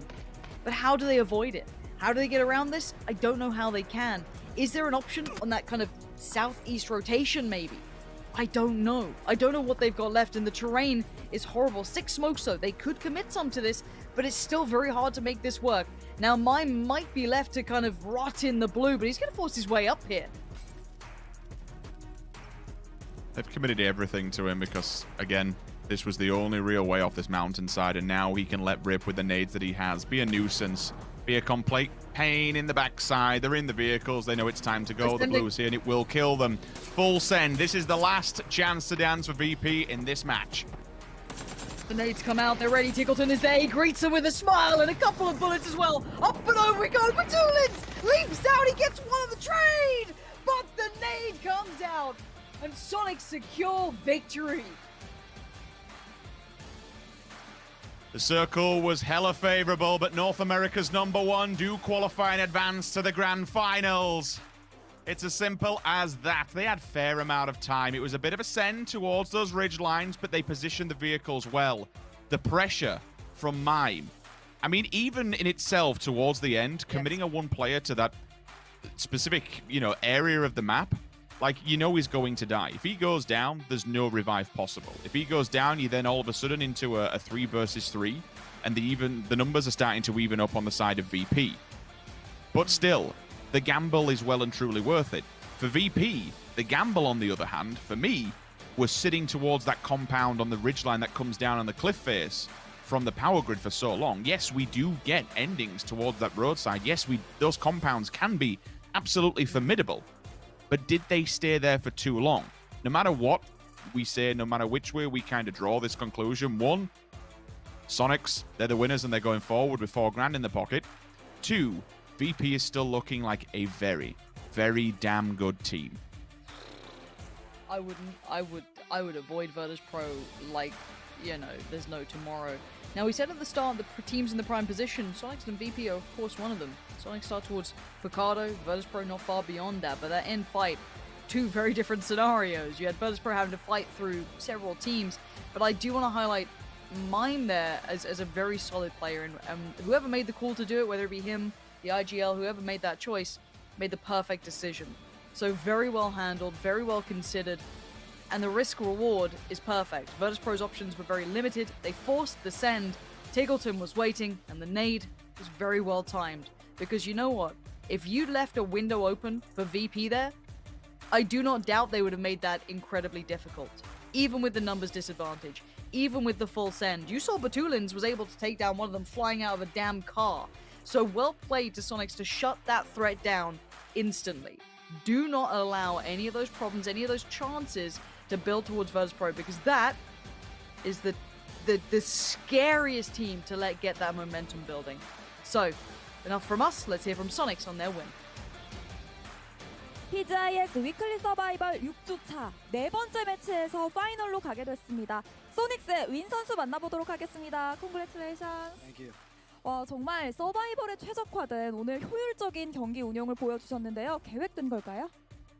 You guys have shown pretty effective strategies today. Do you think it was all planned out, or was it just part of your play? Well, we're a pretty good Miramar team, so we figured we'd get the win on Miramar. We had 16 games. I'm glad we got it out of the way earlier than later.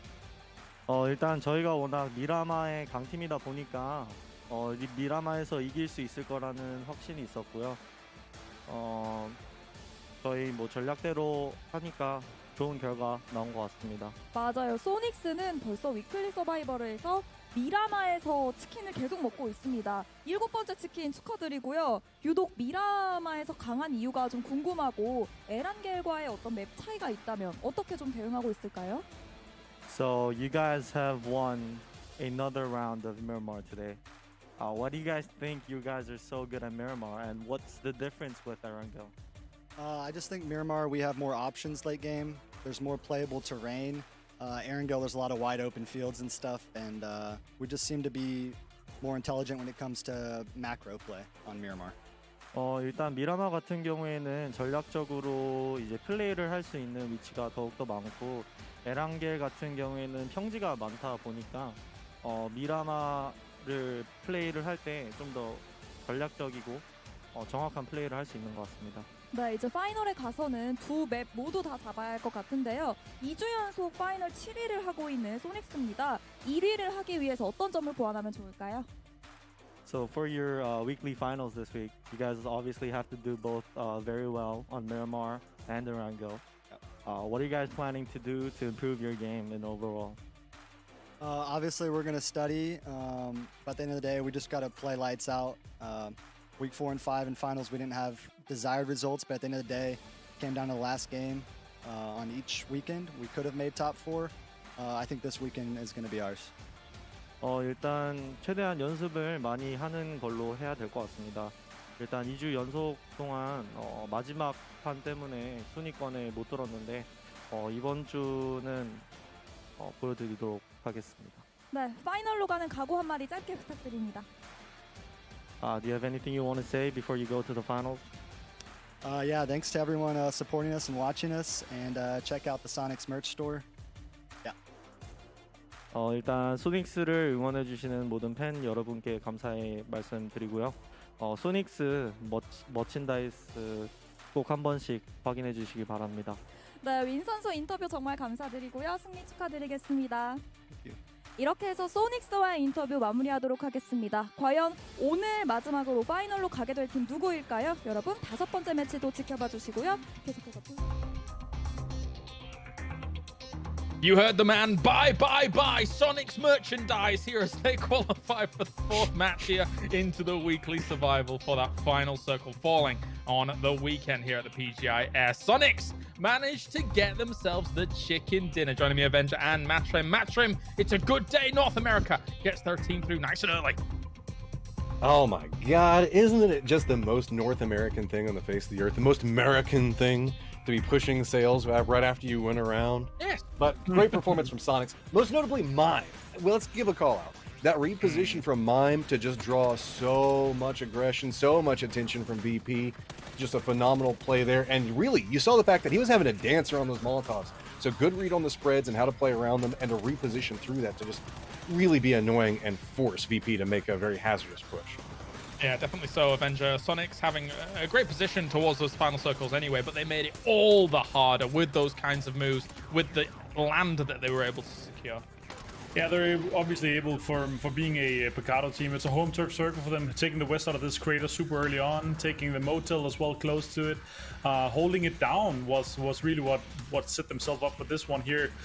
They had the southwest side of circle 4 and 5 for a very long time. Nobody really contesting them, but it was also due to the amount of pressure that they put out. But I want to say here, like in the situation where infantry try to make a play for it and them closing it down as well, Virtus Pro had a valiant effort. It was insane, honestly. 15 kills going into this one. They knew they had to make a crazy send. They managed to actually get the knock on Tickleton here, but a nade was already primed up from Win, and they took it home with that one. And definitely so. Sonics number 4 moving into the most important weekend of their PUBG lives here for PGI.S. But as you said, like Matrim, we're looking at VP's situation in this game. They were blasting, be it nades, be it the AUG. Just a brilliant game from them. It's just not quite enough. Every single bit of utility. They were bringing the firepower. They had nice angles and approach. The grenade bounces that we saw to take down like multiple people in different positions, they played that so well. But then it came into the end game, options got limited, and I mean, we keep talking about second places today have just freaking hurt, because these second place teams have been putting up such a valiant effort and really just trying to make something happen and turn a game on its head. And it feels like such a ridiculous push for these last couple of teams just to narrowly miss the victory. And Longskirt makes a top spot once again here, Martin. It's just infantry all day long, but can't quite round things out either. No, Longskirt, like we've talked about him so many times, but he's an amazing player. Potentially one of the best in the world, especially when he hits his form. He's fragging out, putting out damage, putting out effort within infantry. That's also one of the reasons why they won being most valuable killers in this weekend as well. And so looking at how these play out as well, let's talk about those second places that you were talking about here, Matrim. Meta, 7 kills as well as a potential winning position. Oath, 17 kills as well as a potential winning position. T1, 7 kills as well as a potential winning position. And then VP now with the 15 kills off the back of it. It has been agonizing, I think, for a lot of these teams to get those kind of situations. And sometimes we see second places fall by the wayside, and it's like, yeah, they were always going to get second place. But in a lot of these situations, maybe less so this VP one because of the spot Sonics have put them in, it's been brutal. It's small decisions that have happened a circle or two beforehand, or just having to contest with too many people and having to fight through 3 to 4 teams. And we're seeing these teams find ways to do it. The worry that I have is just how mentally draining it can be. Like, you're seeing a lot of these teams bounce back a lot, but to have these high kill count games to get second place, it really takes a lot to reset. And especially, remember, we've been at this for weeks now. So these guys are already fairly emotionally drained and know the fact that it all comes down to getting a chicken dinner now.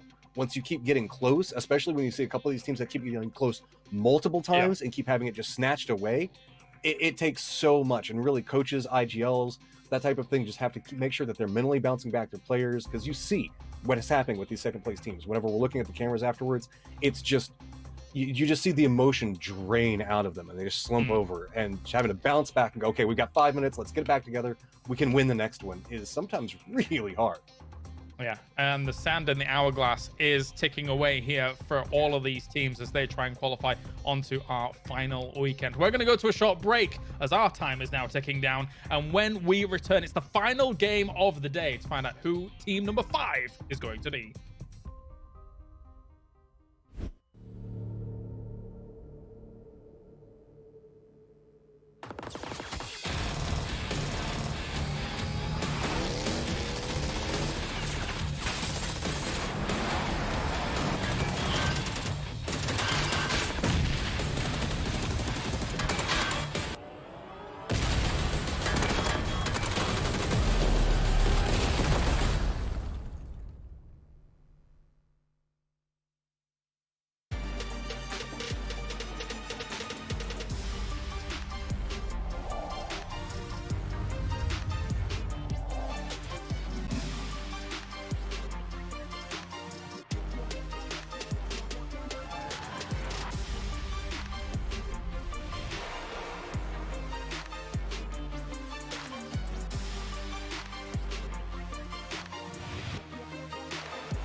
Athletes are always challenging themselves to get better. You've seen this in all sports. Esports is no exception. You can never predict the outcome. The only thing you can control is how ready you are.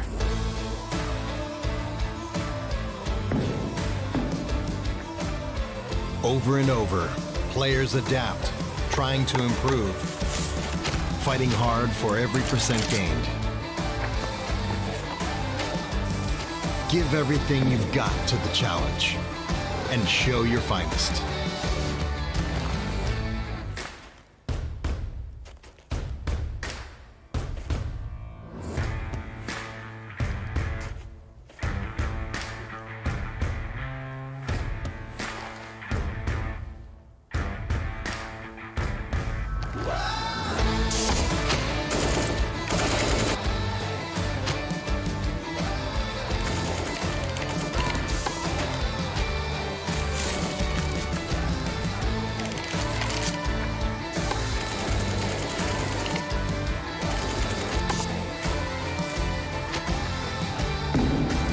Bring your best out.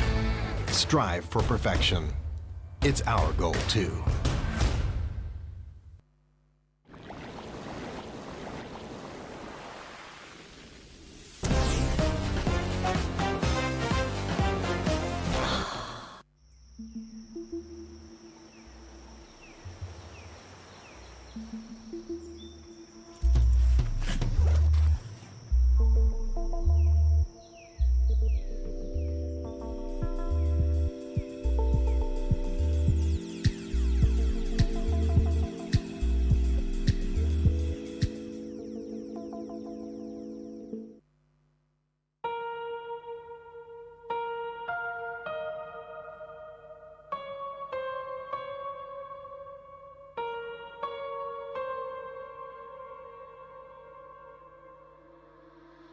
Don't leave me all alone.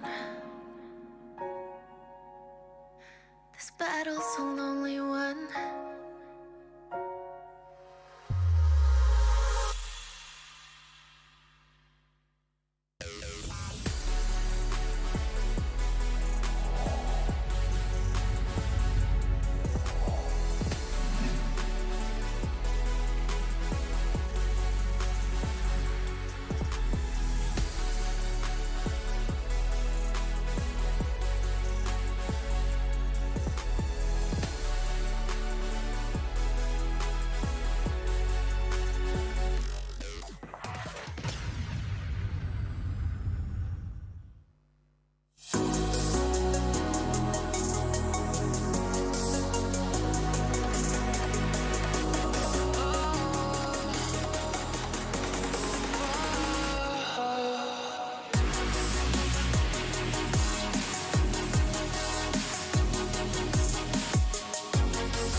Welcome to the battle, ready, set, fight. Welcome to the battle, ready, set, fight. Aim it and lock it, shoot. The winner takes it all. Shoot. Aim it and lock it. You know that nobody like me, cause I'm faster when I'm stronger. You can have me, let it guarantee. Cause the winner takes it all. You ready?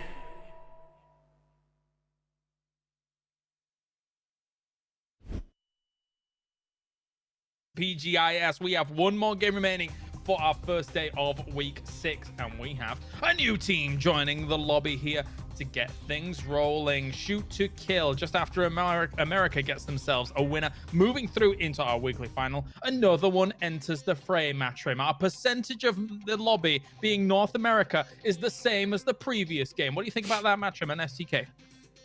Feels good. I mean, that's the best way to take it. We got a team that managed to make their way forward. And every single time we mention Shoot to Kill, you know chat's going to explode. They're going to be talking about all the random things regarding Shoot to Kill and what's been going on with them recently. But we have seen them start to gel more and more as a roster. Naturally, they did go through a roster swap in the middle of everything. And it does take a little bit of time to get that together. Now, this is going to be the last set of chances for Shoot to Kill to really get that monkey off of their back, because they've been getting hit pretty hard on social media regarding these changes. And you know that they want to come out and they want to make a statement. They want to prove the fact that they were making the right choices along the way. Yeah, chat and crying. Name a more iconic duo. Crazy stuff. But beyond that, Avenger, when you were thinking about Shoot to Kill coming into this game, what are you thinking? Yeah, I can't resonate more than Matt said. You know, second place in week 1, sixth in week 2, fourth in week 3. Roster change happens, doesn't qualify for 2 weeks in a row. If they don't qualify for this one, I understand the kind of fans coming out of this. But knowing Penta, knowing his level, I think he has potentially one of the highest levels in terms of personal mechanical skill and gameplay in North America as a player. So I think if you look at that purely, I think it's a good call. But definitely, if you look at the results and them not being able to qualify for 2 weekends running after making the roster, and if they're not able to make it into this one here, it's going to be a rough one for sure. And then the real question is going to be, was that the right call to make now rather than after the tournament? Yeah, definitely. I mean, it's a fair assessment and a fair thing to talk about as well. All from a very, you know, a point of view of like ifs and shoulds and woulds and coulds, really. But that's, for STK. Go on. But that's just looking just at the performance and the results, right? Because there's so much things that we can sit here and talk about that we have absolutely no clue about. The dynamics in a team like this, synergy, performance from individuals and everything else, that stuff we don't know about. So that is probably why the decision was made. And if you're going to make it happen, it has to happen here in the final week. 3,000 on the line here for match number 5 as we get to our final game of the day. One more team will advance. And then, of course, after this, we have 11 more spots open across the next 2 days. Time to head over to Sims and Pansy for the final game of the day. One more game, one more team makes it through today, Rich. And then we go again. We keep doing this until we have that final lobby for the weekend. But again, the pressure that will be taken off your shoulders if you do this now would be huge for some of these teams, these IGLs, these players. It would be a breath, a sigh of relief almost at this point, and a very southern playing path. And as soon as we see something like this, we instantly think, well, that to me looks like some kind of Sosnovka ending that is lurking in the distance. And you know what? Who doesn't love a good Millie Island? Who doesn't love a good Millie Island to round out the day, right? We bring in another team. We go again. VP. They keep getting so close, but it's all about that top spot. Can they fare any better this time round? We shall see. One thing that we do know is that Sosnovka will have quite a lot of say action. It's not really the word to use, but quite a lot of players within reaching distance of one another. They'll be keeping eyes on the prize. We do remove Sonics from this. STK will have Chinky completely clean. Said we could get some, maybe a little bit too close for comfort. Lipovka. Petrichor, you'd assume we're just getting vehicles and kind of bail away from this one. There shouldn't be too many scuffles. No. There shouldn't be. And most of the teams should be okay in this so far. Even if it is that Millie Island, it's not that difficult to cross at the moment. No one's going to be I was saying encouraged to bridge camp, but okay, that's very far east. Okay, we haven't seen a circle like this today, at least. It's been mostly towards, you know, Gakka, Everest, polar side. So, interesting one here. I actually don't know where I'd like to... haven't had like a prison ending in a while, or like a mad shelter one, but mansion even. Oh, bit of mansion. Bring it on. Bring me a bit of that. We'll see. For now, Petrichor Road. I'm going to write down the names again, see who's got that fair shot at the start. So we have, I'd say, Petrichor in the perfect position going forward. DXG, very nicely positioned. And I'd argue Zenith can go in there too. Now, with this though, I'm looking at rotations. It's going to be quite busy. Unless people take the northern path across, or maybe a southern swing, but the south is littered with teams. And that terrain around Lumberyard is hard to traverse. So I'll be interested to see how most teams decide to make their way forward here. Someone like, sadly, Tiamba, maybe a Freak, a little further out than they'd like, but for now, most teams can kind of go about their business as intended. Got to be touched on STK a little bit with On the Desk. Obviously, they now join us now as the new team adding into this lobby, but it has to be said, there is an abundance, a massive, massive weight on STK's shoulders that they need to shake.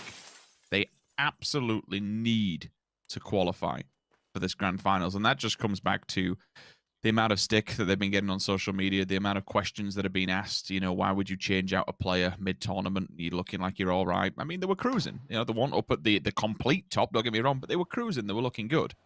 And then they make the team change, and things haven't been as good. Don't get me wrong, Penta is still firing on all cylinders, and individually, he's performing. Oh, hold on. As a team, it's... Okay, we'll kind of pause for all but a second, because all of Petrichor Road are turning up to try and shut this one down. I don't know how... Well, Wicked's got the flash, so he's like, well, look, if you're going to take me down, I'll at least take one of you with me. Now, that is a quick answer from Petrichor Road, and that was a very early rotation from Meta. I think they tried to put Wicked in a really good position, try to, you know, just send him out there, get him in a good spot to hold down, but yeah, it's not without an answer. Petrichor Road aren't gonna let that go for free, but they do lose a player to secure this. Screen VP. Team that we've seen many a time, always towards the top of the board.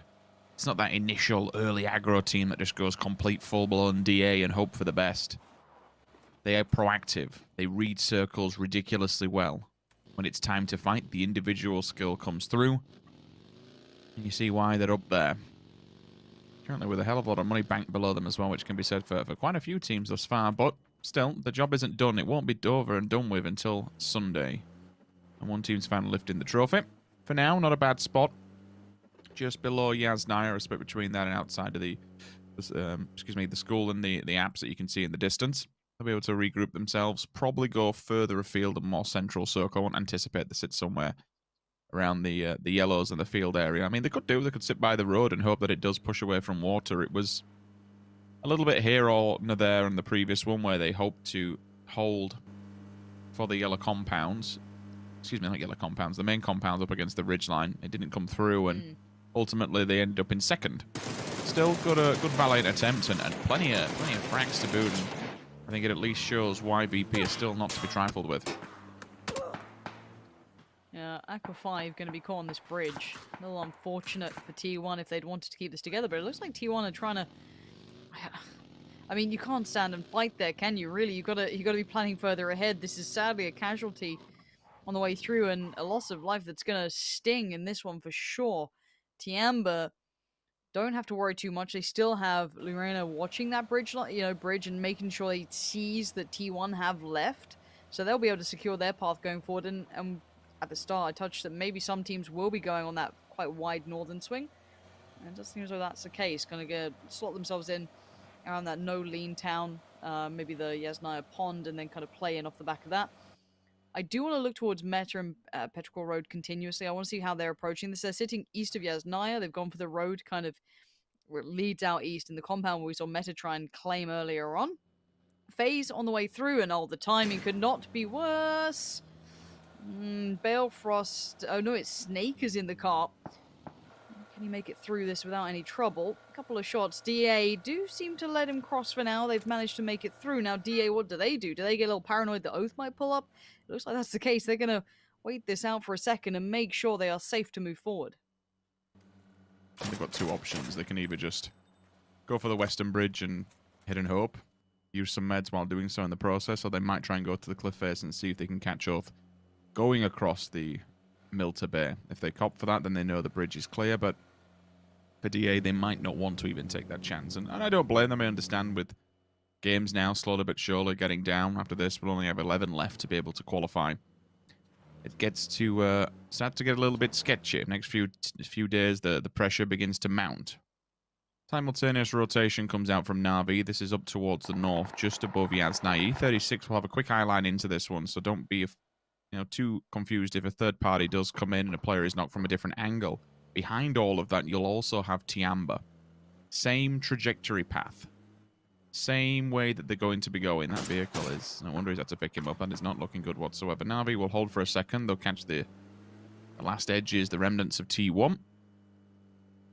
Further afield, as an update, DA have made across the bridge. They did commit to it in the end. They stuck by their guns. You'll see Oath go through Mill to Power, trying to that little bottleneck. FaZe has stuck itself well and truly within Lapovka. Although they say that, there's actually 2-2. Excuse me, I was looking at the logo. 2-2, so you'll see Fuzzface and Gustav a little bit up more towards the north. So there is a plan of approach should this circle be unfavourable to Lapovka. Hey, it's the water, ain't it? 40% unplayable here. You've just kind of got you set yourself up for a place where, A, you can't... Come back. Please. Nice.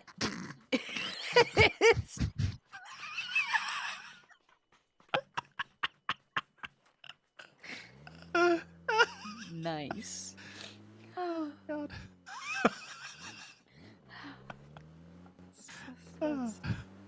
That's the good shit right there. You know, that's what we need to do. Oh, we're brilliant. They just tried to stop it. Ended up in a worse position. Hey.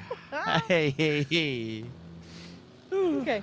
Anyway, back to business. Final game to qualify to the grand finals. I don't know. We'll ramp it back up, but you know, gotta have a little fun while we can.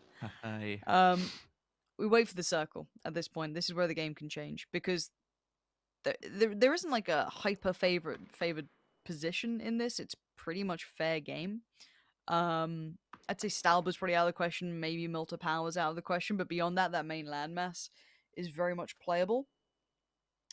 Now, T1 have had a rough route in here, but they've made it towards their final destination. It seems Senya, easy now, easy now.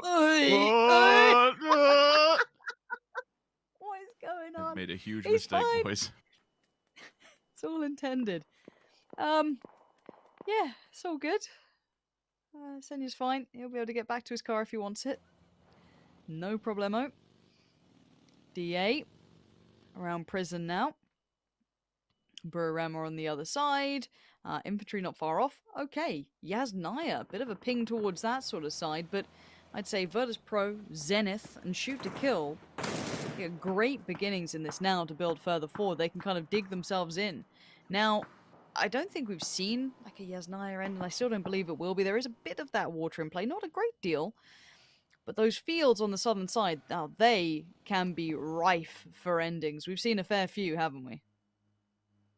We have. But a circle like this kind of sets us up for a decent game. It means that everyone can be on the same page. Everyone can really get a decent compound. It depends what... Oh, was out the back... That was out the back of the vehicle. All right. FaZe lose one on transition. Senya from complete no man's land whatsoever.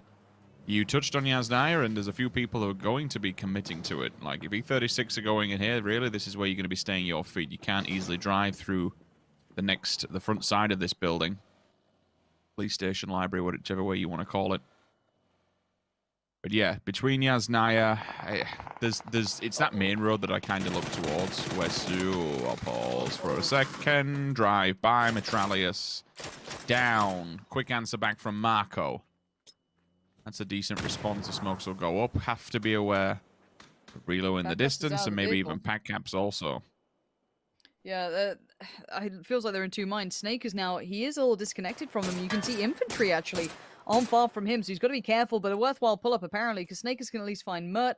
Maybe they can elevate some of this pressure, but look at this Longskirt putting together the puzzle. He's like, well, that buggy wasn't there a second ago. What's happening here? Hello, buddy. Say goodnight. Longskirt finds Snakers so quickly. As soon as that began, their attention was drawn, and it looks like Oath are pretty much done for here. They're down to 2. Now, Mert can be rezzed. Code Marco's already rezzed. Oh, my. Now, that is a belter of a shot. Just instantaneous destruction towards DA, and that whole southern band is left in tatters. Damage has been done on Oath that says, well, you know what? We've had enough of this. I've caused enough grief. We'll leave you to it. No vehicles either. They're going to go for the... Surely they go for the revive here. They can wrap it low and keep them up, so the smokes will be with them. Infantry, you can hear that gun making a noise. Oof, level 3 gear. That's a great bad boy in play for infantry. Zenith looking very, very solid at the moment. And you know what? As if by magic the observers can hear me. Smack bang. All the way up Kings of the Mountain. So much vision. So much cover. and in such a damn fine position for this circle. We'll see how it goes. There is many different spots and many which ways we can go off this circle. It's very hard to kind of define anything. We do know there is a tiny bit of water up towards the northwest, and again, if it gets to circle, the next one, if that's still in and not pushed out during circle 3, then it will play a factor, and we'll have some kind of little bit of a small guesstimation of where it will at least be moving to. But for now, it's kind of fair game. It's set up for success, maybe split a 2-2. I say this, really, land is starting to become limited. It is. There's a lot of kind of open fields, a lot of open territory around here. So we'll start getting dicey, and for those playing along at home, grab your little code now, pop it into game, and get yourself some goodies as we wait now patiently for that circle. Where are we going here? Okay, mansion. Bit of the, the woods around. A little bit of that southern side, kind of in between that and prison. Now, this used to be way more open than it is nowadays after that map update that came through. That used to have almost nothing there, but you can see Buram have the trenches. There's playable spots now. This isn't as dire as it was back in the past. But there is still open territory here, and it's very hard to claim. We're going to see a pull-up towards the mansion. It looks like Division X hold it for now. Now, this can be, I don't even say shared. One of the compounds maybe on the outskirts, but already Long K is going to find one of Petrichor Road. Now, Division X having a little bit of a shuffle around, and here they come, pulling up towards this. Pause for a second. It will only be a second now that the bullets have been let loose. Information certainly has been had. STK, drag on the board. Besto down and Dead Navi are just having a... It's kind of the telling story of this competition for Navi. It's been dire straits, but honestly, it's going to be one of those moments where we look towards someone like Damwon Gaming or Navi just to win this entire thing this weekend. If it's not Gen G, then someone from the rafters will just come from nowhere, and it's like, okay, job done. We'll take all the money in the championship. Thank you very much. Bye-bye. That is the, I suppose that is the good thing about this competition. There is still a fight-back mechanic. Once you get into that point, it's, nobody's won until you see that very, very final match. And for anyone who's been having a very rough time during this competition, there is still small, very small, tiny windows of opportunity. But things need to go their way. If you look on social media, you'll be able to find all the circumstances in which Gen G do win this whole thing and which Gen G do not win this whole thing. Where the teams need to fall for certain scenarios to unfold. It's all mathematical. But honestly, anything can happen on the day. We shall see. For now, the rotates are coming through. Afrika Freaks on the western band, just above them, you'll see Virtus Pro. They're keeping a track of E36 and Tiambo, working their way slowly out of Yasnaya. Navi, or the remnants of Navi, are still left bang towards the north. They'll be held dead to rights by S2K, who have they're just outside of the L-shaped compound, so working between the compound across the road and the tree line ridges as you go further afield into Mansion. Two teams within Mansion, they're landlocked, they're going nowhere whatsoever. And as we break out from that, three teams, T1, Zenith, Meta, all in and around Heaven area. And then further afield, DA, Buru, Ram, and FaZe. They'll play the outer extremities on the southeast. Shoot to Kill don't have a bad spot in this, actually. Just kind of catching up to the compound they took over. It's actually a fair shout, but it's the circle that's going to change the dynamic. Now, Tiamba in a bad spot, though. They're trying to find their way forward, try and find a way out of the kind of outskirts of Yasnaya. It's tricky, that kind of roadblock now inaccessible. Mings is in the blue. This is brutal for them. And okay, centering up. Right, let's talk about this, because we actually get Mansion in fair play. We get kind of Heaven up there too. We've got a lot of room to be played with now. E36, I want to see where they head to, because they were kind of waiting this one out there in the vehicles. Tiamba's starting to move up as well. Everyone's compressing towards a similar area. This cannot contain this many teams. There will be teams culled in this circle, and it looks as though you might be right. E36 going to get it up towards the foot of the hill. And, oh no, shoot to kill. That's not the style you want. You want to be moving nice and quick towards the woods around the back of Mansion. But no, Afrika Freaks, Tiamba following, not too far behind either, was following the path that Afrika Freaks cut. But look at it. It is rife with danger. Roth already going to find Hikari. And now the rest of the problems start to mount. Afrika Freaks hit a mad turn. They're just dashing up north now. They were heading kind of east towards maybe Oath. And now they've just turned right north towards Zenith, towards Meta, towards E36. They're all pulling up towards Heaven. This is more like hell. Tiamba and Lorena look lost in the middle of the open as well. This cannot house 16 teams. FaZe and Buram about to clash as well, and this is barely in the new circle. See how this fares. A little bit of a height advantage. Uber should be able to see how many's within there. The smokes are down, so the information is in abundance. First nade is rolled. It just catches Edie in the ankles. The second one, does it fare any better? No, it will jump. Pentalol onto Hansia in the kill feed. Ming's also down as well. This is just going to be us kill feed casting for the next 5 minutes, so please bear with us and please just keep a track on who's doing well within that kill feed itself. For now, FaZe and Boomerang toe-to-toe holding each other back. You can see the ditches in front of them. That'll be FaZe's main point of contact to try and clear this out. The question is, do they realize they have Boomerang players hiding in the rafters directly below them, just tucked away? Ide's nade is good.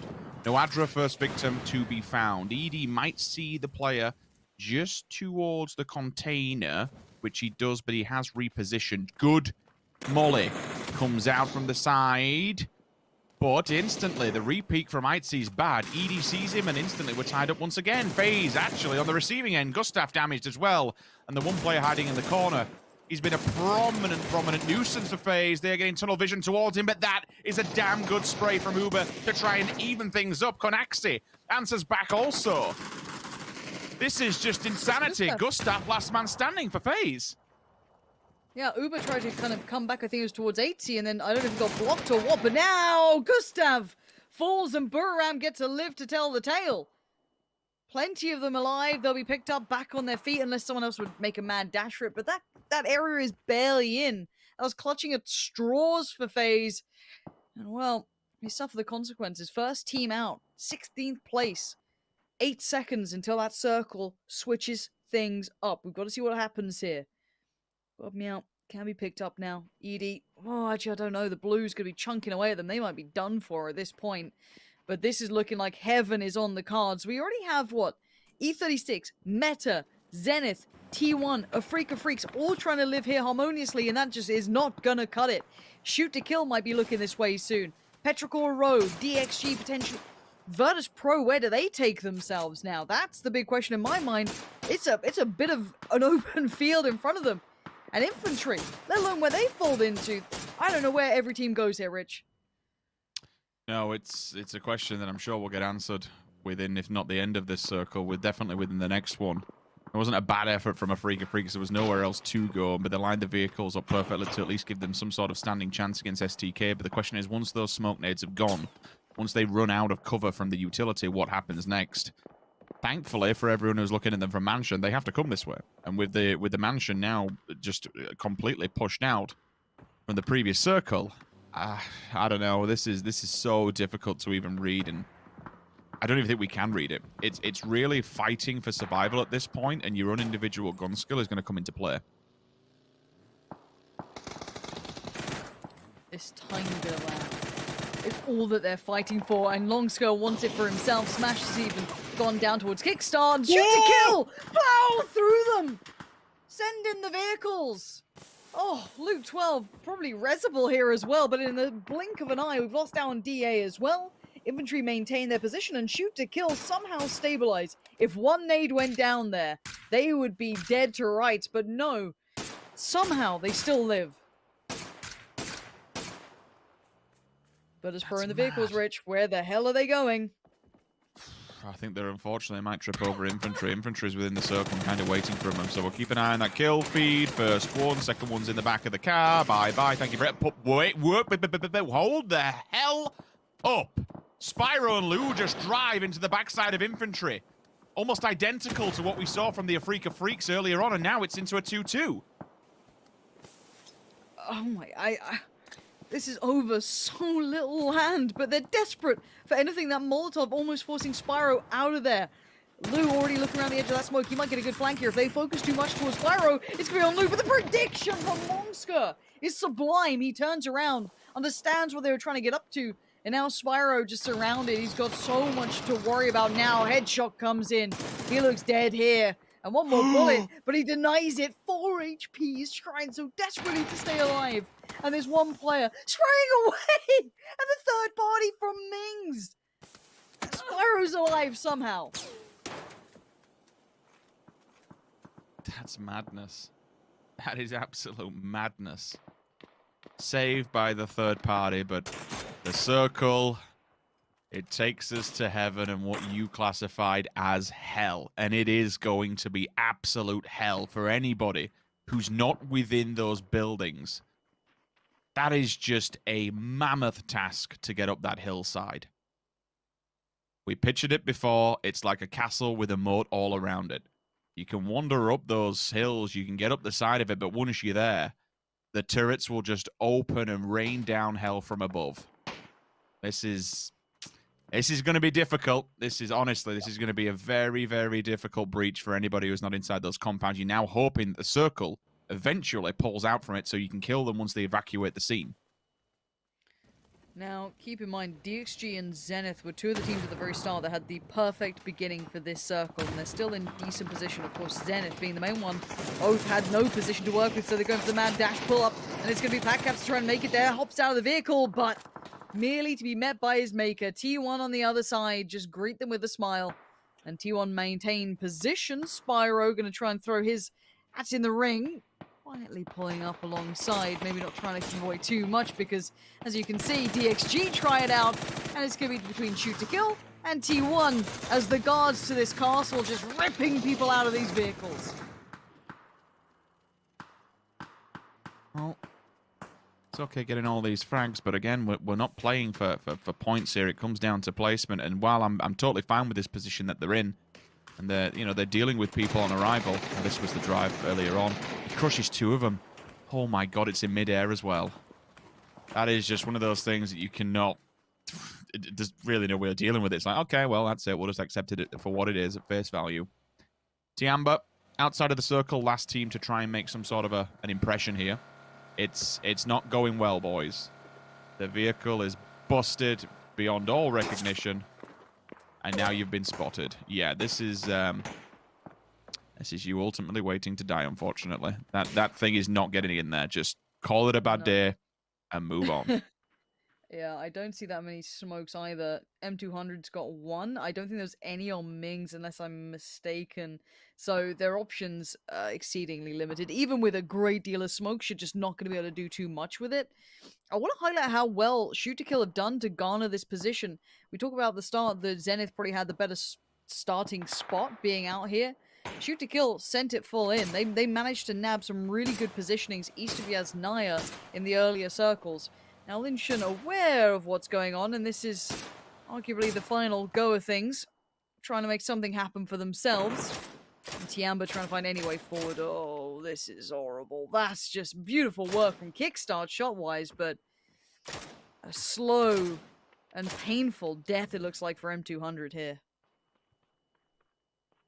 Yeah, you ain't getting away from that one. Tiamba still just hoping for anything. I mean, I suppose if there was something to look at from their side of this, they don't have a helmet. At this point, it's just rough. They are literally scraping the barrel. They need everybody else up here to literally just kill one another. It's simple as that. The only way they win this is if every other team just batters each other, and the circle then eventually pulls out of it, and they somehow trap them inside. I mean, they'll have to thread the needle so well. If no one's looking this way, right? Like, they're quite low profile, but Zenith can certainly see them here. Shoot to Kill probably could. T1 probably can now. Meta probably can now. E36 can now. They can... Where do they go? It's an open field. So at this point, you're right, though. All the teams towards heaven will be just taking lumps out of each other, and it's snake time for Tiamba trying to get up towards these rocks. And if they can get in here and then hit the deck... But look at the gear. No smokes, 2 nades. Broken vest, helmet. It's so little. Mings moving up, just systematically trying to get into that next position. But I guess they can just sit here and wait now. Yeah, I'm gonna say, you know what? This ain't half bad. They are secure. Like, people, because of the angles that they're going to hold with the tree and with the rock especially, there's only one angle of approach, and it's a very small one, given how close it is to the edge of the circle. Like, there is a very strong potential for bottleneck if other teams want to try and wrap. Look at that. He could catch some people well and truly off guard with him angling himself on the rock also. They won't see his body as they come flying around. Yes, he would have to get up on his feet to be able to fight it, but hey, it's something better than nothing, and I'm all for that. It is. That's the thing. They try to make something out of nothing. So we leave them there for now. They will be if the circle stays favorable to them, they will just keep their heads down. That is it. They should not be proactive. They should be watching the wrap potentially on their left, potentially on their right. That's it. Nothing more to be said. They will not be proactive. Now we wait and see. Circle updates. It moves towards kind of the lower side of the dip where T1, the circle is going to be updating any second now. And imagine it goes center point. There it is. And it's now, who's out in position? I guess Meta is the only one really in a bad spot. E36 can kind of catch it because they already have the 2 players lent forward. T1 going to start receiving some nades. Oh dear, that's a lot of nades. Shoot to kill. What? Oh. In a second, they've just wiped them. Somehow Star-Lord still got one back towards Penta. The spray towards Alo's not bad. Tiamba, keep your heads down. Tiamba? You are not meant to be getting involved. Keep your heads down. The audacity on them to be taking these fights right now. They have just 2 of them. But I guess there's a lot of body boxing. But look at Sparking out of nowhere. Just sprays in wildly. This is madness. Zenith now. How many are left? Is it just 1? How's Mings here? How's Tiamba here? No. They've got loads of loot now. They can re-loot up. They had nothing. This is crazy. We get it up. They got 4 smokes. What? They've taken the opportunity that has well and truly presented itself before them.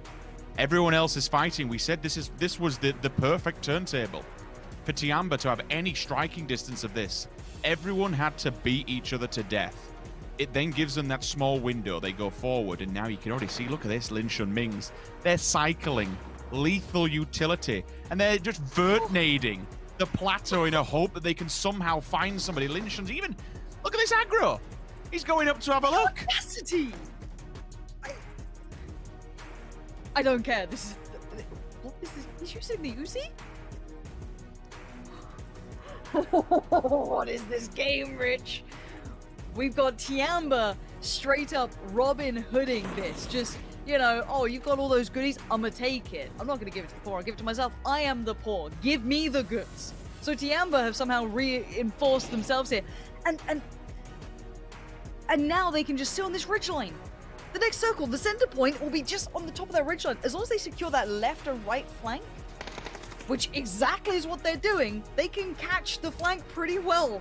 Now, E36 will be the ones to kind of lean around this way. It looks like already the nade comes out. It's going to dribble all forward. It's done good damage. That's going to slow their progress. If they want to get a heal off, maybe, they now have to be slowed down. The Blues can be on the back. But keep in mind, Meta are the big dogs in the background. They are the ones who have the firepower here. I still feel Rich. I mean, maybe I'm doubting the Uzi, but what do I know? Look, it's final circle, and I've seen an Uzi and a UMP in play. Anything's possible. Sparking and the rest of Meta, time to come out. You've had the safety of the building for a few... Oh, no, no, no. Okay, E36, first target strikes. They know they'll be going for the revive! Up goes the vehicle and down go the players. They've split the pack, and now all of a sudden Meta, it's time for them to make their move also. Now everybody is just chomping at the bit to get inside this central point and get involved in the fight. And Kickstart might be the death of Meta looking at this. He's in such a snaky spot. I don't know if they're going to clear this well. Look at him! He's literally in the bins! The boy is just ratting it out in the garbage right now. And Meta, how are they meant to know this? And Tiamba are dealing with E36. You've got Lin Shun just kind of clearing house here. I'm not until... Yeah, done for. Look at this. Re-peeking that ridgeline. 4 HP. Lin Shun, get careful. Maybe not. Re-peek it. Get the kill. Why not? What do I know? And while this happens, keep your eyes on that player. Keep your eyes on Kickstart. Do they... The mollies. They're in the fire. They're in the fire. The mollies. They're working. They're burning alive. Kickstart's just going to keep his head down. It's another for Mings. What is happening, Rich? I actually can't believe this right now. Tiamba in the best position possible. There are 2 knocks for Meta, and suddenly appearing out through this is Sparky trying to find a way out. There's no way out. 12 kills. You can see what it means to them. Their faces just say more than 1,000 words possibly could. Working with nothing. A vehicle that looked about as good as my current diet plan, literally dragging itself through the floor. No way. Nothing to work with. T1 goes down, the fights unfold, and they just bolt it across an open landscape with nothing to work with against all odds.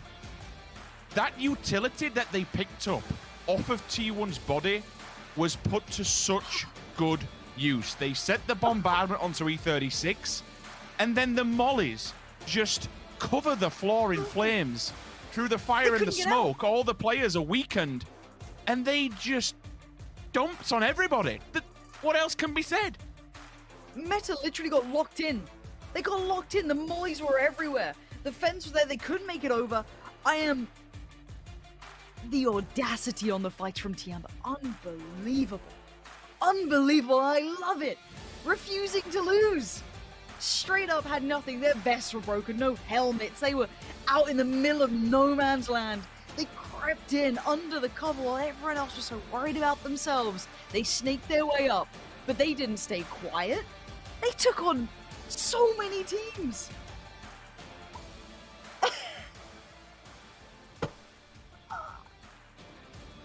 Refusing to lose. Refusing to die. Tiamba is our final winner today, and they secure themselves a seat in the grand finals at the weekend. That is one of the most unrelenting finishes for a team. They had nothing to work with. They had, it's like when you look at it, guns, lethal utility, any utility for that matter, They and had ground, no smokes. Zero. they had nothing. Bro. That's mental. Can we just think about the games we've had today? We've had like some mad 1v2 clutches. We've had Tiamba pulling off the impossible. This is the final week for sure. This is only day one. It's day one. Well, at least they're showing us now what it takes to be a world champion, right? This is the level of individual play, and we said when it comes down to these final moments, you have to step up. There's no way about it. I also like the fact that there's nothing essentially to lose. You're not playing for points, so it's all or nothing. And truly, these players at this moment in time, they are giving their absolute everything. It's a real treat to watch, and I hope you guys at home are enjoying us, because this feels like it's been a 5-week story all leading up to the culmination of this. And still, we're not even finished. We're closing in on the finish line, and still, these players are putting on an absolute show for us.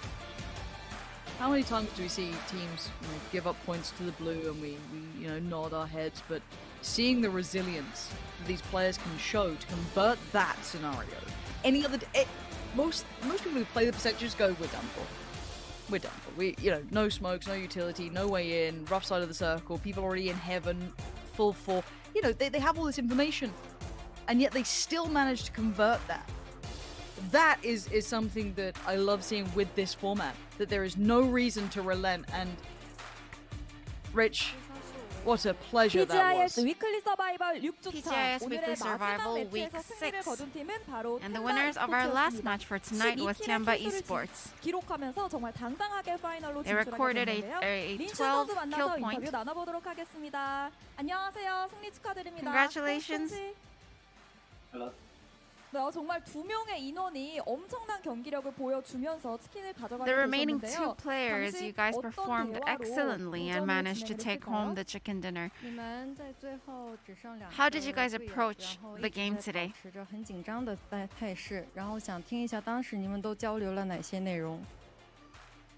当时就交流的是136那边炸倒2个，我就叫我的队友来打，因为我们之前因为很多就是我们怂的原因导致很多团失误了，所以就最后一搏嘛，我们2个人想搏一下，然后我们把136打完了过后，打 META 就是轻而易举的。 그 당시 저와 다른 한 명의 선수가 남았는데 그 전에 이미 많은 When we only had 2 players left, we thought that there was no going back now, and so we put in everything we had left. 정말 템바 e스포츠는 계속해서 파이널에 진출하면서 성적을 단숨에 Your team, every time you guys have made it to the weekly finals, have really performed quite well. And even last week, you guys played really well on the first day, but unfortunately ranked only at number 5. But with the upcoming weekly finals, are you guys feeling confident? 我想听一下即将到来的这个周决赛，你有信心吗？我有信心，希望我们这次再进步，因为我们之前一直在进步。 저희는 이번 파이널을 앞두고 매우 자신이 있고 We are definitely feeling like we're gonna do it, and we're gonna do our best as well. 템바 e스포츠를 응원하고 있는 많은 팬분들이 오늘 기뻐하고 계실 것 같은데요. A lot of your fans are going to be thrilled to see you make it to the weekly finals so early. Do you want to give a shout out to them? 感谢粉丝们在我们最低谷的时候支持我们。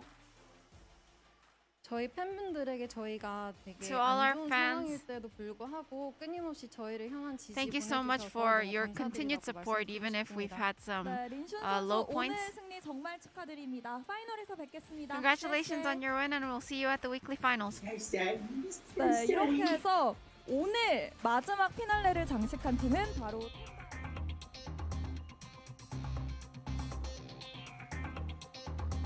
After the amount of top positions that they had, Tiamba gets themselves the victory. Vindication for all those fourths and thirds as they are able to prolong their survival here and get to the very end, and an amazing performance here in the final game. Avenger, Matchroom joining me. Avenger, that was just Tiamba all day long, and then they round it out at the end.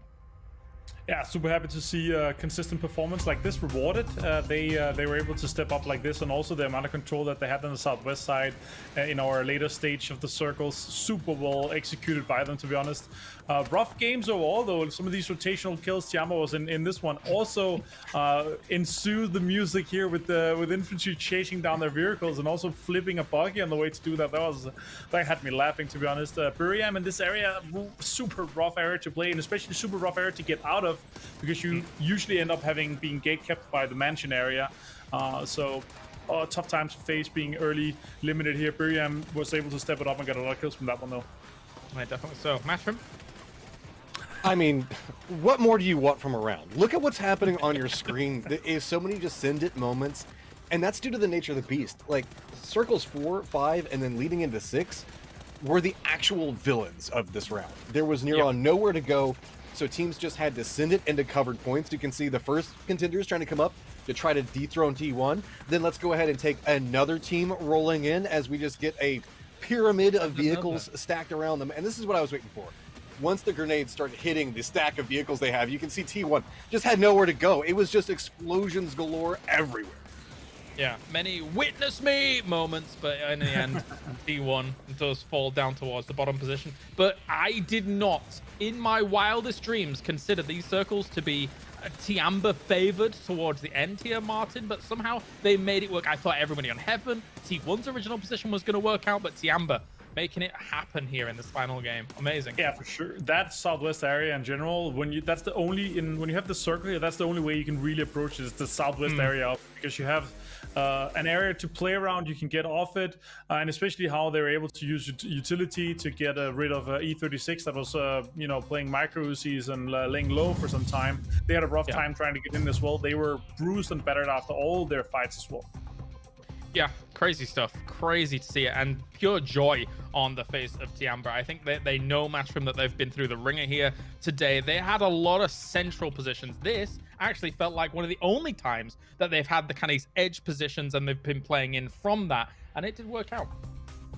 I mean, they won my heart once they managed to make it to the rock and to get a little bit of safety off of it, but then to turn that position into the winning position, and that comes mostly off of what we were seeing with what was going on Heaven itself. Look, meta, I know that we're going to be merging North America, Latin America, but that doesn't mean you need to start being involved on the, hey, North American teams, let's kill each other so that way everybody else can win.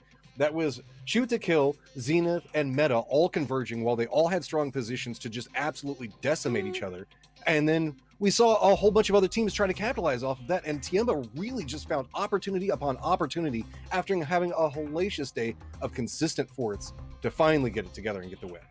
Matchup, isn't that mandated by your region? You guys have to fight each other in a na-na-na-na-na situation? It's true.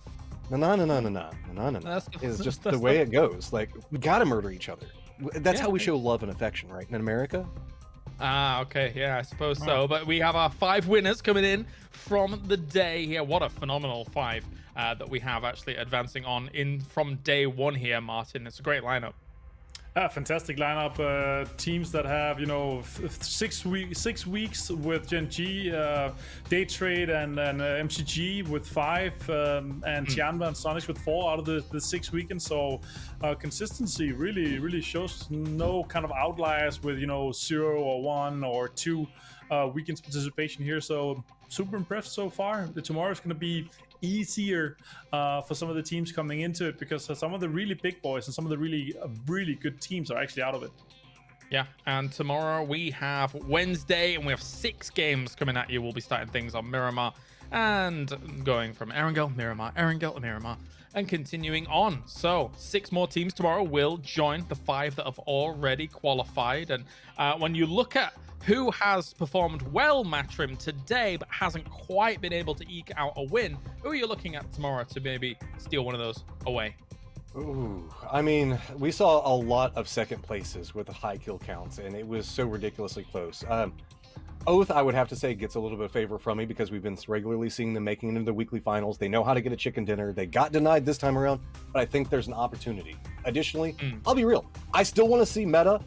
I want to see Meta do Meta things, and I want to see Tiamba do Tiamba things. I want them in the weekly finals. That's it. I'm not asking for too much. Guys, just one of you do it. How about yourself, Avenger?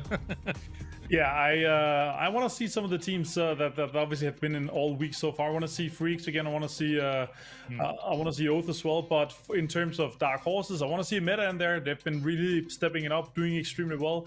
And I also want to see Liquid coming into it again. They had a rough week here. You could really tell that them not being able to qualify, even though they made all 4 previous weeks, not making last week. That was really heartbroken for them. So I want to see them step up and get into it back again. I'm quite sure they're going to put in the effort for it.